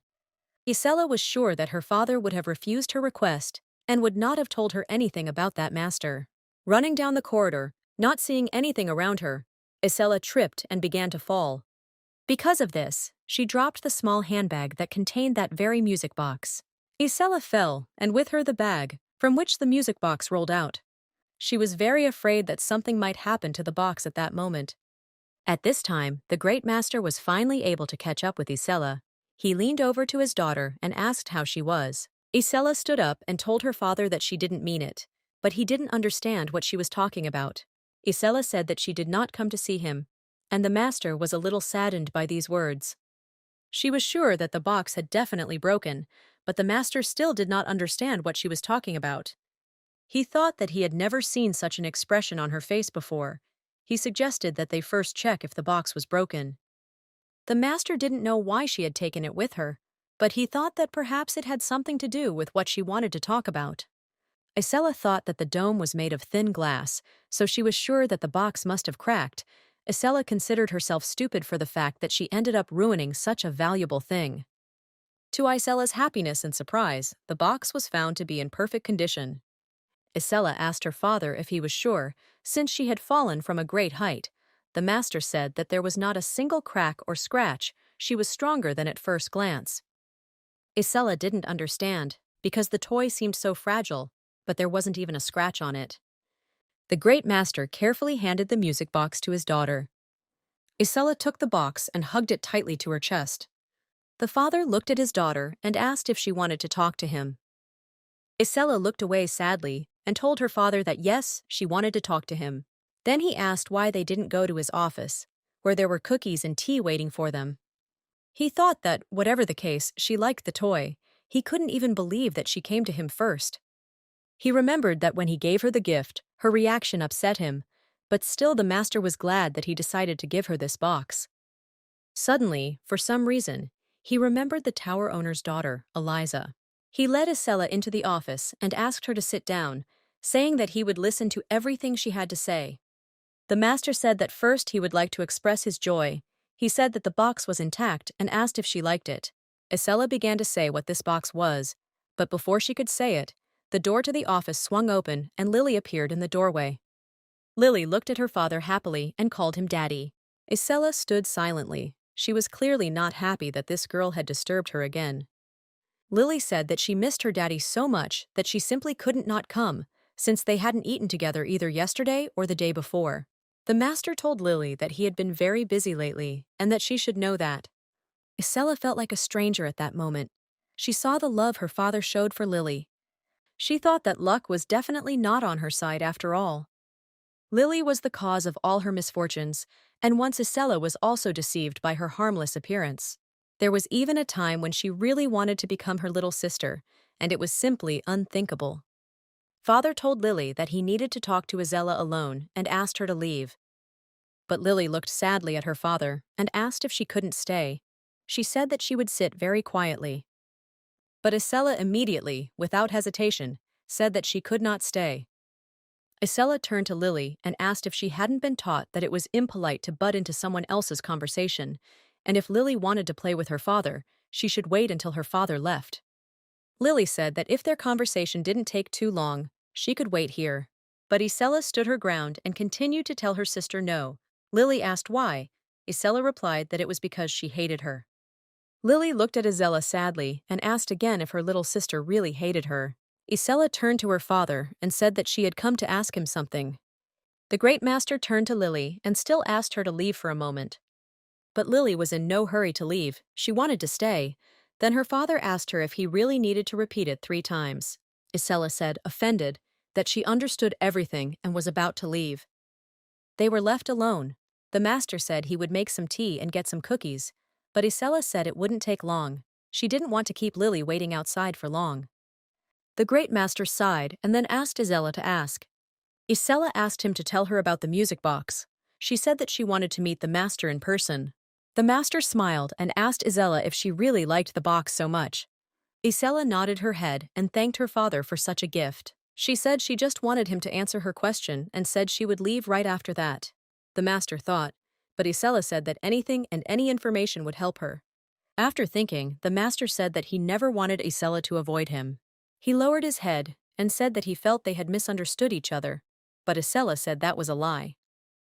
Isella said that he definitely did at least once, and he thought that she was bothering him terribly. The great master stood there, not knowing what to say, but Isella said that if he was not going to answer her question, then she would probably go. Isella turned away and headed towards the exit, but the master extended his hand to her and called her. Suddenly he saw a girl who was behind bars. He didn't understand what it was. The girl was like 2 peas in a pod, similar to Isella. Could it really have been a vision, he thought. But then why suddenly? Isella turned to her father and said that they would see each other again then, calling him a great master. But the great master asked Isella to stop and stay. He said that in the ancient capital of Kalia there was a toy workshop, but the road there was too difficult to go alone.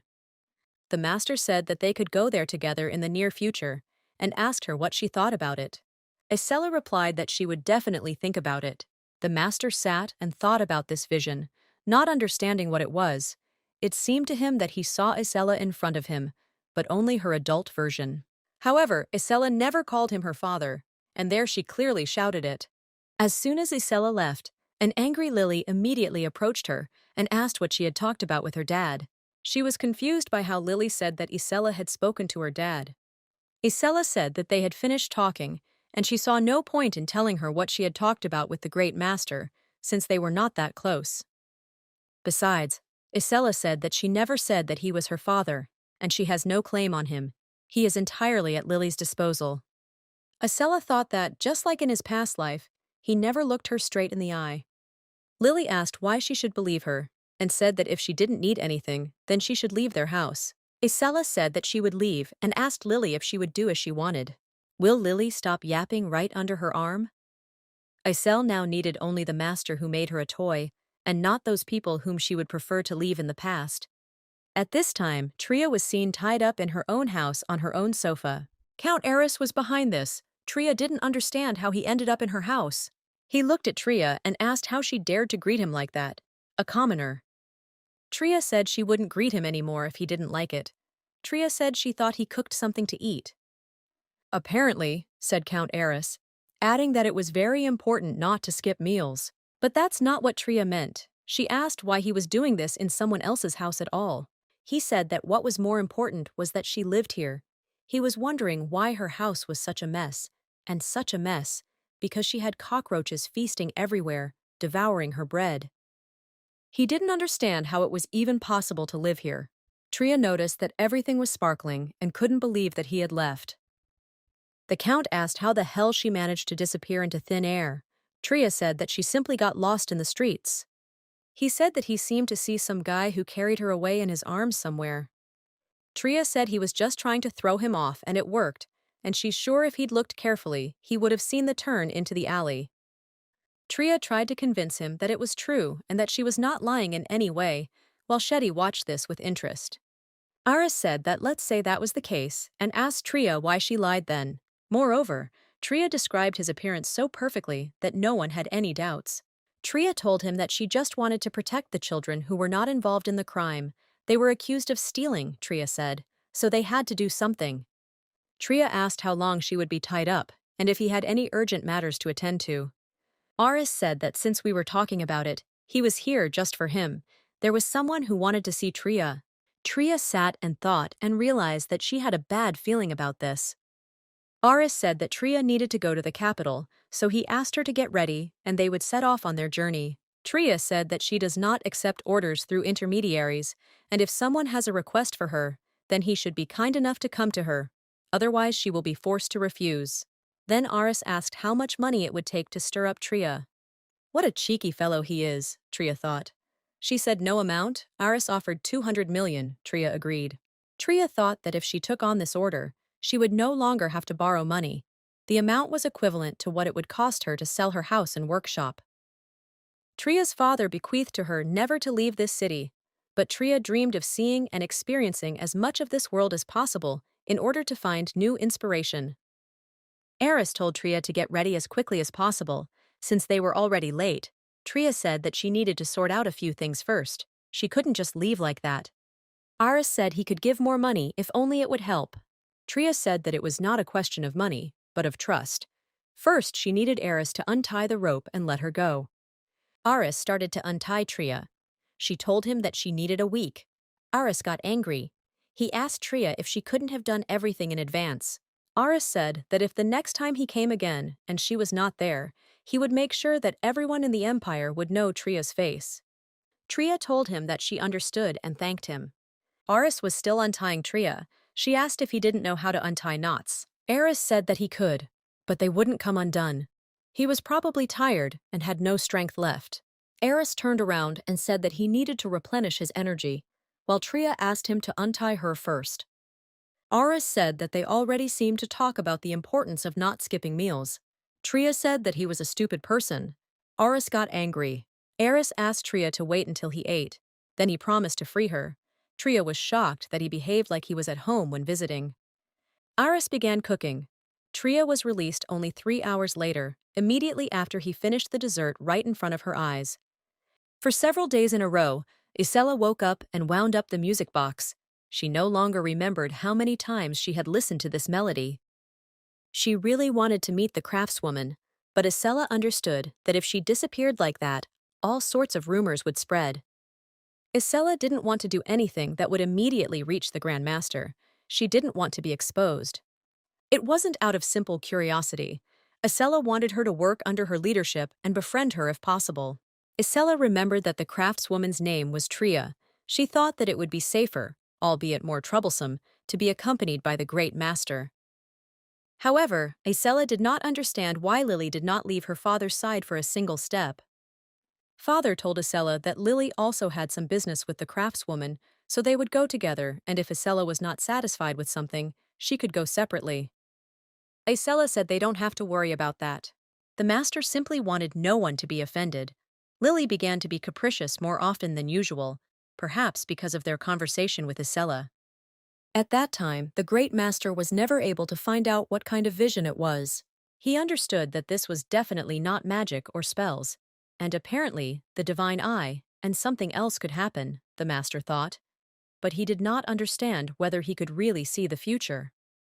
What was strange to the Master was that in his visions, Isela always smiled and called him father.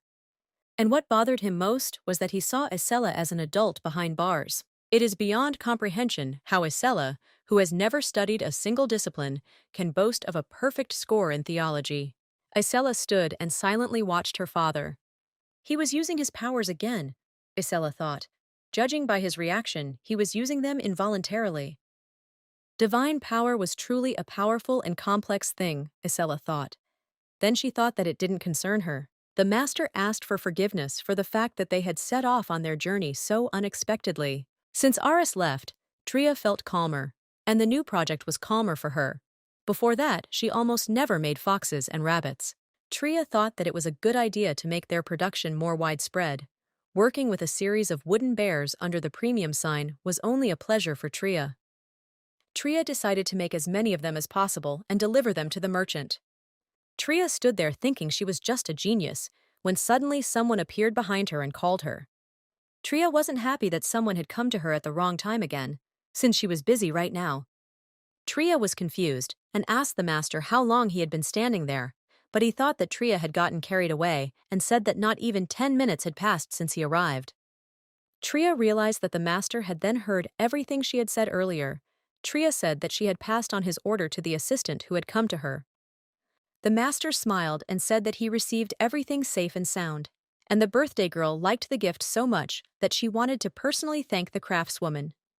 Tria thought that she would not accept any additional orders, but the master called Isella. Isella said hello and carefully began to enter the workshop. The girls were surprised to see each other. Tria didn't understand why Isella was here. Isella didn't understand why she saw Tria here. She couldn't even imagine that she would meet her here. The master didn't understand what was happening. He asked if they really knew each other. They both said no, Tria adding that she was simply surprised that Isella had come to thank him in person, and Isella said that she was simply shocked that she had finally met the craftswoman. Tria said that she understood that she liked the box. Isella replied that she liked the box very much, so much so that not a day goes by without her listening to its melody. The master began to say what he wanted to ask Tria to do, but Tria interrupted him and asked him not to worry. Tria said she's had so many orders lately that she's been a bit overzealous and ended up straining her wrist. The master said that if it was about money, then he was ready to pay, but Tria said that she would not take money from him.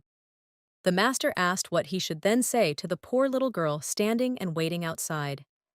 Tria thought that if he brought someone else with him, then she was in deep trouble, but Lily called her father.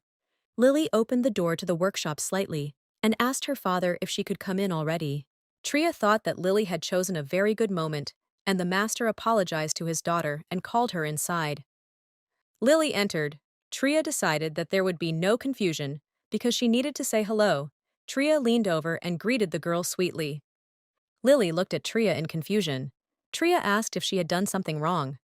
Lily asked Tria why she was treating her like a little child. Was she some kind of joke to her? Tria didn't understand anything. She decided that she really knew absolutely nothing about modern children. Isella could no longer stand aside and just watch this. She asked Lelia what she was saying. She leaned over to Lily and asked her not to be rude to her toy maker. Lily was embarrassed that Isella said that this was her maker. Lily asked what was wrong and said that she wanted a music box too. She asked Tria to make one for her. Tria said that she was not accepting new orders at the moment, but Lily stood her ground. Tria didn't understand why Matter was just standing there. Should she really be raising his daughter? Lily started to get hysterical. She said that she also wanted a toy, and that her father had promised her. She asked why Iselle could have one, but she couldn't. Tria remembered that the master said that he adopted this girl, so it was understandable why she was so jealous of him towards Isella. Whatever you say, the master and Isella are very similar. They both have dark skin and light brown hair. Tria thought she had neither the time nor the energy to take on a new job, although as far as she remembered, she had a trial sample. Tria said that she could only sell the finished toy. Lily said that if it was exactly the same as Isella's, Tria replied that there was no such thing anywhere else. But Lily started screaming that she wanted exactly the toy that Isella had. Tria handed her the toy and said that, what's more, all the toys in this store are one of a kind. And Tria doesn't make any of them slapdash, no matter what they are made of. All the toys are familiar to her, since she made them herself. Lily was upset because she wanted exactly the box that Isella had. Tria sat down and said that the melody of each box was beautiful on its own, but if two people wound the boxes at the same time, a different melody would play for each. When making any music box, shadow shards are always used, and when two music boxes are played at the same time, these shards create resonance. But if the boxes are not wound at the same time, the melody cannot be heard. Tria only found out by chance, since she had never made music boxes before. She told Lily that it was a secret that would only be known to these two people. Lily took the box and looked at it closely from all sides. She said that if she didn't like it, she would return the toy at the first opportunity. The master thought that everything turned out to be much simpler than he had expected, and thanked Tria. Tria said that Lily acted like a real adult and thanked her. Tria said that she was glad that Lily was understanding about her problem, because she needs to prepare for a trip for work. The master asked where Tria was going. She replied that she was invited to Haipole. The master thought it was strange and had a bad feeling about it. The master thought, what if this was an invitation from the emperor? Tria and Isella stood and looked at the master. Tria did not understand what he was doing.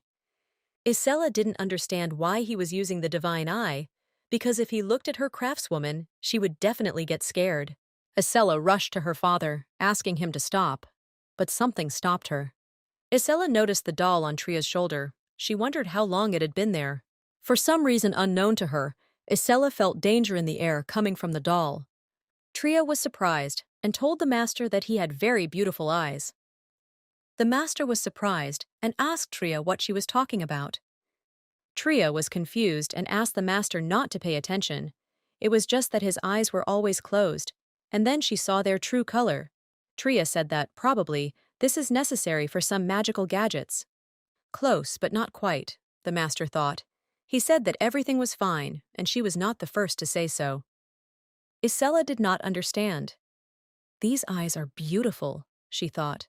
After all, few people speak like that after seeing the divine eye.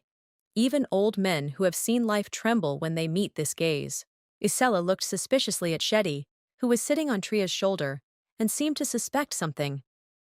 The master turned to Isella and said that it was indecent to stare so openly. Isella thought that there was definitely something unclean here, but this strange doll would remain motionless.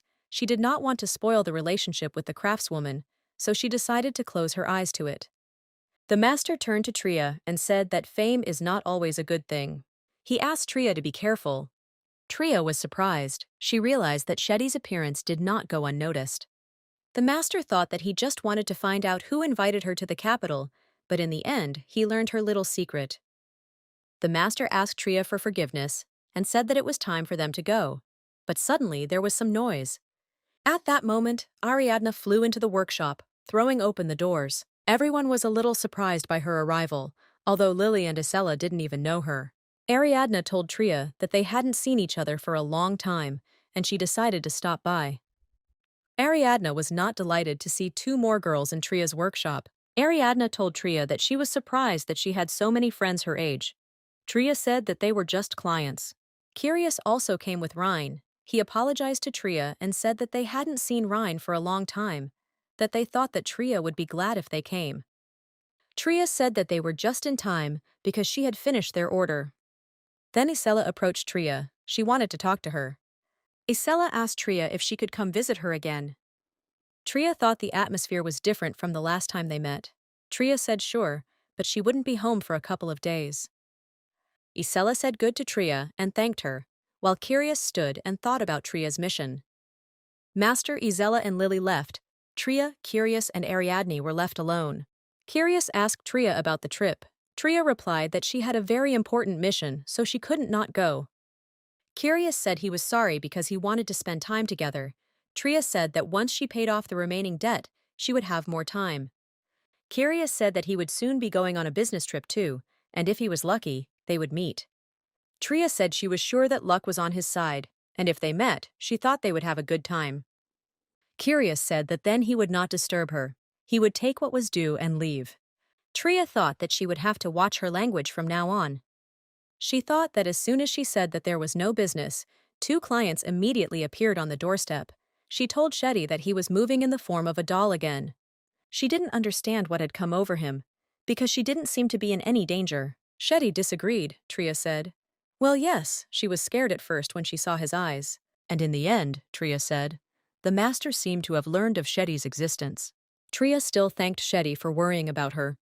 Tria said that since they had a long journey ahead of them, they needed to slowly pack their things and set out within these 2 days. But Tria's expectations, as usual, were not met.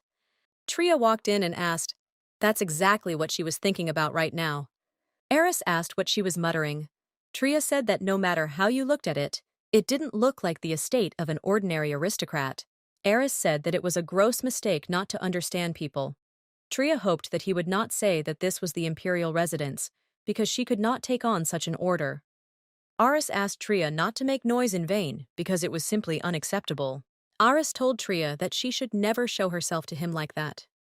Aris asked Tria to get herself together, and they would see each other tomorrow. Everything turned out to be so bad that it would take the whole day to get ready. The maids thought they had a long job ahead of them. Tria tried to convince them that she could carry out all the necessary procedures herself. But the maids had to act strictly according to the order. Tria was asked if she had any wishes regarding the scent. The maids began to perform the procedures, and Tria felt as if she had returned to childhood. After some time, Tria was already standing with beautifully styled hair and in an elegant long lilac dress. Tria thought that this silk dress did not suit her at all. She felt like a porcelain doll. And then she remembered the doll. Shetty. Tria was horrified. She didn't know where they put him. Shetty completely flew out of Tria's head with these procedures. She forgot about him. Tria ran to look for him. The maid, seeing how Tria began to fuss, said that they had taken care of her luggage. Tria was so excited by the events around her that she didn't even think about where he had gone. Tria went to the door to open it, but the door was locked. Tria started to panic and bang her hands on the door. She asked why the door wouldn't open. First they took her luggage, and now they locked her in the room. A woman, judging by her clothes, one of the maids, approached Tria and asked if Tria needed anything. Tria asked the woman why she was locked in. The woman said that Tria might think it was a protective measure. The imperial palace was a dangerous place. Tria asked where and why they had taken her luggage. The woman said that they would give it back to her as soon as everything was washed and cleaned, but Tria asked that the luggage be returned to her immediately. The woman sighed heavily and said that everything turned out to be very complicated. Tria was angry. They took her luggage. They are going to clean and wash it, and there is Shetty among the luggage. Tria said that she had every right to her things, and if she didn't get her doll right now, she would run away, and it was unlikely that they would be able to stop her. She asked the woman to ask Goldilocks what would happen then. Tria said that if they didn't lock the doors, then she would think about not running away. The woman said that since Tria was asking so persistently, Tria replied that it was a wise decision and asked her to bring the doll quickly. Tria was lucky they didn't find the communication ball. She put it in the shadow just in case. Tria held the ball in her hands and examined it from all sides, but there was one thing she still couldn't understand. Why, as soon as she sends a post to the merchant community, it immediately disappears. She still asked how one can refuse the emperor's order. But there were comments. They wrote that the same post appears and disappears. Someone wrote that the poor thing was apparently locked up in the emperor's palace. Tria didn't understand if she was doomed, and nothing could help her.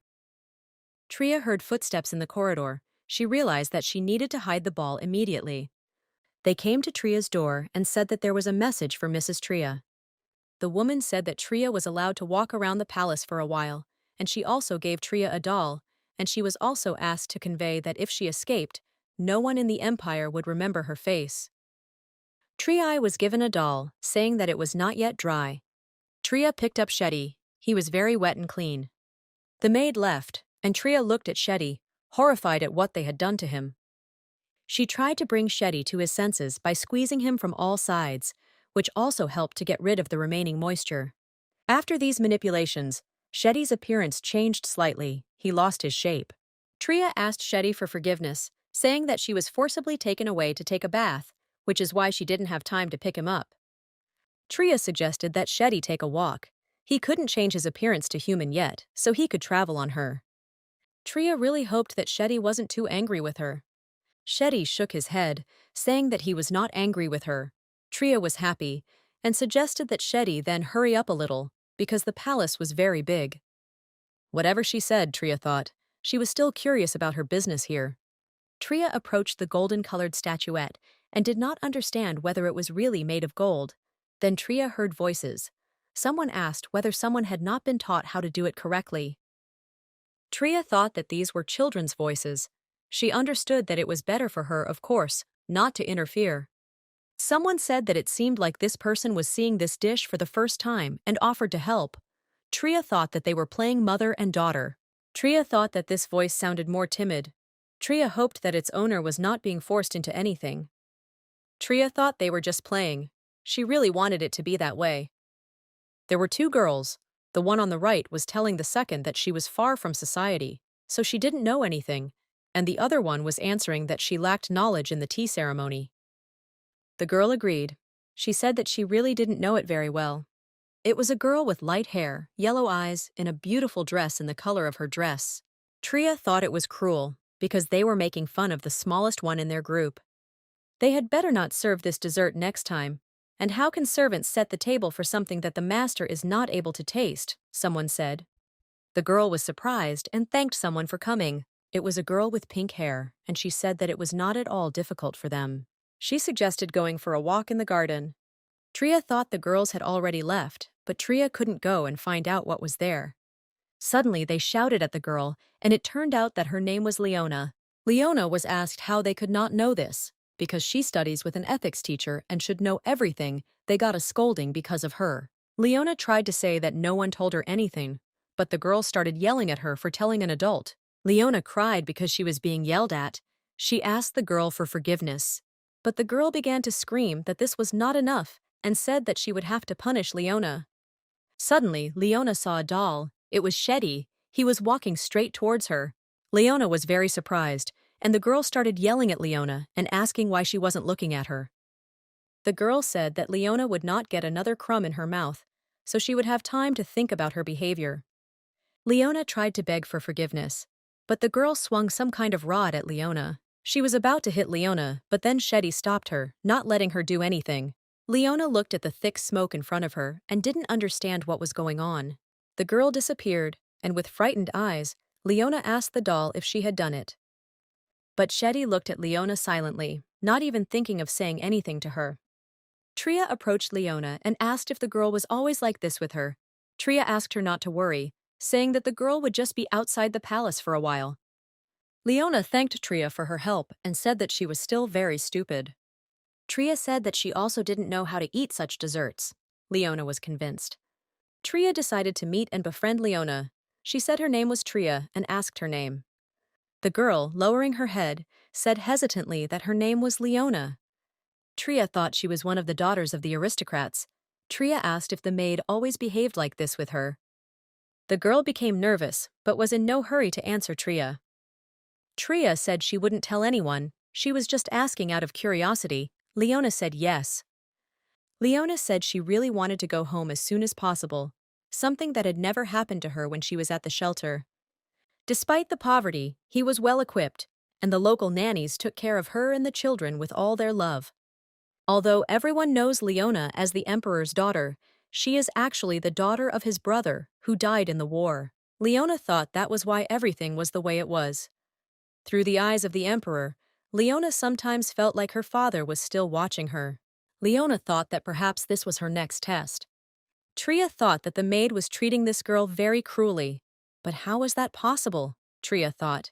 She was the daughter of an aristocrat. Tria asked if she had ever told her mom and dad about this. Leona said no, that she wasn't allowed. Leona said that if dad finds out, he will simply kill her without trial or investigation. Tria didn't understand what was going on, what was wrong with the parents lately, and what they were doing, that the children thought this way. Tria said that no man in the world would kill another man without reason, but Leona said that he could. Tria thought that if this was really so, then it would be better for her not to go to anyone, while Leona thought that since he was the most important person in the empire, he would get away with everything. Besides, every time Leona hugged him, she couldn't get the thoughts of that conversation out of her head. Then someone asked the emperor why he would take into his care the illegitimate child of a criminal. Besides, it seemed to him that His Majesty needed to eliminate dangerous elements. The emperor said that it would be very exciting to raise the child of the one who killed someone dear to him. He decided that if Leona became useless to him, he would allow her to be killed. Tria asked why Leona was just blinking and keeping quiet, and the girl said that the ethics teacher didn't allow her to speak first. Tria thought that every child had the right to be happy, even if he had nothing to his name. She did not understand why spend a lot of money on clothes for a child if he himself was so neglected. Leona looked very lonely and lost. Tria asked Leona if she minded the gift. Leona was a little embarrassed. Tria took the teddy bear in her hand and handed it to Leona. The bear was small but beautiful. She made this toy herself. The toy moved. Leona thought it was magic. Tria said no, that she was just a toy maker, and even though it didn't have a nose or eyes yet, when Tria finished it, it would be very cute. Leona looked at Tria and asked if this was really for her. Leona didn't believe it. Tria said that it would be necessary to paint a few parts white, including the ears, and also add eyes and dress him up, and then he would become Leona's personal protector. Leona was very surprised and asked what protector meant. Tria said that Leona should carry it with her and then it will help her out more than once. This little bear has the power of shadow, and shadows can absorb anything, although the bear only has a shard, so it doesn't have that much power. But it will definitely ease this girl's suffering if something happens. Leona asked what she owed Tria for such a generous gift. Tria said that it was enough to just show her the bear when she dressed it up, since she had never let anyone else finish the toy before. Tria thought that modern parents should be given parental rights. She is still shocked by what that maid said. Tria asked Leona if she liked anyone. Tria said she wanted to give her a stuffed animal that looked like a person she liked. Leona was surprised and thoughtful. Tria didn't understand. Was she really not going to name even one name? It felt like Tria had said something stupid. Tria said she could make a doll that looked like her. Tria said that she definitely likes herself. Then she will like the toy. She will make a toy similar to her, and Leona will decorate the teddy bear for now. Leona asked what would happen if she suddenly ruined this toy. Tria said that everything is fine, and even if it doesn't turn out very nicely, the main thing is that what Leona will put into the heart of this bear, what kind of character it will have, in any case. The toy should be carried with you everywhere, Tria said. The toy will take all the blows on itself. Leona thanked Tria. Tria said that if Leona wanted, they would meet again, in this very place, in a week. Leona immediately agreed without even thinking. Leona thought she was in trouble. She didn't even know the most basic manners. She didn't even know how to eat desserts properly. Then Prince Carlos came up to Leona and said that he couldn't believe that some things never change. Second Prince Cassel said that it seemed she still had not learned how to properly greet her elders. These guys were the emperor's sons and also Leona's cousins. Leona apologized and said that they hadn't seen each other for a long time. She greeted them. Cassel said he remembered hearing that Leona had recently ruined a tea party and asked if it was true. He said that Leona was said to have acted arrogantly and even pompously. Leona got nervous and said that this was not true. Carlos said that Leona is also as cunning as a fox because she wags her tail in front of her father and mother every time. But Leona read in a book how to behave if you want your parents to love you. Leona apologized to her brothers. She began to read a lot of books because she thought that this way she would not become useless. They noticed a toy in Leona's hands and asked what it was. Leona said that it was her gift. One of the brothers snatched the toy from Leona, asking who gave it to her, since it didn't look like the toy had any value. Leona asked not to take the toy away, because this was the first gift since she came here, and besides, she was promised that if she decorated it beautifully, they would give her another gift. Leona asked Carlos to give her the toy, but he only squeezed the teddy bear even tighter in response. Carlos got angry and asked Leona how she dared to order him around. Leona asked not to misunderstand. It was just her gift. He showed Leona the teddy bear and asked what kind of gift it was, since it was just a piece of wood and the person who gave it to her was clearly smiling. Leona asked him not to say that. She said that her benefactress is not like that, but this is her toy and she wants to take it away. He grinned and asked if there was anything in this palace that belonged to Leona. Leon felt a little uneasy from these words. She didn't understand why everyone was treating her like that. Leon was told that whatever had entered the palace from outside should not be here. He waved his hand, which held the toy, and told Leona that she should know her place. He threw the bear to the side. The bear broke into pieces and scattered across the room. Carlos started to say that if Leona wanted to get it back, but Cassel interrupted him. Leona collected the bear parts in a panic, her eyes filled with tears. They asked what was that? Why was she crying? It was such a trifle and usually she just laughed. But Leona continued to assemble the bear, and the tears were already flowing by themselves. The brother asked what she had done over an ordinary teddy bear. He asked her to stop, saying that he would buy her the same one. He asked her to give him the details so that he could find out where the toy was made. Leona hugged the remains of the teddy bear and apologized to her brothers for getting in their way. Leona said that she seemed to be feeling unwell. She asked them to pass and apologized again. When Leona was announced as the emperor's daughter, public interest in her was very high. People thought that she was special, that she was certainly very dear to the emperor, but they did not know the whole truth. Leona really did have unusual abilities, but she never told anyone about them. She was afraid that she would immediately be labeled a witch. Leona can read people's memories when she touches them or their belongings. She found out everything in the smallest details about those who gave her gifts. She found out what no one wanted to tell. Such gifts could not even be called gifts. However, with this toy that Tria gave her, everything was completely different. Every piece of wood that was used in the toy was carved out. It was thoroughly checked for defects. The toy was made with love, and for the first time since she began living in the palace, Leona thought that she would be very happy here. Leona was very happy that not a single part was deformed, as it was made of hard wood. Although now the bear no longer looked solid. The bear was simply taken apart, piece by piece. Leona noticed that the parts were moving. She thought that they wanted to return to their place. Slowly but surely they were approaching each other. Leona thought that no one should see, because the bear would be thrown away. Leona put the bear in the closet, hoping that no one would find it. Leona was sitting in the room when someone came in and asked her what she was doing. It was the teacher. Leona said that she was studying. But the teacher didn't like that Leona was taking so long to answer, and also that she had recently behaved inappropriately and even indecently. They said that Leona not only ruined the tea party, but also began to resist the nanny, who pointed out her shortcomings.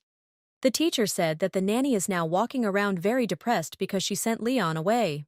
The nanny was sure that Leona had used some kind of magic on her, and the teacher knew that Leona had the kind of magic that could do something like that. The teacher didn't believe that such a nasty little girl could have any abilities. She said that the nanny told her that Leona had impure blood, and that was why what happened happened.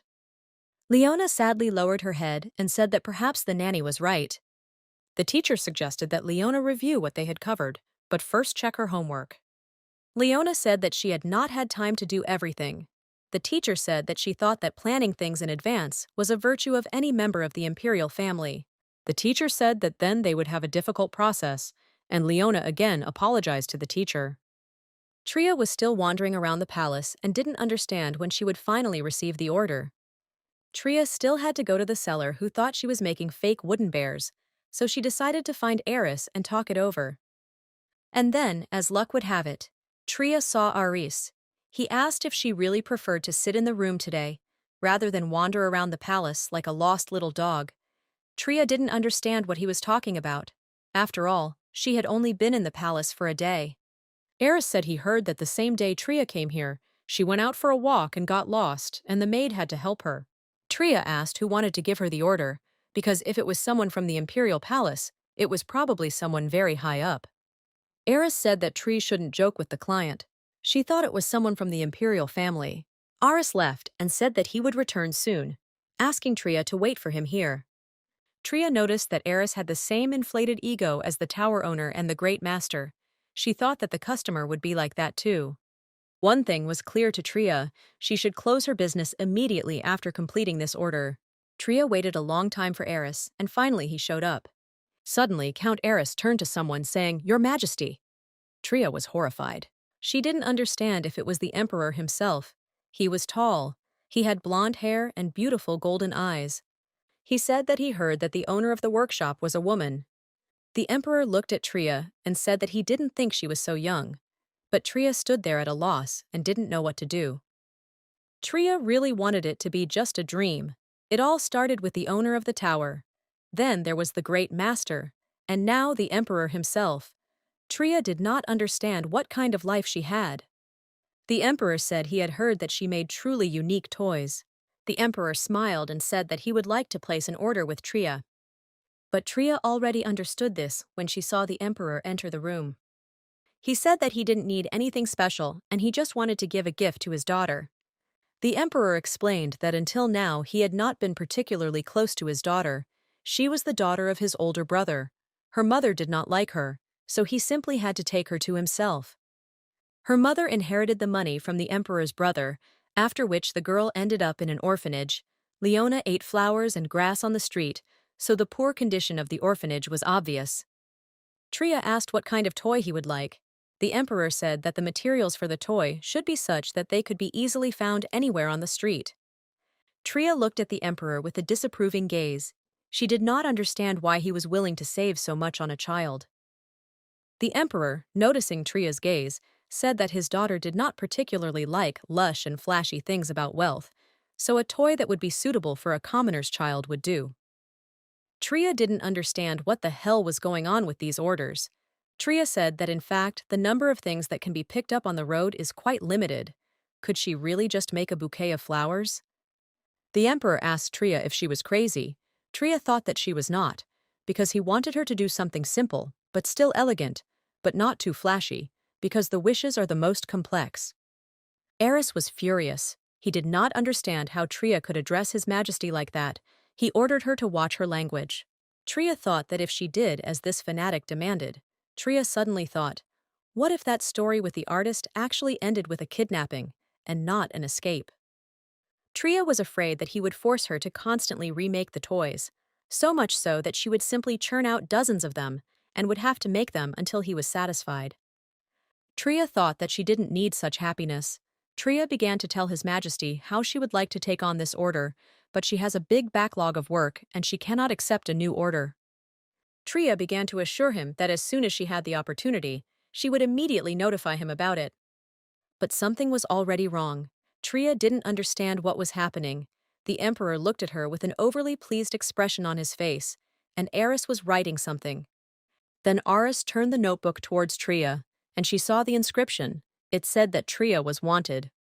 Tria was horrified by such unexpected news. That was just what she needed right now.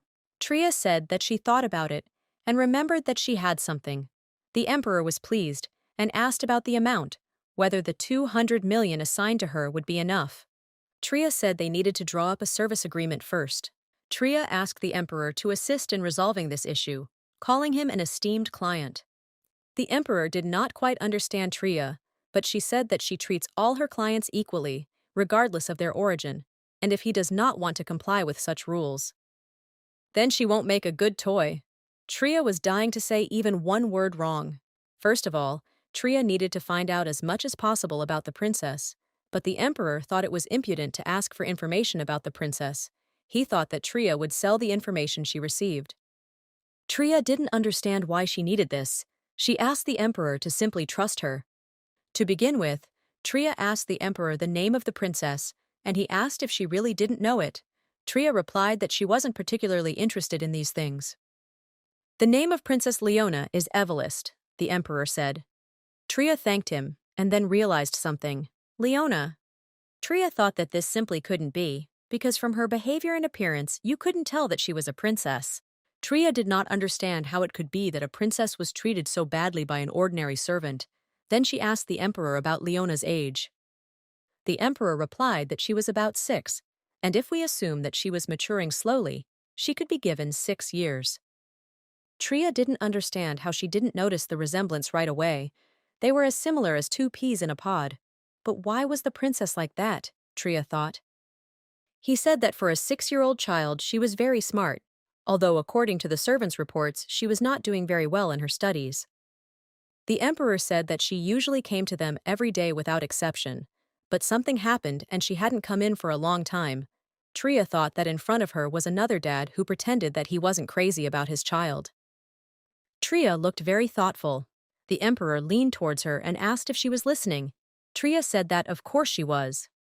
The emperor thought that the owner of the workshop must be a little crazy, since Kayan had used her services. However, didn't she look naive and even innocent? One could even say like a simpleton. Tria was drawing up a document. She asked the emperor if he knew what the princess liked, but he remained silent. Tria asked if the toy could be in the shape of a person. The emperor said he knew a good option for who could be made. Tria said it was wonderful and asked to share her thoughts. The emperor replied that it would be him. Tria was surprised. The emperor said that the princess liked him, but Tria was ready to argue with this. Tria asked him to describe his character in one word. The emperor replied that he was unusually perfect, truly unusual, Tria thought. The emperor said that although she always looked scared, she was not afraid to show affection towards him, and often tenderly wrapped her arms around his legs. And then she always said that she loved him, but Tria didn't understand why she was so scared then, and whether he knew what an unfavorable environment Leona was growing up in. Tria said that it was clear from his words that the girl loved him, but Tria asked if Leona was experiencing any difficulties. The emperor asked if she really took him for a fool. How could she think that he wouldn't notice if something was wrong? Tria apologized. The emperor said that Leona was always laughing and simply glowing with happiness, but she was very quiet around her peers, and was also indifferent to money and jewelry. He said sadly that she had not come to see him for several days. Tria asked what about him going to her himself. The emperor asked if it was necessary to make the toy. Tria asked if he had no reason to see the princess. The emperor didn't quite like this question, so he asked Tria what she was talking about. Tria said that she had nothing bad to do. It just looked like the princess was having a hard time lately. She was under constant pressure, but the emperor did not understand why, because she visited him and did not complain. The emperor said that Leona could be capricious sometimes, so he thought that if he gave her a toy, she would definitely return. How lonely she was, Tria thought. Her whole existence was simply permeated with a feeling of loneliness. She is surrounded by people who have never pitied her. They pay little attention to the girl, and she also had no friends in such a huge palace. The poor thing spent all her free time alone. How bad could it be if she was so happy when Tria gave her an unfinished toy? Tria asked how much time the emperor was willing to give her. The emperor said that he didn't even know and asked if Tria would have enough time in a week. Tria asked if she understood correctly that he wanted the toy to be simple and not pretentious. The emperor said that a toy for a royal person should be worthy of its owner. Count Eris said that His Imperial Majesty had correctly noted this fact. Tria said that if he gave her exact requirements for the order, she would do her best to fulfill them, but if he left some things to her discretion, he might end up not liking the result at all. The emperor said that in that case, this toy should combine royal sophistication and common naturalness.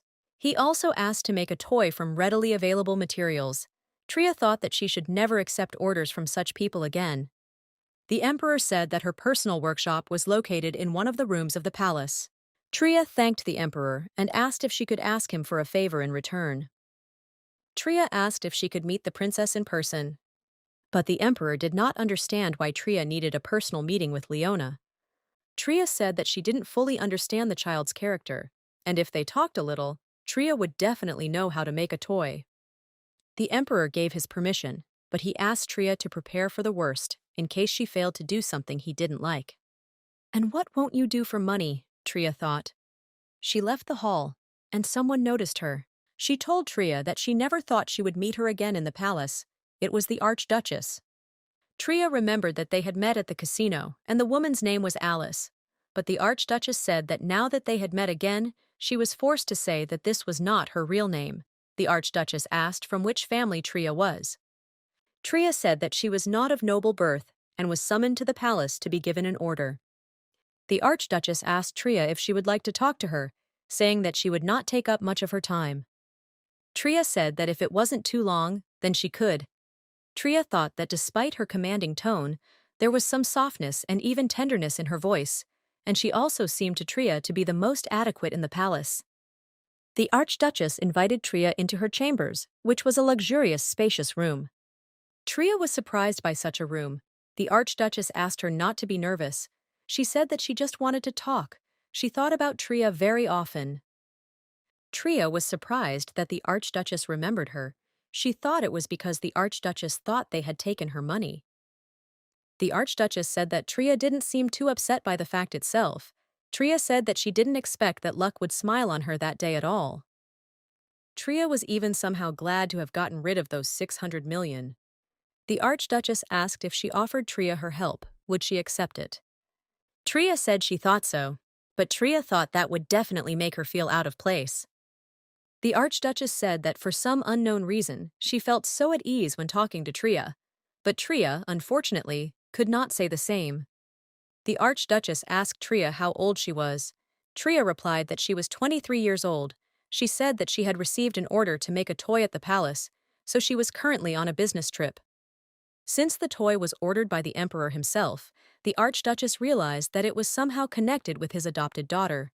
She warned Tria that she would have to work hard to satisfy the emperor. Tria couldn't even believe that anyone here understood the difficulties associated with her work. Tria asked what the Archduchess wanted to talk to her about. The Archduchess said she had a daughter, about the same age as Tria. The Archduchess asked Tria where her father was. Tria replied that her father left this world very early. The Archduchess apologized. Tria said that everything was fine, she had already gotten over it, especially since 8 years had passed. The Archduchess said that she had not seen her daughter for a long time. Tria asked if she had really been a baby then. The Archduchess agreed. She said that she was then at that age when she wanted everything at once. She was young and full of hope. She believed that she was on the right path. She did not understand then that other people could consider the same things important as she did. The Archduchess said that, looking at Tria, she suddenly thought that her daughter must be like her. Moreover, they even have the same hair color, the Archduchess clarified. Tria noticed that the Archduchess missed her daughter very much. She already saw her features in the people around her. The Archduchess apologized and said that it seemed that with age she began to talk more nonsense. She asked how long Tria would remain in the palace. Tria said that she believed that she would remain here until the emperor was pleased, and the Archduchess asked if they could see each other. Tria said that, of course, as soon as she had time, but she asked her to warn her a day before the visit. Of course, said the Archduchess. She thanked Tria for listening to her. She promised to definitely repay her for it. Tria said that she shouldn't do that, because she was her friend's friend, and she didn't want anything in return. The Archduchess was surprised and asked about her friend. Tria answered that it was Gurdian. Tria thought that they had managed to become friends. The Archduchess assumed that he was probably the first to go to the meeting. Tria replied that this was indeed the case. She said that he was very interested in whether she had other friends. The Archduchess asked if he had forced her to gamble. Tria said that nothing like that happened. He just placed an order with her. She asked if there was anything else she should worry about. The Archduchess said she didn't think so. It was just that Curious was quite a gambling man, so she thought he might leave Tria with problems.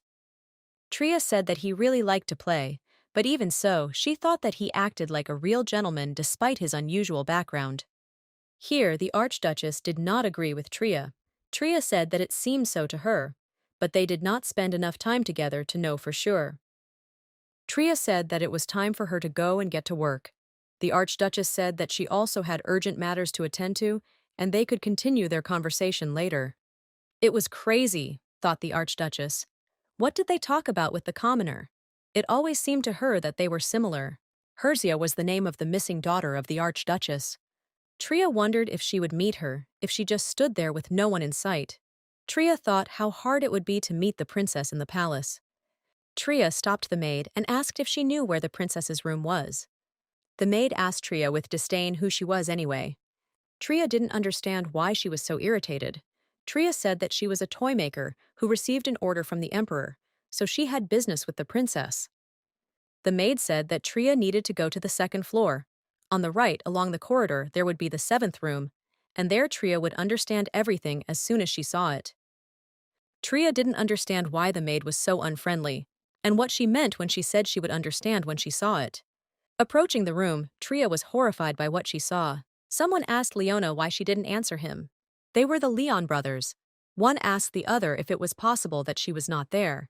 The second answered that he thought that she was there, because the door was locked from the inside. They turned around and saw Tria. The brothers mistook Tria for Leona's maid. Tria realized that these were the emperor's children. She said that she had come to visit the princess by order of His Majesty. One of the brothers said that Leona must have displeased her father again, and that's what happens when you're a child of impure blood. Tria didn't understand what impure blood had to do with it, but in any case, Leona pretends that it's not there, so she's unlikely to open the door. Tria thought that it was unlikely that anyone in their right mind would want to open a door that was being pounded on, as if they wanted to break it down. Tria knocked on the door and asked Leona if she was there. Her brother said that she could call as much as she wanted, but it would do no good. But he was wrong. There was a noise behind the door and it began to open. Leona looked out from behind the door and asked if the craftswoman had come to her. Her brother was angry that she did not answer him when he called her. Leona apologized and said that she was not feeling well, and Tria also said that she was there on the orders of the emperor. After observing her brother's behavior, Tria wanted to bring more goodness into Leona's life. Tria asked if she could come inside. Leona said of course, because she wanted to ask Tria for forgiveness. Leona said that only she and Tria would enter the room. Prince Carlos and Prince Cassel were surprised by this statement. Tria thought that she would still have to learn how to behave in the company of princes. Tria told Leona that she said that she wanted to ask for forgiveness. Leona said that the toy was accidentally broken. Tria was surprised that the toy broke, since it was strong enough to withstand a fall to the floor. Leona said that it was due to carelessness. Tria thought that if the toy was badly damaged, then the special connection with its owner could be broken. Tria asked Leona if her brothers were jealous of her. 312. Or, Tria asked, did she misunderstand Leona? And it was really she who broke the toy. Leona asked Tria to believe that it wasn't she who broke the toy on purpose. Tria said that she believed it and asked if it was them. Leona walked closer to Tria and showed her her hands.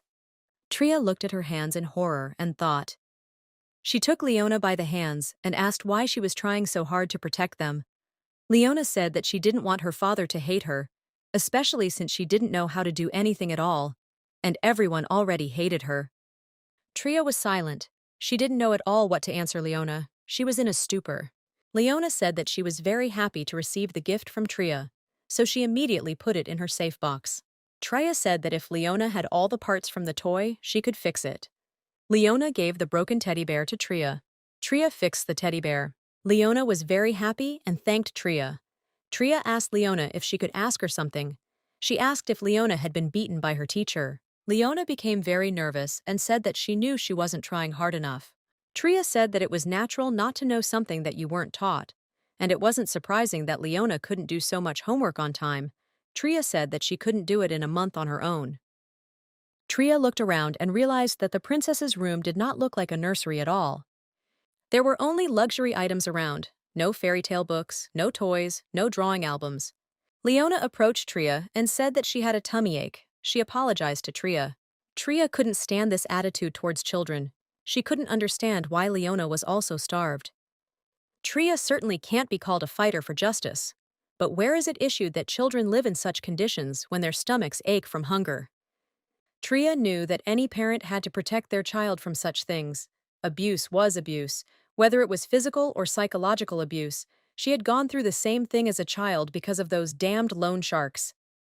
Tria asked Leona to tell her why the teacher was angry with her. Leona said that she was unable to complete her homework in 3 days. Previously, she was given a week to complete it. Tria didn't understand why they had to cut the time so suddenly. To be honest, even a week didn't sound like much, and 3 days was like certain death. Tria asked if it could be because of her.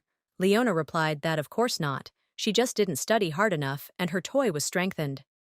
Tria took Leona's hand. Tria thought that perhaps even negativity could be turned into a positive. It happened again. Tria's father promised her that after he was gone, she would live the rest of her life at the very bottom. After all, the sins of the mother must be atoned for by her child. Leona, taking Tria by the hand, saw everything about her. Everything would start now. Tria should blame her mother for her unhappy fate. Leona realized that the craftswoman, like her, had had a difficult time in her childhood. Tria noticed that Leona had changed a little. She asked what was wrong, but Leona said that everything was fine. Leona was glad that she quickly returned to reality. Leona said that she had found a person she liked. Tria asked who it could be. Leona replied that it was her, the craftswoman. Tria was very surprised, although this was not the first time that children became attached to her. Leona said that she would like a teddy bear that looked like Tria. Leona asked if she dressed the teddy bear up properly. Would Tria give her a toy that looked like hers? Tria decided to do pheromone tests upon returning home. Leona said it quite seriously, but Tria was somehow unsure that she wanted to burden herself with such a thing. Tria said that the toy could be not only a bear, but also a person. Leona asked if that meant she could ask for more than just a bear. She thanked Tria. She said she wanted a stuffed bunny that looked like Tria. Tria realized that Leona would not back down, and now she definitely would not be able to refuse her. Several days have passed since then. All this time, Tria has been collecting all possible information that could be useful to her.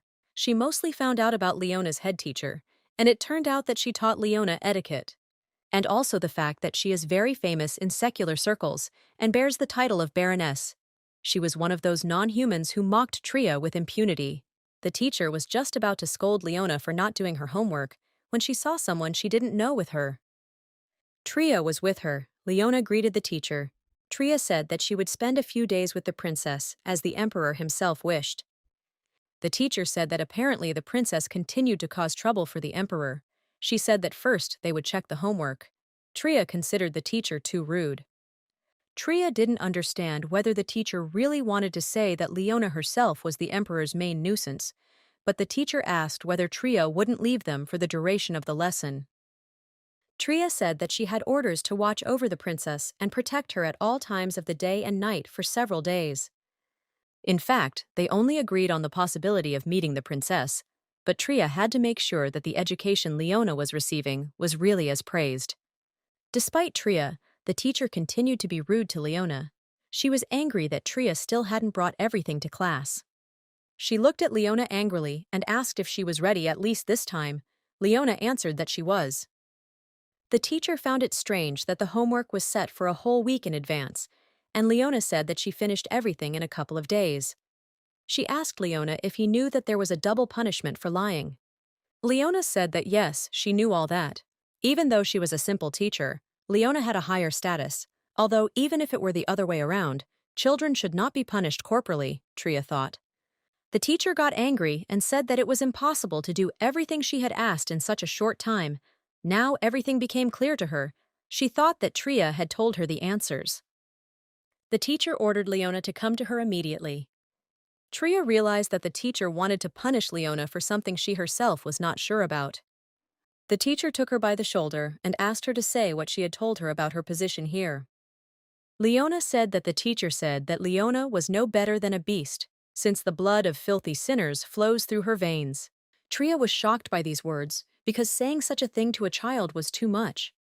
She also said that Leona should not have been born into this world, because by her appearance she committed a grave sin. In order to atone for it, she needs to completely trust her teacher, get at least some education, and become impeccable in everything. That's right, said the teacher, and asked about the fact that Leona didn't do the assignment herself, because it couldn't be that such a stupid girl like her would do everything herself. She promised to report to the emperor about her improper behavior. Tria knew things were going too far. She told Shetty that they had to stop this immediately. The teacher turned to Tria and asked what she said, asking her not to interfere anymore. Seriously, there are all kinds of people in the world, Tria thought. The teacher was angry that some commoner was talking to her like that. She asked if Tria was afraid of the consequences of her words, because she could have gotten herself sent to prison for the rest of her life. Tria said that the clothes she wears and the food she eats are made by commoners, and since she is a noble, shouldn't she not touch things made by commoners? Tria also said that all the quests were copied from other people's books. Tria said that she could become a teacher too then, since it was all so easy, since she didn't even have to delve into the topic to find the right answers. As soon as Tria found out that Leona was getting a mountain of homework every week, she immediately flipped through her textbooks to find the answers. Tria said that the book the teacher gave her to study didn't have a single direct answer, but when she went to the library, she found several similar books that had the same questions, word for word. Tria advised the teacher to be more careful in her work if she wanted to become a first-class teacher. The woman became angry and began to threaten Tria with her husband, asking Tria if she even knew who he was. Tria assumed that if the teacher was a baroness, then her husband was a baron, but the woman's husband turned out to be one of the most elite knights of the empire. Tria said she understood and showed the baroness the door, asking her to leave. Tria told the teacher that she talks too much and that it's even somehow indecent. After such a statement, the teacher could no longer tolerate criticism directed at her, and she took aim at Tria. The woman hit Tria on the cheek. Shetty protected Tria from the pain, so she didn't feel anything. But Tria's cheek would still swell later. But now Tria had a reason to give in. Tria had already clenched her fist and was about to hit the teacher. But Tria didn't have time to do anything to the woman. They heard steps in their direction and turned around in surprise. It was Eris. Not a day without adventure, he said. Was she really a duckling who had lost her mother? He asked. The teacher smiled and said that they hadn't seen each other for a long time, but Tria thought that he should have come a minute later. Eris looked at the craftswoman and noticed a bruise on her cheek and asked what it was, and if her hands were okay. Tria said that she only got hit on the face. The teacher asked the Count if he was really worried about a commoner. The Count said that the only thing that mattered to him was the safety of Tria's hands. He asked the teacher to imagine what would happen if a defect were found in the toy ordered by the Emperor. Aris told the teacher that he would talk to her again, because it would be very bad if she damaged the hands of the master, who was chosen by the Emperor himself. The teacher left. Aris said that Tria had 3 days left. He asked if she had made a toy. Tria replied that she was doing it little by little. Eris got furious and told Tria that she should hurry up. Although Shetty would protect Tria from pain, Tria's cheek began to throb and burn. Tria's mood fell. Tria was about to leave, but Eris stopped her, saying that her cheek was very swollen. He asked if she was hit hard. Tria asked him not to worry about it. Aris said he didn't think the Emperor needed to see her swollen face. He advised her to go see their medic. Tria did not contradict Aris and was going to go to the Emperor, but first she asked Leona if she was very scared. Tria said that they would meet soon anyway. Because she was currently coloring a teddy bear, Leona asked what happened to the teacher. Tria asked Leona not to worry about it. Leona will not see her in the palace anytime soon. From now on, the dear teacher will be afraid of the onset of night, because then she will be at Shetty's complete disposal. 4 days later, Tria completed her creation, exploring the deepest parts of the Forbidden Forest in search of suitable materials, which were then combined one after another into one toy. Perhaps one of the most difficult tasks was adding a magic stone to the product. Tria thought that there was hardly anything she wouldn't like here. It was a shame, of course, Tria thought, but she still had to hand her this wooden bunny. Tria headed towards Leona's room, but Count Eris appeared on her way again. Tria handed the Count a bag. "What is this?" asked the Count. The bag turned out to be very heavy for him. Tria said that the bag wasn't that heavy, and a man of his age could definitely handle it. And what can I say if Tria herself could lift it? Tria had been working all night and hadn't had much sleep, so she couldn't have done it without help. Tria arrived at the appointed place. She couldn't believe her eyes. The whole family was gathered. Tria said she didn't know Prince Carlos and Prince Cassel would be there too. Cassel said her father told them Tria only took orders in person. How unhappy he was, Tria thought. She asked if she could show him the toy. The Trii gave permission for this, and they themselves were already impatient to look at her. The toy was a large white bear with yellow eyes, dressed in beautiful clothes. Tria said she understood that the toy might look a bit simple for His Majesty's taste, but she had squeezed the most out of materials that could only be found on the road. Tria said that her toy is different from the others. This one can walk and talk, but for this, the energy of the magic stone is needed. Tria was asked what was going on. She used magical items. Tria said that she only added a power source to the toy, and otherwise it was normal. Aris told Tria that this is the use of magical items. Tria replied that she read about it in books and did as it was written there. The Emperor took out the magic stone and gave it to Tria. The stone was real. Tria began to insert the stone into the bear. Tria finished with the stone and said hello to the bear. His name was Teddy. Mishka greeted Tria in return. The Emperor ordered that the princess be called quickly because she must see this. The princess came at the first call. She went up to her father and said that she was very glad to see him. The Emperor said that he hadn't seen her sweet face for a long time. Leona said that she just didn't want to bother him. Tria thought that it was something completely different. The Emperor said that this was not the case at all. Tria could not understand why he could not say directly that she could come whenever she wanted. The Emperor told Leona that he wanted to show her something. Leona looked at him in surprise. He said that this is why he called her. The Emperor asked his daughter to see who was left here. Leona said that they needed to find the owner as quickly as possible. Leona said that if someone accidentally left it here, then he is probably already looking for his treasure with all his might. Leona thought that the bear was lost. The surprise failed. The emperor said that everything in the empire belonged to him, and if he found this toy here, does that mean that it is his? The emperor asked.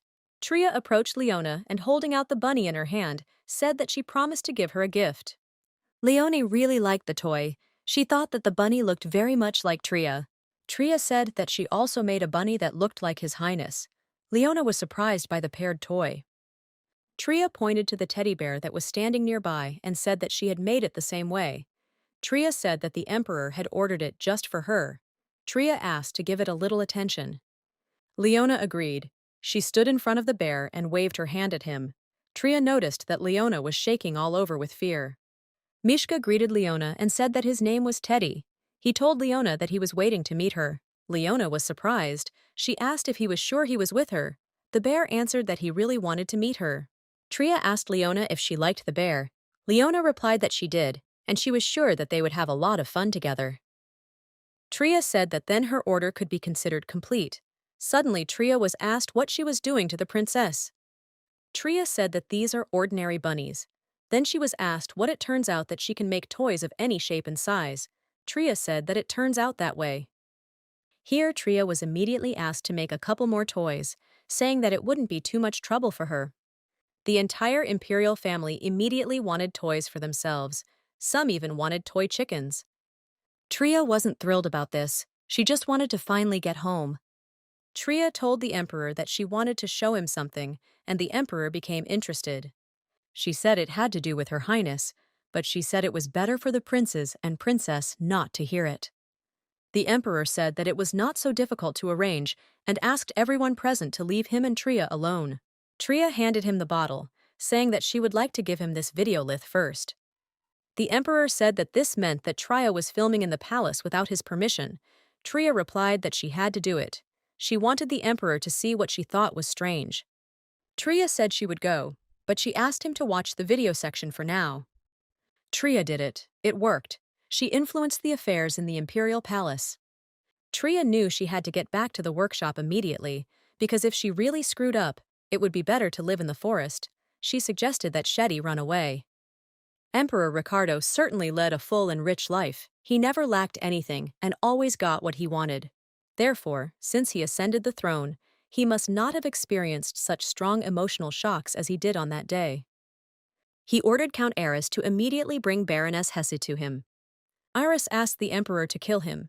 He felt guilty, because it was he who, on recommendations, brought this teacher to the palace. But the emperor said that his life was not so noble as to reward him with death. After some time, the Baroness was already in the emperor's office.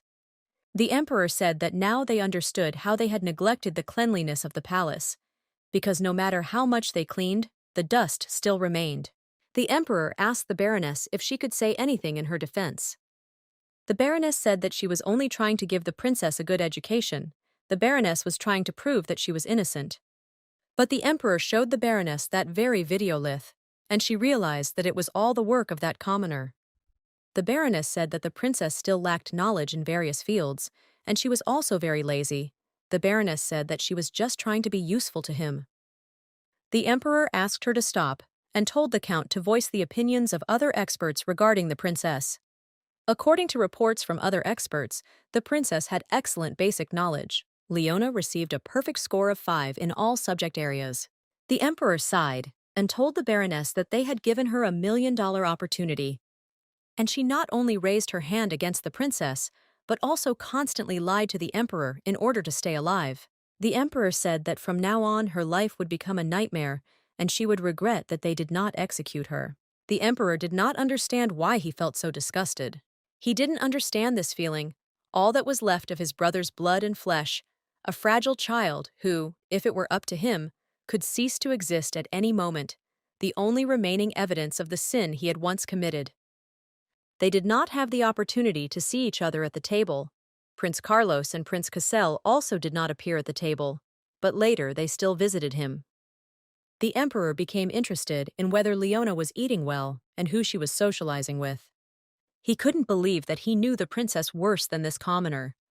He walked and realized how far away the princess's room was. It was quiet and deserted. He didn't know if anyone came here to talk to the girl and where all the servants who should be next to her had gone. The emperor entered Leona's room, and she thought it was a teacher. Leona began to thank the teacher for coming to such a stupid child like her to guide her on the right path. The emperor was very surprised by what he saw and heard in this room at that very moment. He ordered his daughter to rise, because where had it been seen that a member of the imperial family bowed his head to just anyone? Leona was very surprised to see her father at the door of her room. Leona asked what business he was there for. The emperor asked why she was sitting there alone, since she had missed the joint meal. Leona said that she was not finished with her studies yet. She said that the teacher did not allow her to eat until she finished her studies, and it was all her stupidity that was to blame. The emperor noticed that Leon's dress was too small for her, and asked why she was still wearing it. Leona said that it had always been this length and size. She was given it when she first came here. That's why it became so small. The emperor realized that the only time she had been measured was when she first arrived. Crazy, he said. He also said that the teacher would not come to her anymore, and there was no need to study anymore. Leona asked if she had done something wrong. She asked who she should spend her time with now. After all, no one came to see her except the teacher. She was the only person in the palace who looked after her. The emperor asked Leona if the teacher was the only person who cared about her. Leona started to get nervous. She asked not to misunderstand her.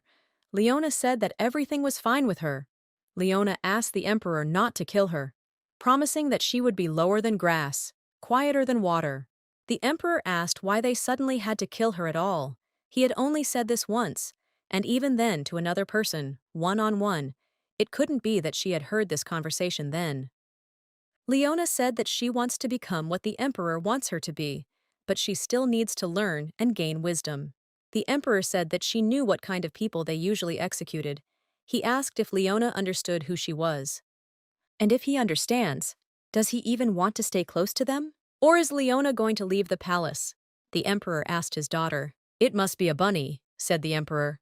Leona was very surprised and asked what he was talking about. He said he thought Leona liked the bunny more than their gift. The emperor said that if Leona liked this little animal more, he could ask her to make the same gift on their behalf. He asked Leona what she thought about the same bunny, only white, because such a noble color is more worthy of a princess, and he also said that he would try to make sure that she saw more white dishes and drinks on the table. Although Leona is still little, she is also a member of the imperial family, like her brothers, the emperor said. The emperor left, saying that they would see each other at dinner. After this incident, all who served the princess disappeared, and their place was taken by new servants. The talk about this died down as quickly as new dresses appeared in the girl's wardrobe, and their place was taken by rumors that the emperor doted on the princess. Tria, meanwhile, had already returned to her native workshop. Looking around, Tria had absolutely no idea what was going on here. The thing is, her workshop is sparkling like new, despite the mess Tria made in the imperial palace.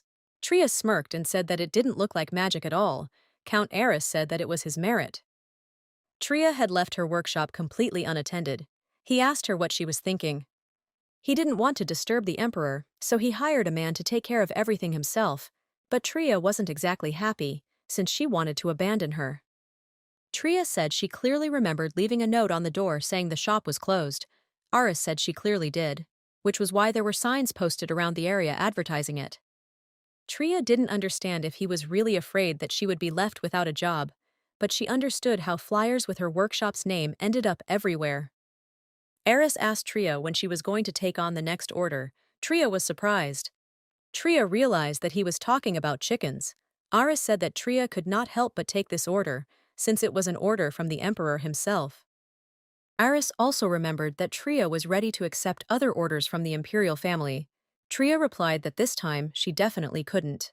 But Eris insistently recommended that Tria start making a toy in the form of a wolf. It should not be obvious that it was created by a commoner. But when looking at it, it should seem that at any moment it can catch and eat a red hare. Tria said this time would definitely be the last. But Eris said they say when business is slow, you just have to try harder. Tria asked if she understood correctly that he uses a magic circle to travel long distances. Aris asked that even if that was the case, what was the problem? Tria asked him to help her get to the capital. She had an urgent matter there. Tria still hadn't given the batch of wooden bears to that seller. Tria thought that he was already convinced that she was a fraud. Eris said that if Tria needed it, they would go there right now. He said that he would change the destination to the capital. He said that Tria should be grateful, because not everyone could use the Imperial Magic Circle. How many kinds of magic exist in the world? Tria thought. The circle illuminated the room with a white glow and looked truly sacred. Tria walked through the circle and asked if this was all. Aris said that this was a special powerful circle of the Imperial family. Tria said that it was even amazing. Tria started to get short of breath. Eris asked what was wrong with her. Tria's strength suddenly left her. She felt like she was going to throw up. Aris said that he would not let her die before they reached the Emperor, and he would get her from the other world. He asked what this extreme sensitivity to magical power was. Tria realized that it was magic that was oppressing her body. Eris said that usually people are not so susceptible to magic. He asked if she borrowed occult or demonic power from someone. Tria realized that Aris knew about this. She said that she didn't know. He asked her to wait, saying that she was still having a hard time. He asked if she would accept help from him. Tria didn't understand why he did this all of a sudden, because initially he was ready to kill her. Tria didn't believe that Eris, who had always been evil, was capable of such a thing. He rolled a cart up to Tria and told her she could sit down, but Tria didn't understand where it came from. How humiliating it was to not have your own opinion, Tria thought, looking at the way people looked at them. Tria was determined that she would never accept help from this man again.